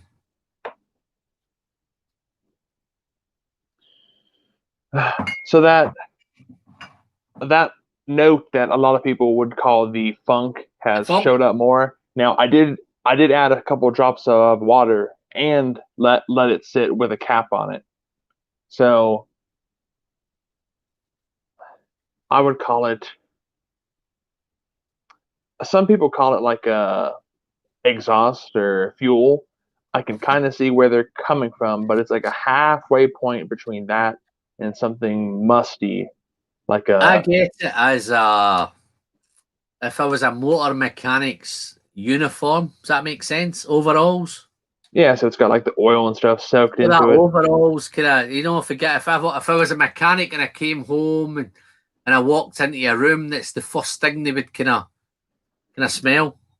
Sometimes, don't get me wrong, Patrick. Some of them I get it diesel. It's all diesel all over the place, but this one, it's more. I know mine's is a little bit different to yours. But I'll let you carry on. Sorry for interrupting me. There's like a red fruit, some sort of red fruit. Almost like a maple syrup sort of sweetness.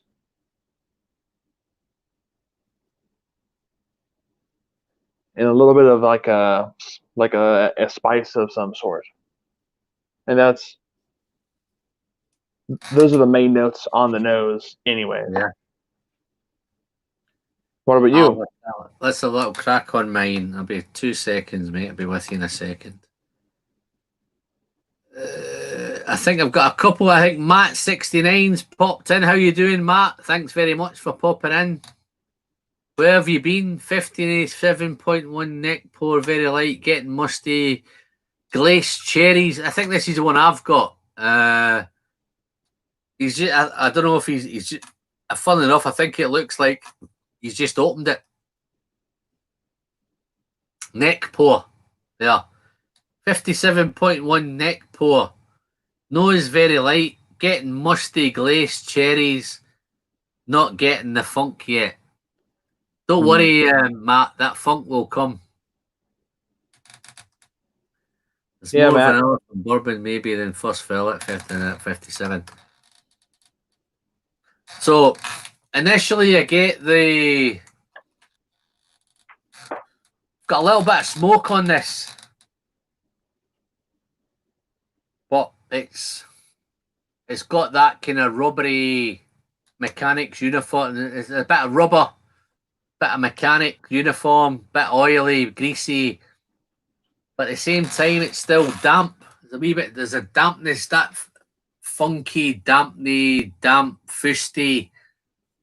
I think fusty is a Scottish word. I think you've got musty. I think we call musty fusty.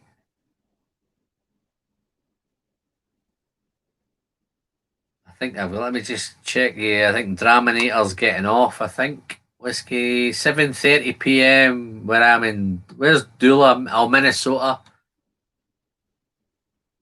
Wow, he's on the old 12 sherry cask Macallan. Not many people are drinking Macallan at the minute. Just you American guys that keep Macallan going. Well, actually, I think it's the Asians that are keeping Macallan going. Somebody's keeping Macallan going because it's not us. It's very popular in East Asia.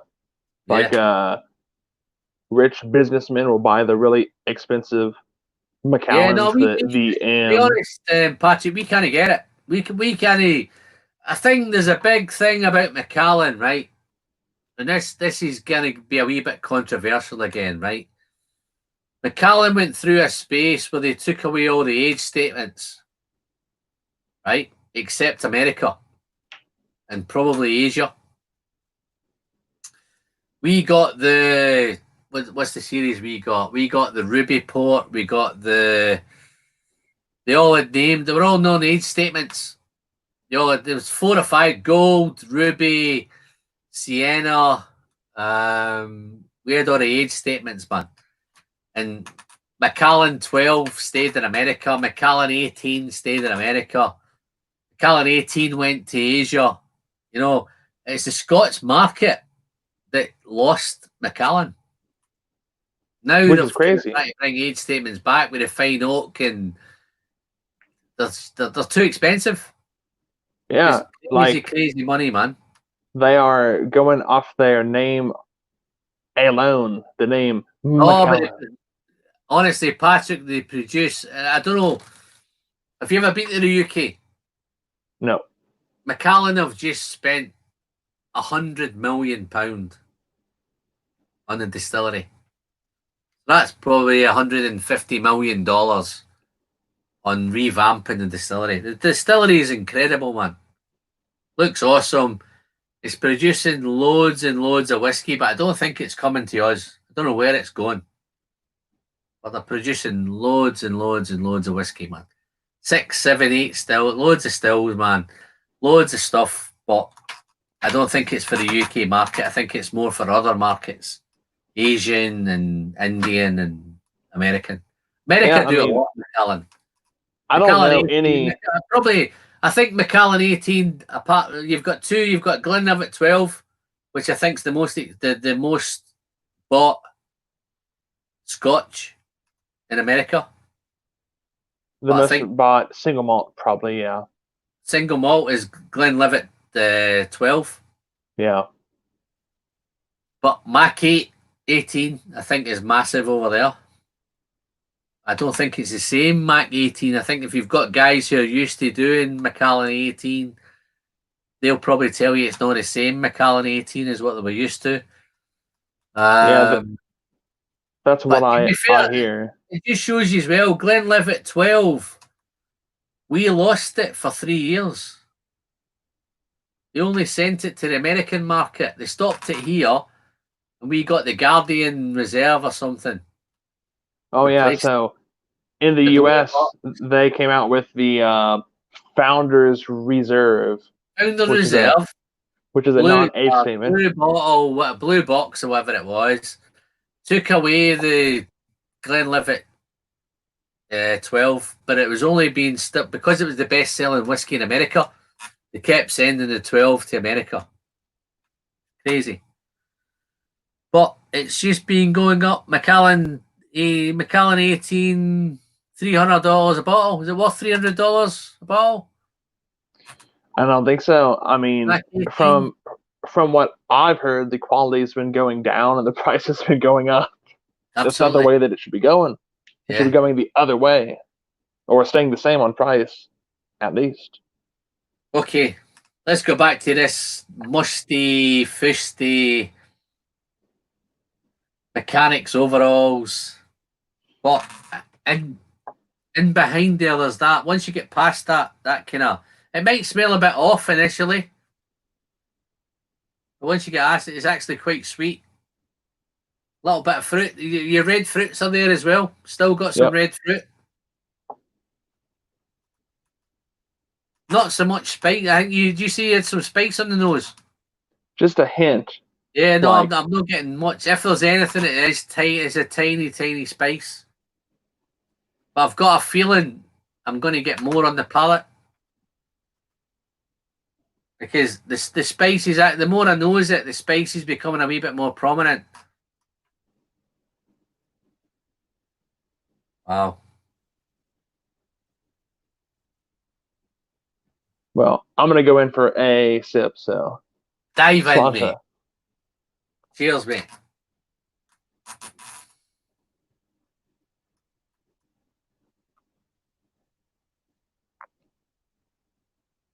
So, I think that the water that I added brought out more spice than when I was drinking it neat.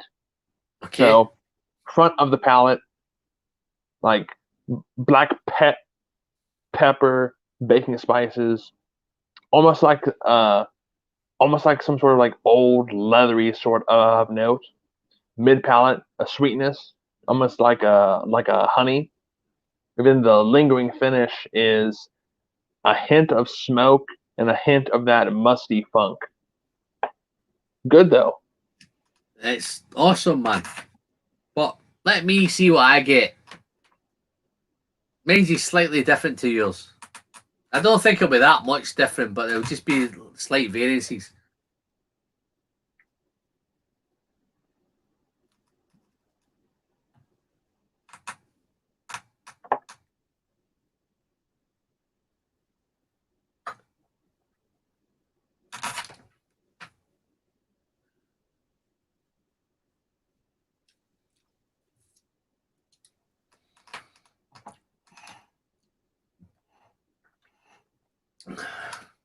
Super spicy. I've not put water in this, Patrick. But the first thing that hits you is there's spices all over the place. Ginger, clove, cinnamon. They're all there, all the spices. The first thing that hits me is spice. On the nose, it's funky on the nose, but I'm not getting much of that funky on the palate. It's spicy. A little bit of wood. Not so much, not a lot of fruit. A little bit of tiny bits of fruit, but I can't distinguish what fruit, whether it's red apple. On the nose, it was more kind of red apple, red fruits, maybe even some cherries and strawberry. But on the palate, it's just very, very spicy, man. Spicy and woody. Dryness. It is an awesome dram, that, but there's none of the funk's all on the nose, man. There's not any funk in the palate. Everything here is pretty much up front. In my batch, even when I first poured it, I think that there was that hint of funk on the finish, but we don't have the same batch, so could be the difference there. This is quite on the. This one, particularly, it's spice all the way through. It's spice on the nose, it's spice on the palate, it's spice on the finish. The real spicy finish. But I'm not. I think I get more funk on the nose. Once I'm past the nose, it's not funky. I don't know if there is. Agree that even in my batch, that the funk was more on the nose than the palate. Yeah, it's all funky. Definitely. Springbank usually is all funky on the nose, man. Once you get past that, but into the palate, it's woody. I'm trying to think if I can pick out what. There's a little bit of fruit in there, but I'm struggling at the minute. I don't know whether I've had too many whiskies to tell you what actual fruits there are, but there's a little bit of fruitiness, but it's more a kind of wood-driven, oaky-driven, maybe some savoury. It's a bit more savoury. I think what's Mike saying? So I've got Matt 669 saying strawberry mivvy. Spicy and smoky. You know what a strawberry mivvy is, Patrick? No. That's a strawberry ice cream. Ah. Still very light funk for a Springbank. I think Matt's on the same one as mine. I remember right. Yeah, he's picking up. Turned into spicy, smoky, but he's getting a bit of strawberry ice cream on the back of it. Maybe see what a little drop of water does. Yeah, I do a bit of water. I don't tend to put a lot of water in my whiskey, Patrick, but let me see what this does. Let's see if it does anything to it. Yeah, so usually I'll, nose it and taste it neat. Then I'll add a little bit of water, and if that seemed to take it in a good direction, I might add a little bit more. See, Patrick, you're more what's the word I'm looking for? You experiment more than I do. I tend to taste it, and once I taste it and I like it, I just smash into it and just keep drinking it. But I'll try a lot. I'll try a little bit in this. See if it does anything to it. Speaking I think you said when you added water, it got spicier. Yeah, it was spicier than I remember drinking This it. is going to be a spice bomb, man, because this is spicy already.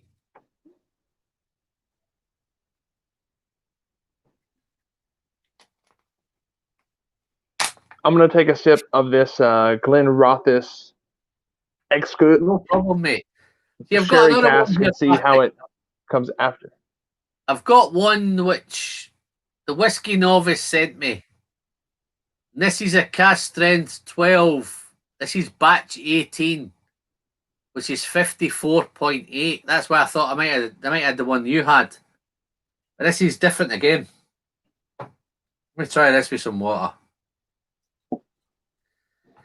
What do you think of the coins, Patrick? You like the coin, mate? Yeah, it looks pretty good.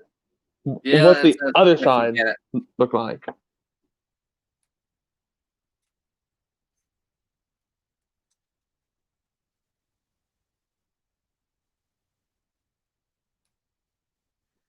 This is the part. This is the bit that I like the most.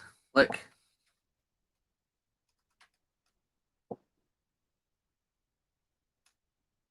See it? Yep, the pleasure is in the sharing. Indeed. So, you were talking about how I like to experiment more. I do have something very interesting that I'm going to go grab real quick. Crack on, mate. I tell you what, for everybody that's watching, right, Patrick will be back in a minute, but I'm going to do a quick. I'll be back in 2 seconds. I've been on for 4 hours, guys. Let me have a quick toilet break, man. It'll be 2 seconds.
how's it going, mate?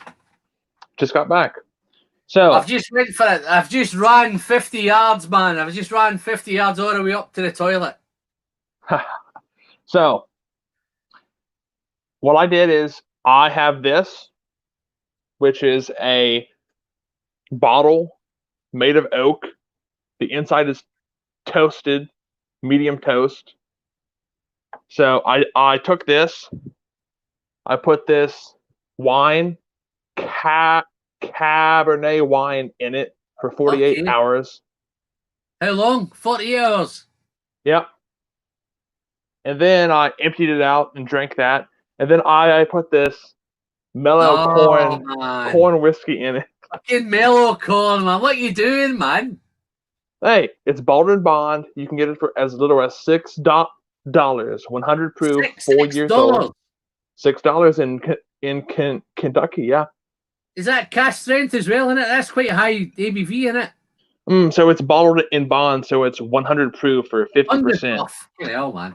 No, I've tried it. I went to a little whiskey festival in Manchester, where I live in Manchester. And one of the shops, he brought that, right? And they were giving out some samples. I actually think that went down quite well, right? Yeah, it's good. Even to the degree, I think if they'd have done a blind sample of 5 or 6 whiskies, I think that would have done okay, that one. But everybody's slating that. They're all slating that mellow corn. It's very, very sweet and corny, isn't it? Very, very sweet, isn't it? Oh, yeah, it's sweet, but you also get like what I call a dusty corn bin note on the nose and the palate both. So here's what the original color is. Yeah. Kind of light. Yeah. Is that in a Cabernet? You've got it in a red Cabernet, haven't you? You've added some red to it, haven't you? Well, that's a brand new one. The mellow corn is still in this bottle, and I just poured some out. That looks like this. That looks like that.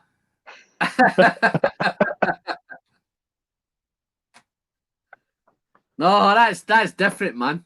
72 hours. Wow.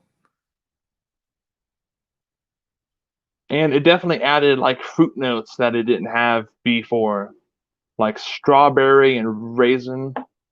Okay.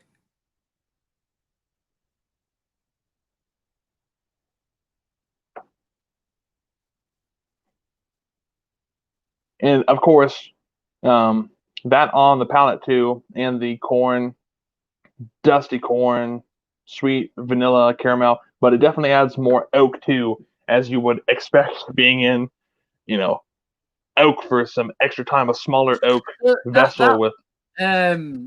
Excuse my ignorance, Patrick, but that mellow corn, right? Yes. So what kind of age has that got? So it doesn't have an age statement, but it's bottled in bond, which means by law, 4 years, isn't it? 4 years minimum. Yep, that's made at Heaven Hill. A lot for bourbon, isn't it? Because bourbon can usually be quite quick, can it? Yeah, but that's a corn whiskey, which has to be aged in used oak. Yeah. Oh, used oak, that one. That's why the color is not so dark. Ah, right, okay. So most bourbons are in new oak, aren't they? Bourbon has to be in new oak. New oak. Now, if you finish it, you have to apply to the TTB to get a recipe to put on the bottle. So, like Angel's Envy, it's not bourbon. It's straight bourbon finished in port wine casks. They have to put the whole thing. Oh, wow. Okay. So what about like that Magnus, that Joseph Magnus is what's the difference with NGP then? What's the difference there then with that? So MGP is probably the highest output distillery in the so somebody else makes it, then they label it up as something else, is that right? Yeah, so a lot of the craft places and bigger name places like Joseph Magnus will source from MGP. MGP will sell you new make in barrels, not in barrels. they'll sell you aged whiskeys. You can buy whatever you want from them, and you can buy like 3 barrels, or you can buy 300. Wow. Depending on your business, what you're trying to do. Wow, man. No, this is why I'm saying, right? Eric's gave a 98, right? This is what baffles me with Eric. I knew it was MG because when I did the review of it last year, I knew it was MGP. I knew somebody else had made it. So Joseph Magnus hasn't even distilled that whiskey. Right. They've really just stuck Magnus on it, haven't they? Not true, but you got to think that some places, even in Scotland, do a really good job. Like Compass Box does good work, and they source everything. They make good blended malts and blended Scotch. But you're probably right there, yeah. But when did they become 98s, 95s, 96s, 97s, 98s? Well, some of the Compass Box stuff, I think the latest one that was popular was the second batch of their no name, they call it, which is mostly, it's a blended malt, but it's mostly from Islay, so it's a smoky blended malt. And if you look it up, they'll tell you exactly what's in it by what percentage. Absolutely, I think Compass Box is one of the ones they want to be more transparent, but the Scottish Association won't let them be more transparent. Yeah, so you have to send them an email. They can't put it on the label. No, but you can contact them and they'll tell you. Yeah, send them an email or call them. What's in it. Yep. Oh, Dustin says the No Name 2 sucked. I haven't tried it. I think I might. I'm pretty sure I've got a sample of it somewhere. Did Dustin like the first one a lot better? Yeah, let me have a quick look and see what I've. I'm sure I've got one, man, somewhere.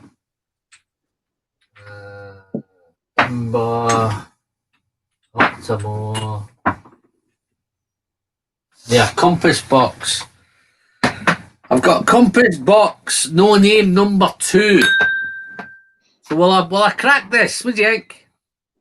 Yeah, I mean, I guess you better pour it and see if it sucks. Let's see. Let's see if. Well, I know I'm not. Is this peaty? I think it's peaty. Yeah, it's mostly I'm not the best Islay. peaty, but I'm not the biggest peaty fan in the world. But I'll pour a bit of this. Here, I'll go grab something peated too. Okay. I'll be right back. Just to say there while you're there, Patrick. Oh no, he's got his ears are off, isn't he? Well, to all you 16 guys that are still in, fair play, man.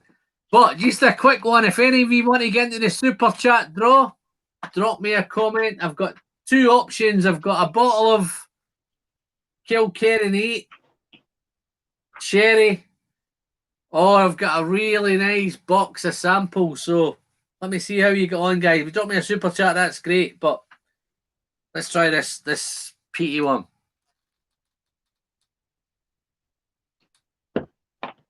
Okay.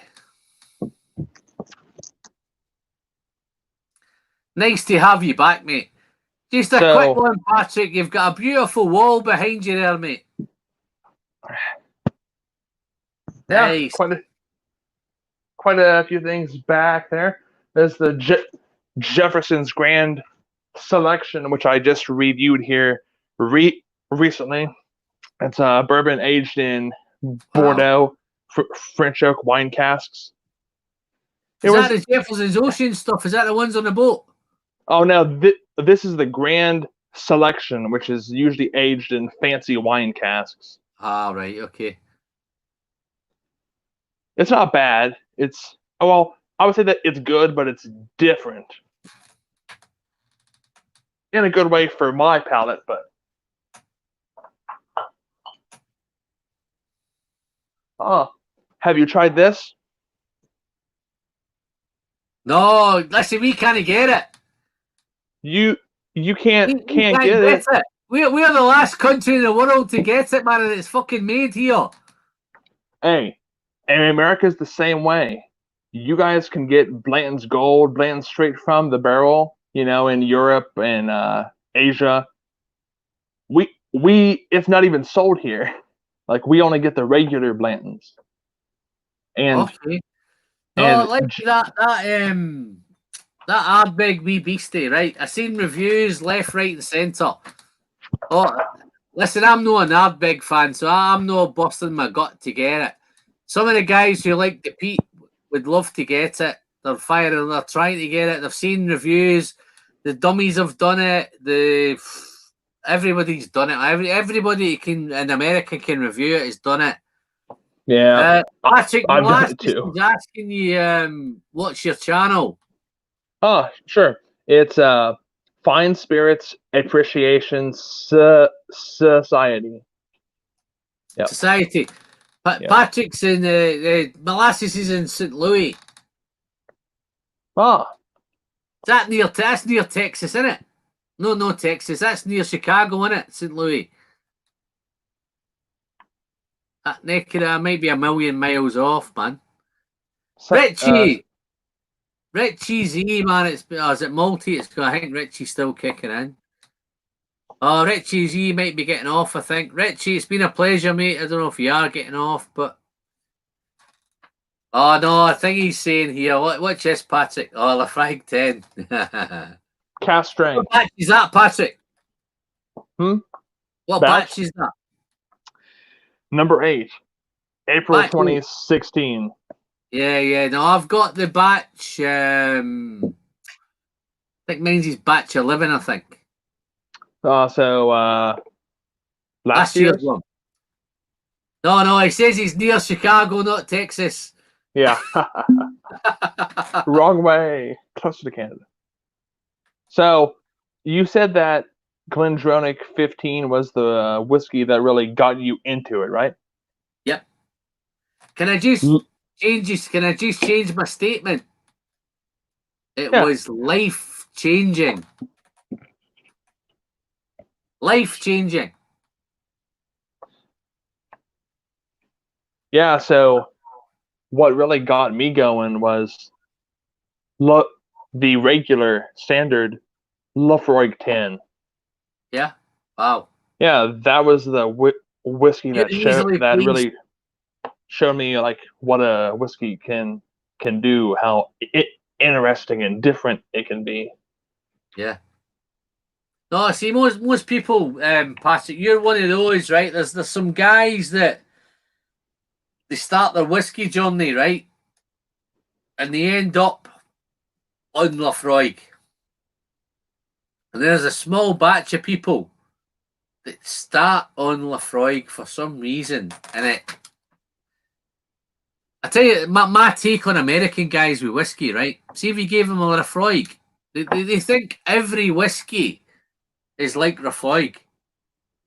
Americans, it's too smoky, it's too whatever. Oh, regardless whether it's a Glendronach or a Glenallachie or whatever it is, right? They seem to think all whiskey is TCP, it's too medicinal, it's too smoky, it's too whatever, right? And then you get the odd guys who, like Jason and the Mash and Drum was one, I think. I think the one that blew him away was an Ardbeg 10. Yeah. He's if you watch his video when he first drinks an Ardbeg 10, you can see it in his face that it just blows his mind. Yeah. Some people take to peat straight away. I still can't take to peat. Yeah, so that was my first Scotch, the standard Lafroig 10. This no-name one. Yeah, let me know what you think. Whiskey friend, I'm not grown up enough for the peated stuff yet. See, Molasses, look at this guy here, man, right? I hope this is not a portrait of his face, but look, this guy doesn't like peat. Well, he should start out with something light. He shouldn't go straight to Lafroig or Ardbeg if that's too much. He should try something like Highland Park 12, that's light, or even a blend.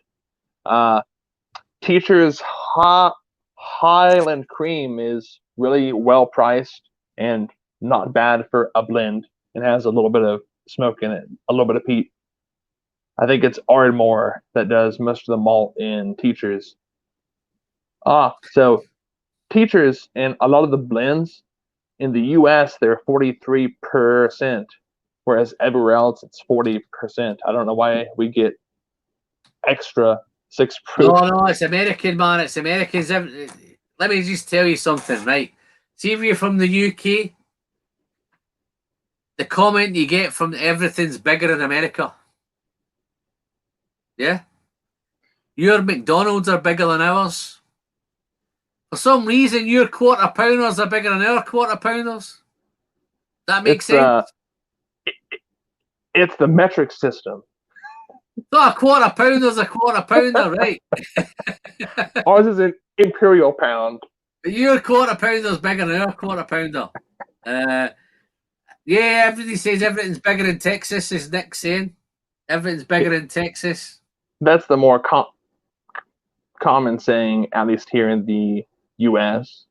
No, and this is what drives us up, man. You've had the some of the whiskies I can name. So your Highland Park would be 43. Correct. Your Old Pulteney would have been 43, but I think they've just changed it to 40. It's dropped back to 40 now. And maybe. Originally it was 43, so some of them, your Aberlours might have been 43. Your kind of early entry levels. We'd get an Aberlour 10 at 40, you'd get it at 43. You'd get a Glengoyne maybe at 43. Yeah. 43. 43 on the 10 and the 12. Yeah, we'd get that at 40. So it's an American thing. So it amazes me that they bottle stuff for America.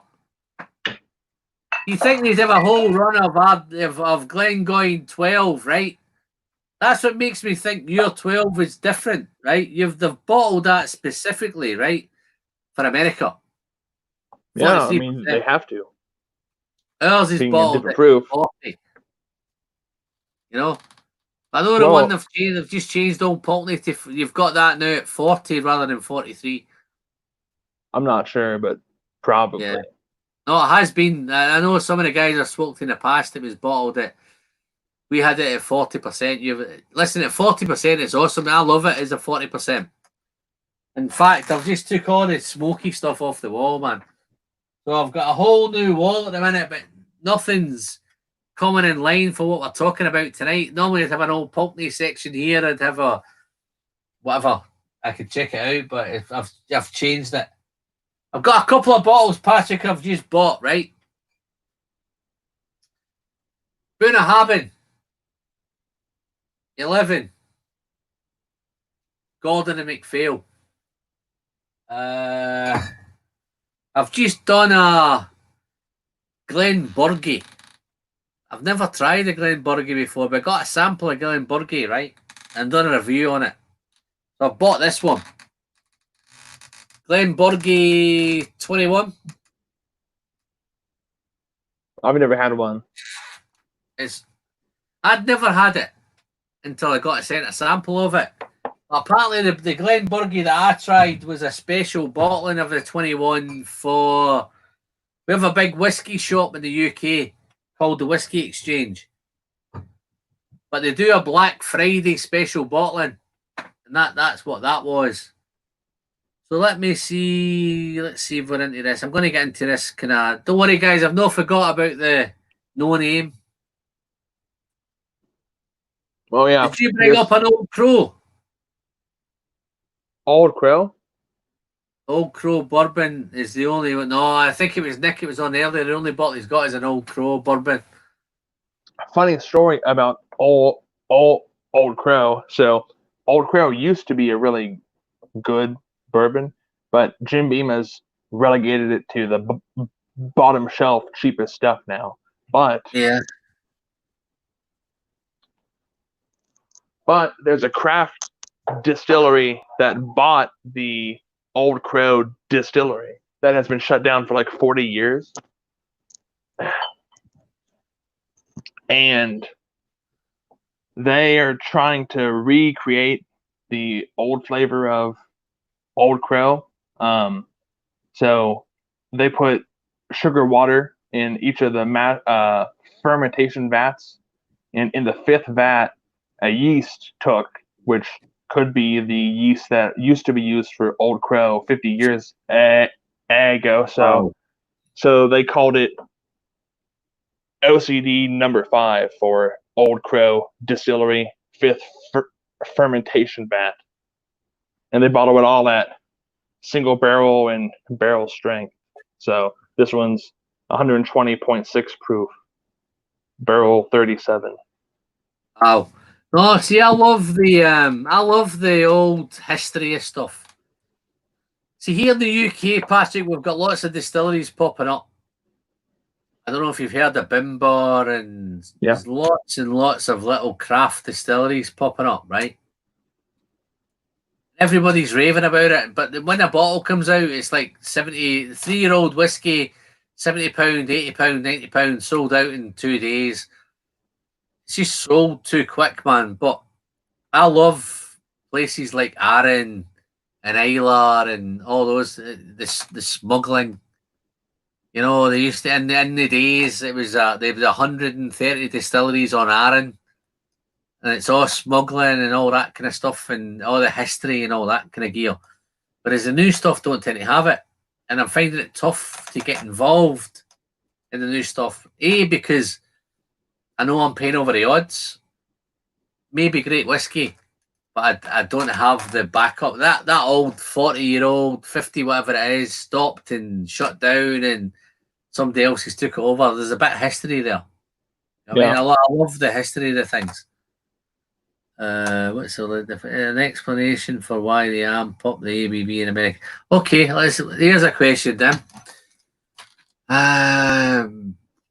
Molasses is asking, is there an explanation for... Oh, what have I done here? Let's have a look. Is there an explanation for why they amp up the ABV in American bottles? I think so. I think I know what it is. So if I had to guess, I would say that the American palate might be used to just bigger everything, bigger flavors, Absolutely. bigger, more. My answer would be it lacks complexity. So they're amping it up with ABV to try and give it a bit more power, bit more aggression, bit more wow factor, rather than... This is what I'm saying. This one here, Patrick, just to give you an idea, right? I did this Bal Blair, 21-year-old, Gordon MacPhail collects. This was my whiskey of the year last year. This is 43% ABV, right? But it's so complex. There's so much going on. Every time you nose it, it's different. Every time you go back to it, you can leave it for 10 minutes, you can leave it for 20 minutes. It's different. You go back to it, there's so much going on. So I found it difficult to review this, because when I prepared for the review and I sat down and I nosed it, and then I'd find I made a boob in the review, so I would go back and start again, and it was different. You know what I mean? So there's so much going on with this at 43%. Whereas I don't know if the Americans think you need... what's the word I'm looking for? They need 100 proof. Probably the example I could probably bring to mind is the Old Forester 86 versus the 100. 100, yeah. I think people want it a bit more, you know, a bit more. They think they need a bit more ABV, need a bit more power. I think if you ask most guys talking about, and I don't want to offend any Americans that are watching, but I think if you compare Scotch to bourbon, if you've got guys who are into both and they compare them, they'll say that the Scotch is more complex. Usually. Whereas when you go to bourbon, you're guaranteed brown sugars, you're guaranteed caramel, you're guaranteed whatever. Unless it's finished. You're not guaranteed a whiskey. You go to Lafroig, there's no chance you're going to get caramel anywhere near it. On the nose, you're going to get smoke and peat and iodine and it's all sweet. that kind of stuff. It's sweet though. That's okay, it's sweet, but are you getting caramel? Are you getting brown sugar? Are you getting... I would say closer to... You haven't searched to find it, but if that was a bourbon, you would say, yeah, it's brown, it's caramel, it's It's brown sugar, it's vanilla, it's all those kind of. That's where your sweetnesses come from. It's different grains, there's different more barrels usually. Say again? It's different grains in different barrels. Absolutely. Bourbon has to be in a new barrel, new charred oak, so and it really pulls all those flavors out. I think the disadvantage you guys have got is our climate means we can keep it longer. True.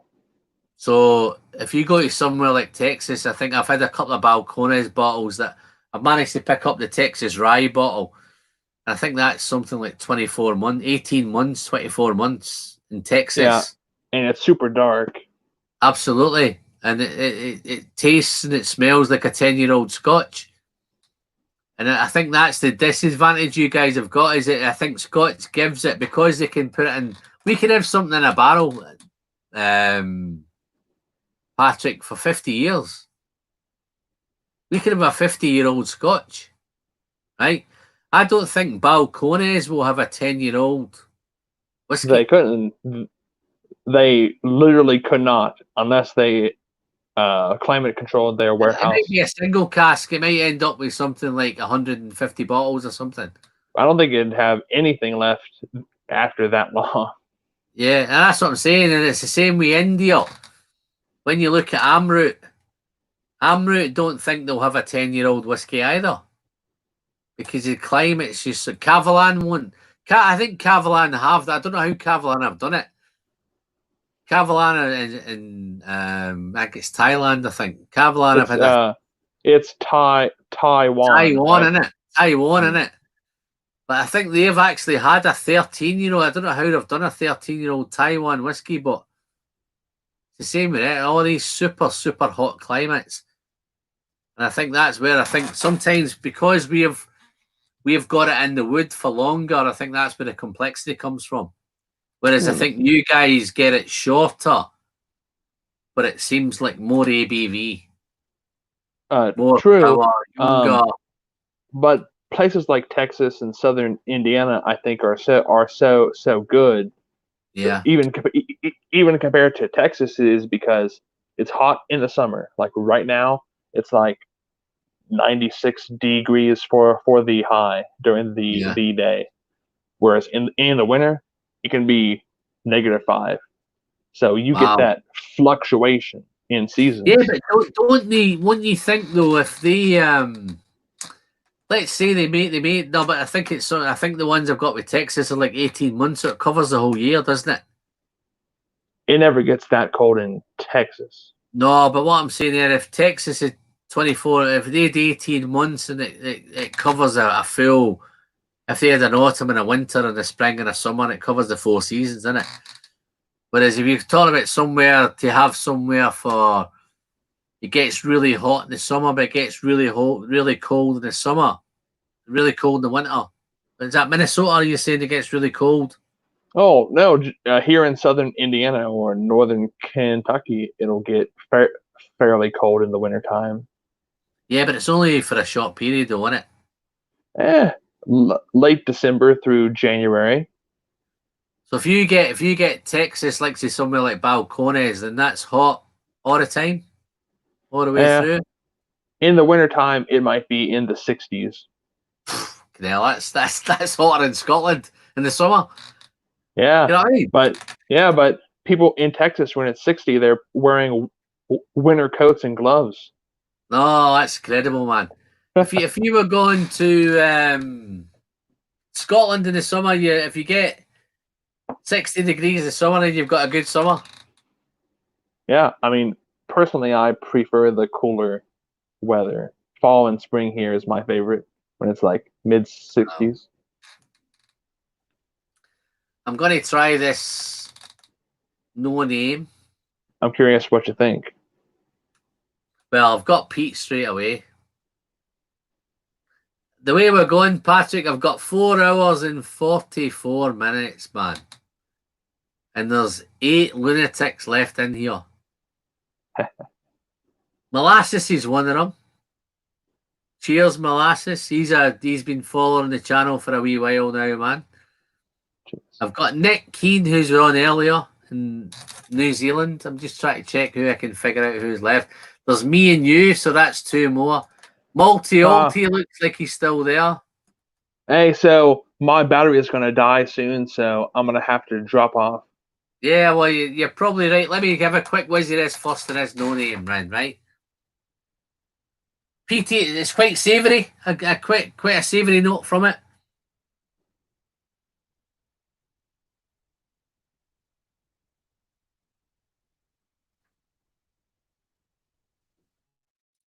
It's got a real light texture. It's not thick and it's not full bodied.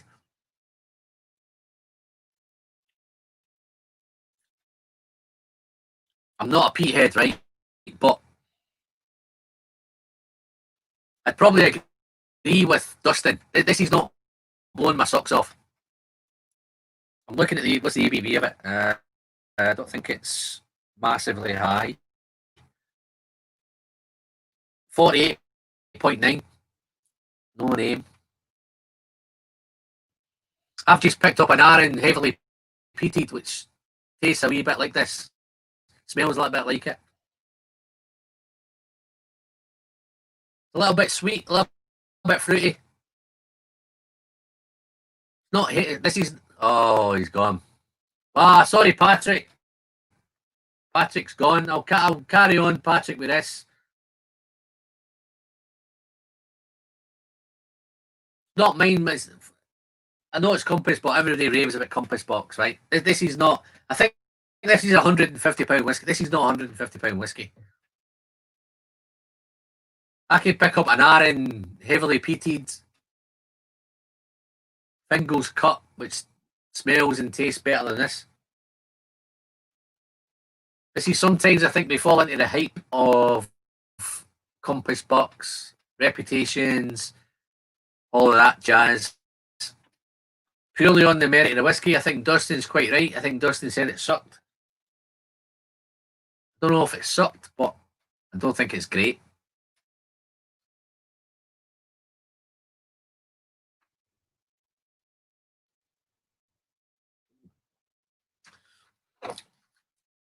Okay, guys. I think I'm probably going to call it a day. I've got 4 hours and 47 minutes and 25 seconds. There's 8 of you lunatics left in. I'm trying to distinguish who I've got left in. I know I've got Molasses left in. I've got Malty left in. I think I've got the Draminator. If you guys are still in, just let me know that it's definitely you guys that are still here. Nick Keane's kicking around. Nice to see you again, Nick. I thought your missus dragged you off. I enjoyed the Compass Box Spice Tree at its core, and yeah, Patrick, the no name. I think it's okay, an okay peated whiskey, but I don't think it's a £100, £150 whiskey. It's £150 here, I think. I don't think it's £150 whiskey. I wouldn't pay £150 for it. I've just bought a bottle of Aaron Fingal's Cut, heavily peated, which smells like it, tastes like it. It's probably a little bit better, and I could get that for £45. So yeah, I'm probably in Dustin's camp. I don't think it sucks. I think it's a nice whiskey. I've still got a little bit more I can try. But other than that, I think, yeah, it's not mind-blowing for me. It's not. Asking me to review peated whiskies is probably a wee bit of a downside there, because I'm not a peaty fan. My Robert Hayes. I thought you'd gone a long time ago, man. Robert, thanks very much.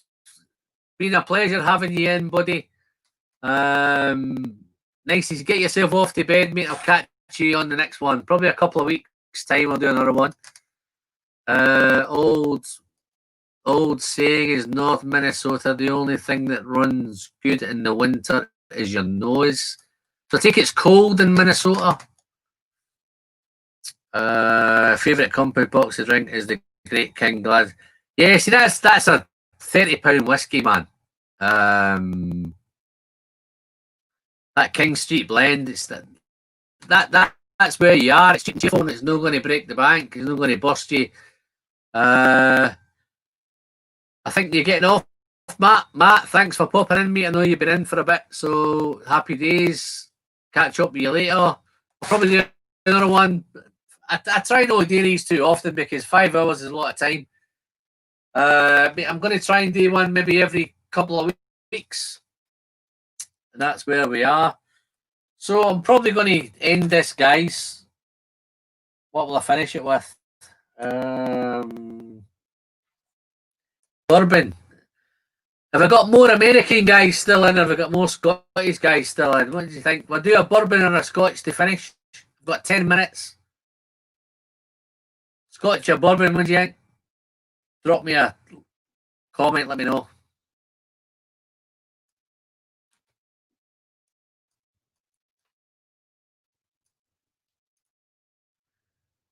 Wow, nobody's commenting, man. Scotch. Okay.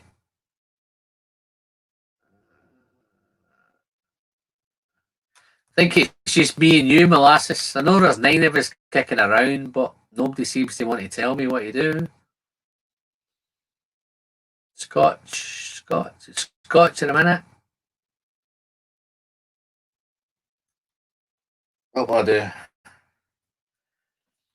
I'm trying to think. Scotch, Glenallachie. Oh, best of both. Ah, okay. That's worth thinking. I've got it here.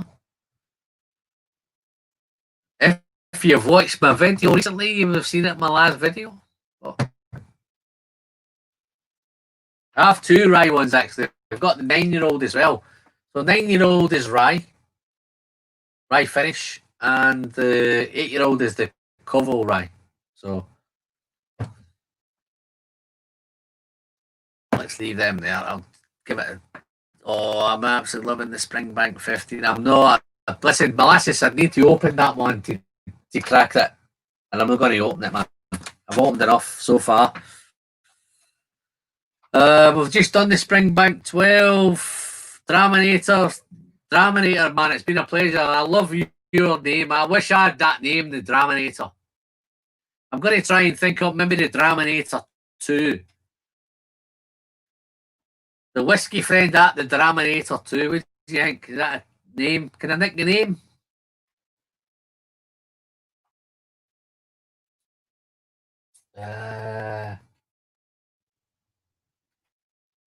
Well, I'll open something.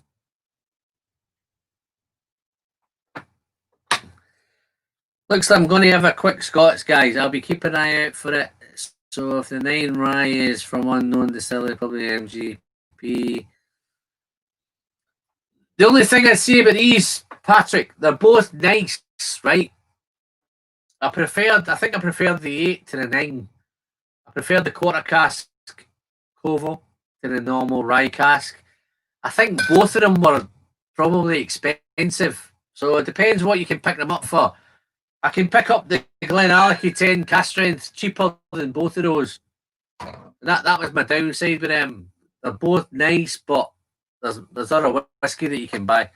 Alan, the Dram Destroyer, the Whiskey Friend. No, well, okay. That sounds nice. I might nick that. Super. Okay, last one before I go. I don't really want to open, so I feel like opening something, but I don't want to. Let's have a look.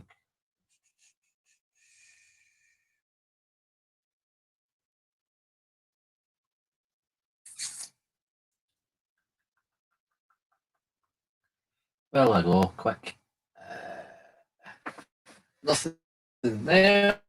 Oh, nothing there. I'm going to do another quick sample, guys. Let's have a look. I think I've got one here. I've got a wee bit of Glenallachie left still to drink. Oh, that's so nice, man. That's been sitting, guys, for a good 2 hours, that, man. That is just beautiful now. Wow. Real nice. Yeah, let's have a look.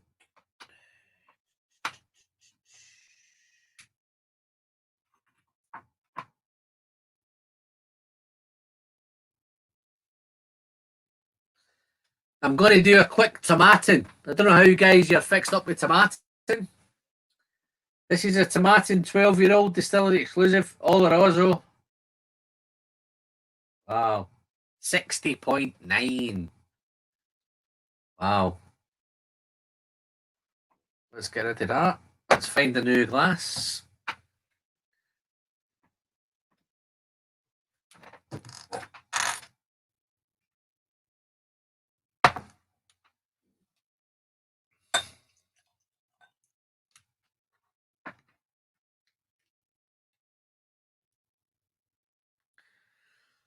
Okay, molasses, it's just me and you, I think.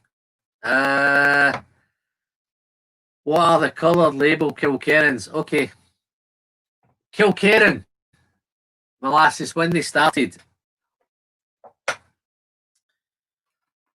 I don't know if you're into the peated one. They've got the peated Kilkerran, heavily peated at the minute, and it's called the Peat in Progress. So you've got the batch 1, the batch 2, batch 3 is about to come out. Well, Kilkerran started with a 3-year-old, a 4-year-old, a 5-year-old. So to give you an idea, I'm looking the wrong way. I'm trying to reverse the camera. So if you look at this one here, this is the first Kilkerran that was bottled as a range. The following year, they bottled the grey one. I think they might be there. I'm not sure I've got them in the right order at a minute, but definitely these ones, maybe of the white one's definitely the first one.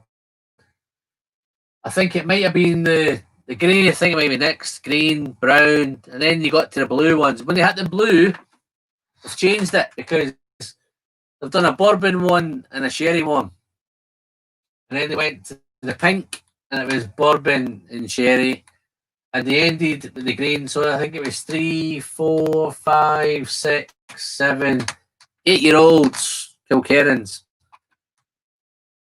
8-year-old they're all 46%, non-chill filter, natural colour. They changed it with the bourbon one. For some reason, the bourbon became 54.1% ABV. All the others were 46. And that was the Kilkerran work in progress. And then they left it from there. They could have bottled a 10-year-old, but they waited to 12, which is awesome for Kilkerran. And it's just really, really, I appreciate the brand for doing it. They would have brought a 10-year-old out, but they didn't do it. Now they've got the 12. They brought a limited 15 out. I think there's a 16 coming out as soon as the lockdowns ended. And that 16 is going to be a core 16, which is awesome. And then I think, to be fair to Kilkerran, they're going to wait until 20-year-old is the next one. So they're going to do a 16 and then the 20 is the next one. But it might do some bottles in between. 12's great. 8's even better, man.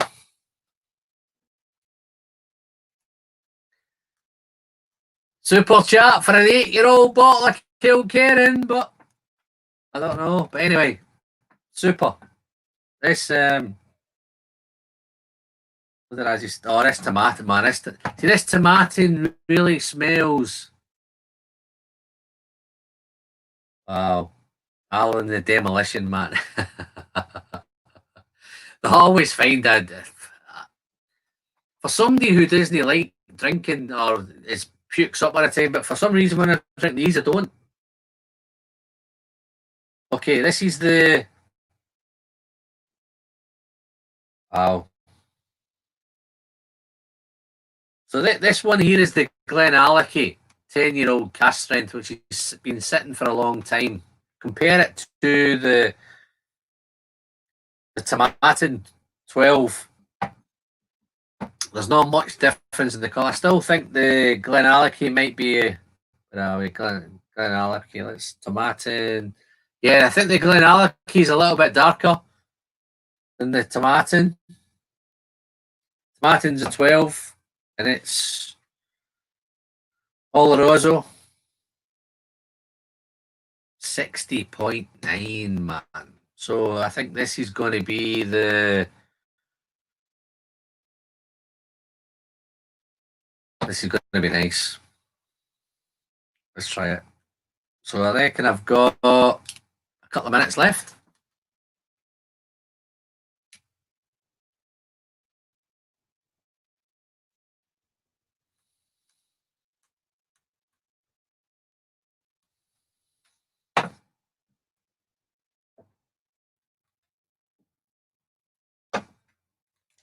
Wow.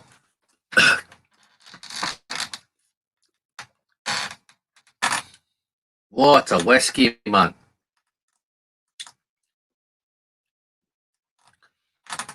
I'm going to make a prediction, guys. I know I've just hit 5 hours. 60 likes, though. Wow, man. I've had 60 likes. Wow, super. Okay, that's nutty, almondy, peanutty, hazelnutty, that kind of note. I'm going to make a prediction, guys. I think Tomatin for me is going to be a distillery to look out for next year. I'm going to look into. I think all the Tomatins I've had have been great, but it's one of those distilleries that it's going to drop behind Glen Scotia, Kilkerran, Glendronach. Whereas Tomatin's there, but the Tomatin is one of them it's putting out awesome whiskey. I've had lots of samples of Tomatin, and every one of them really, really excites me. So I think Tomatin is going to be a distillery where I'm going to look out for the next year. I think it's maybe even this year later on towards the year, but I'm going to look into more Tomatin. Absolutely fantastic. That was beautiful. I've just had a quick pour of that, downed it. Fruity, nutty. It's still got that damp, dark, fusty, musty. It's got that note of. It's not. I hate to say funk all the time, but it's definitely got something heading towards that. Whether it's a dark sherry or something in that sherry, but Tomatin has it. Edredor has it. The really sherried Glenallachys have it. It must be something to do with a lot of dark sherries. They all seem to have that. Let's have a sip. But guys, I'm fitting 5 minutes and 2 minutes and 30 seconds. I think it's time to go.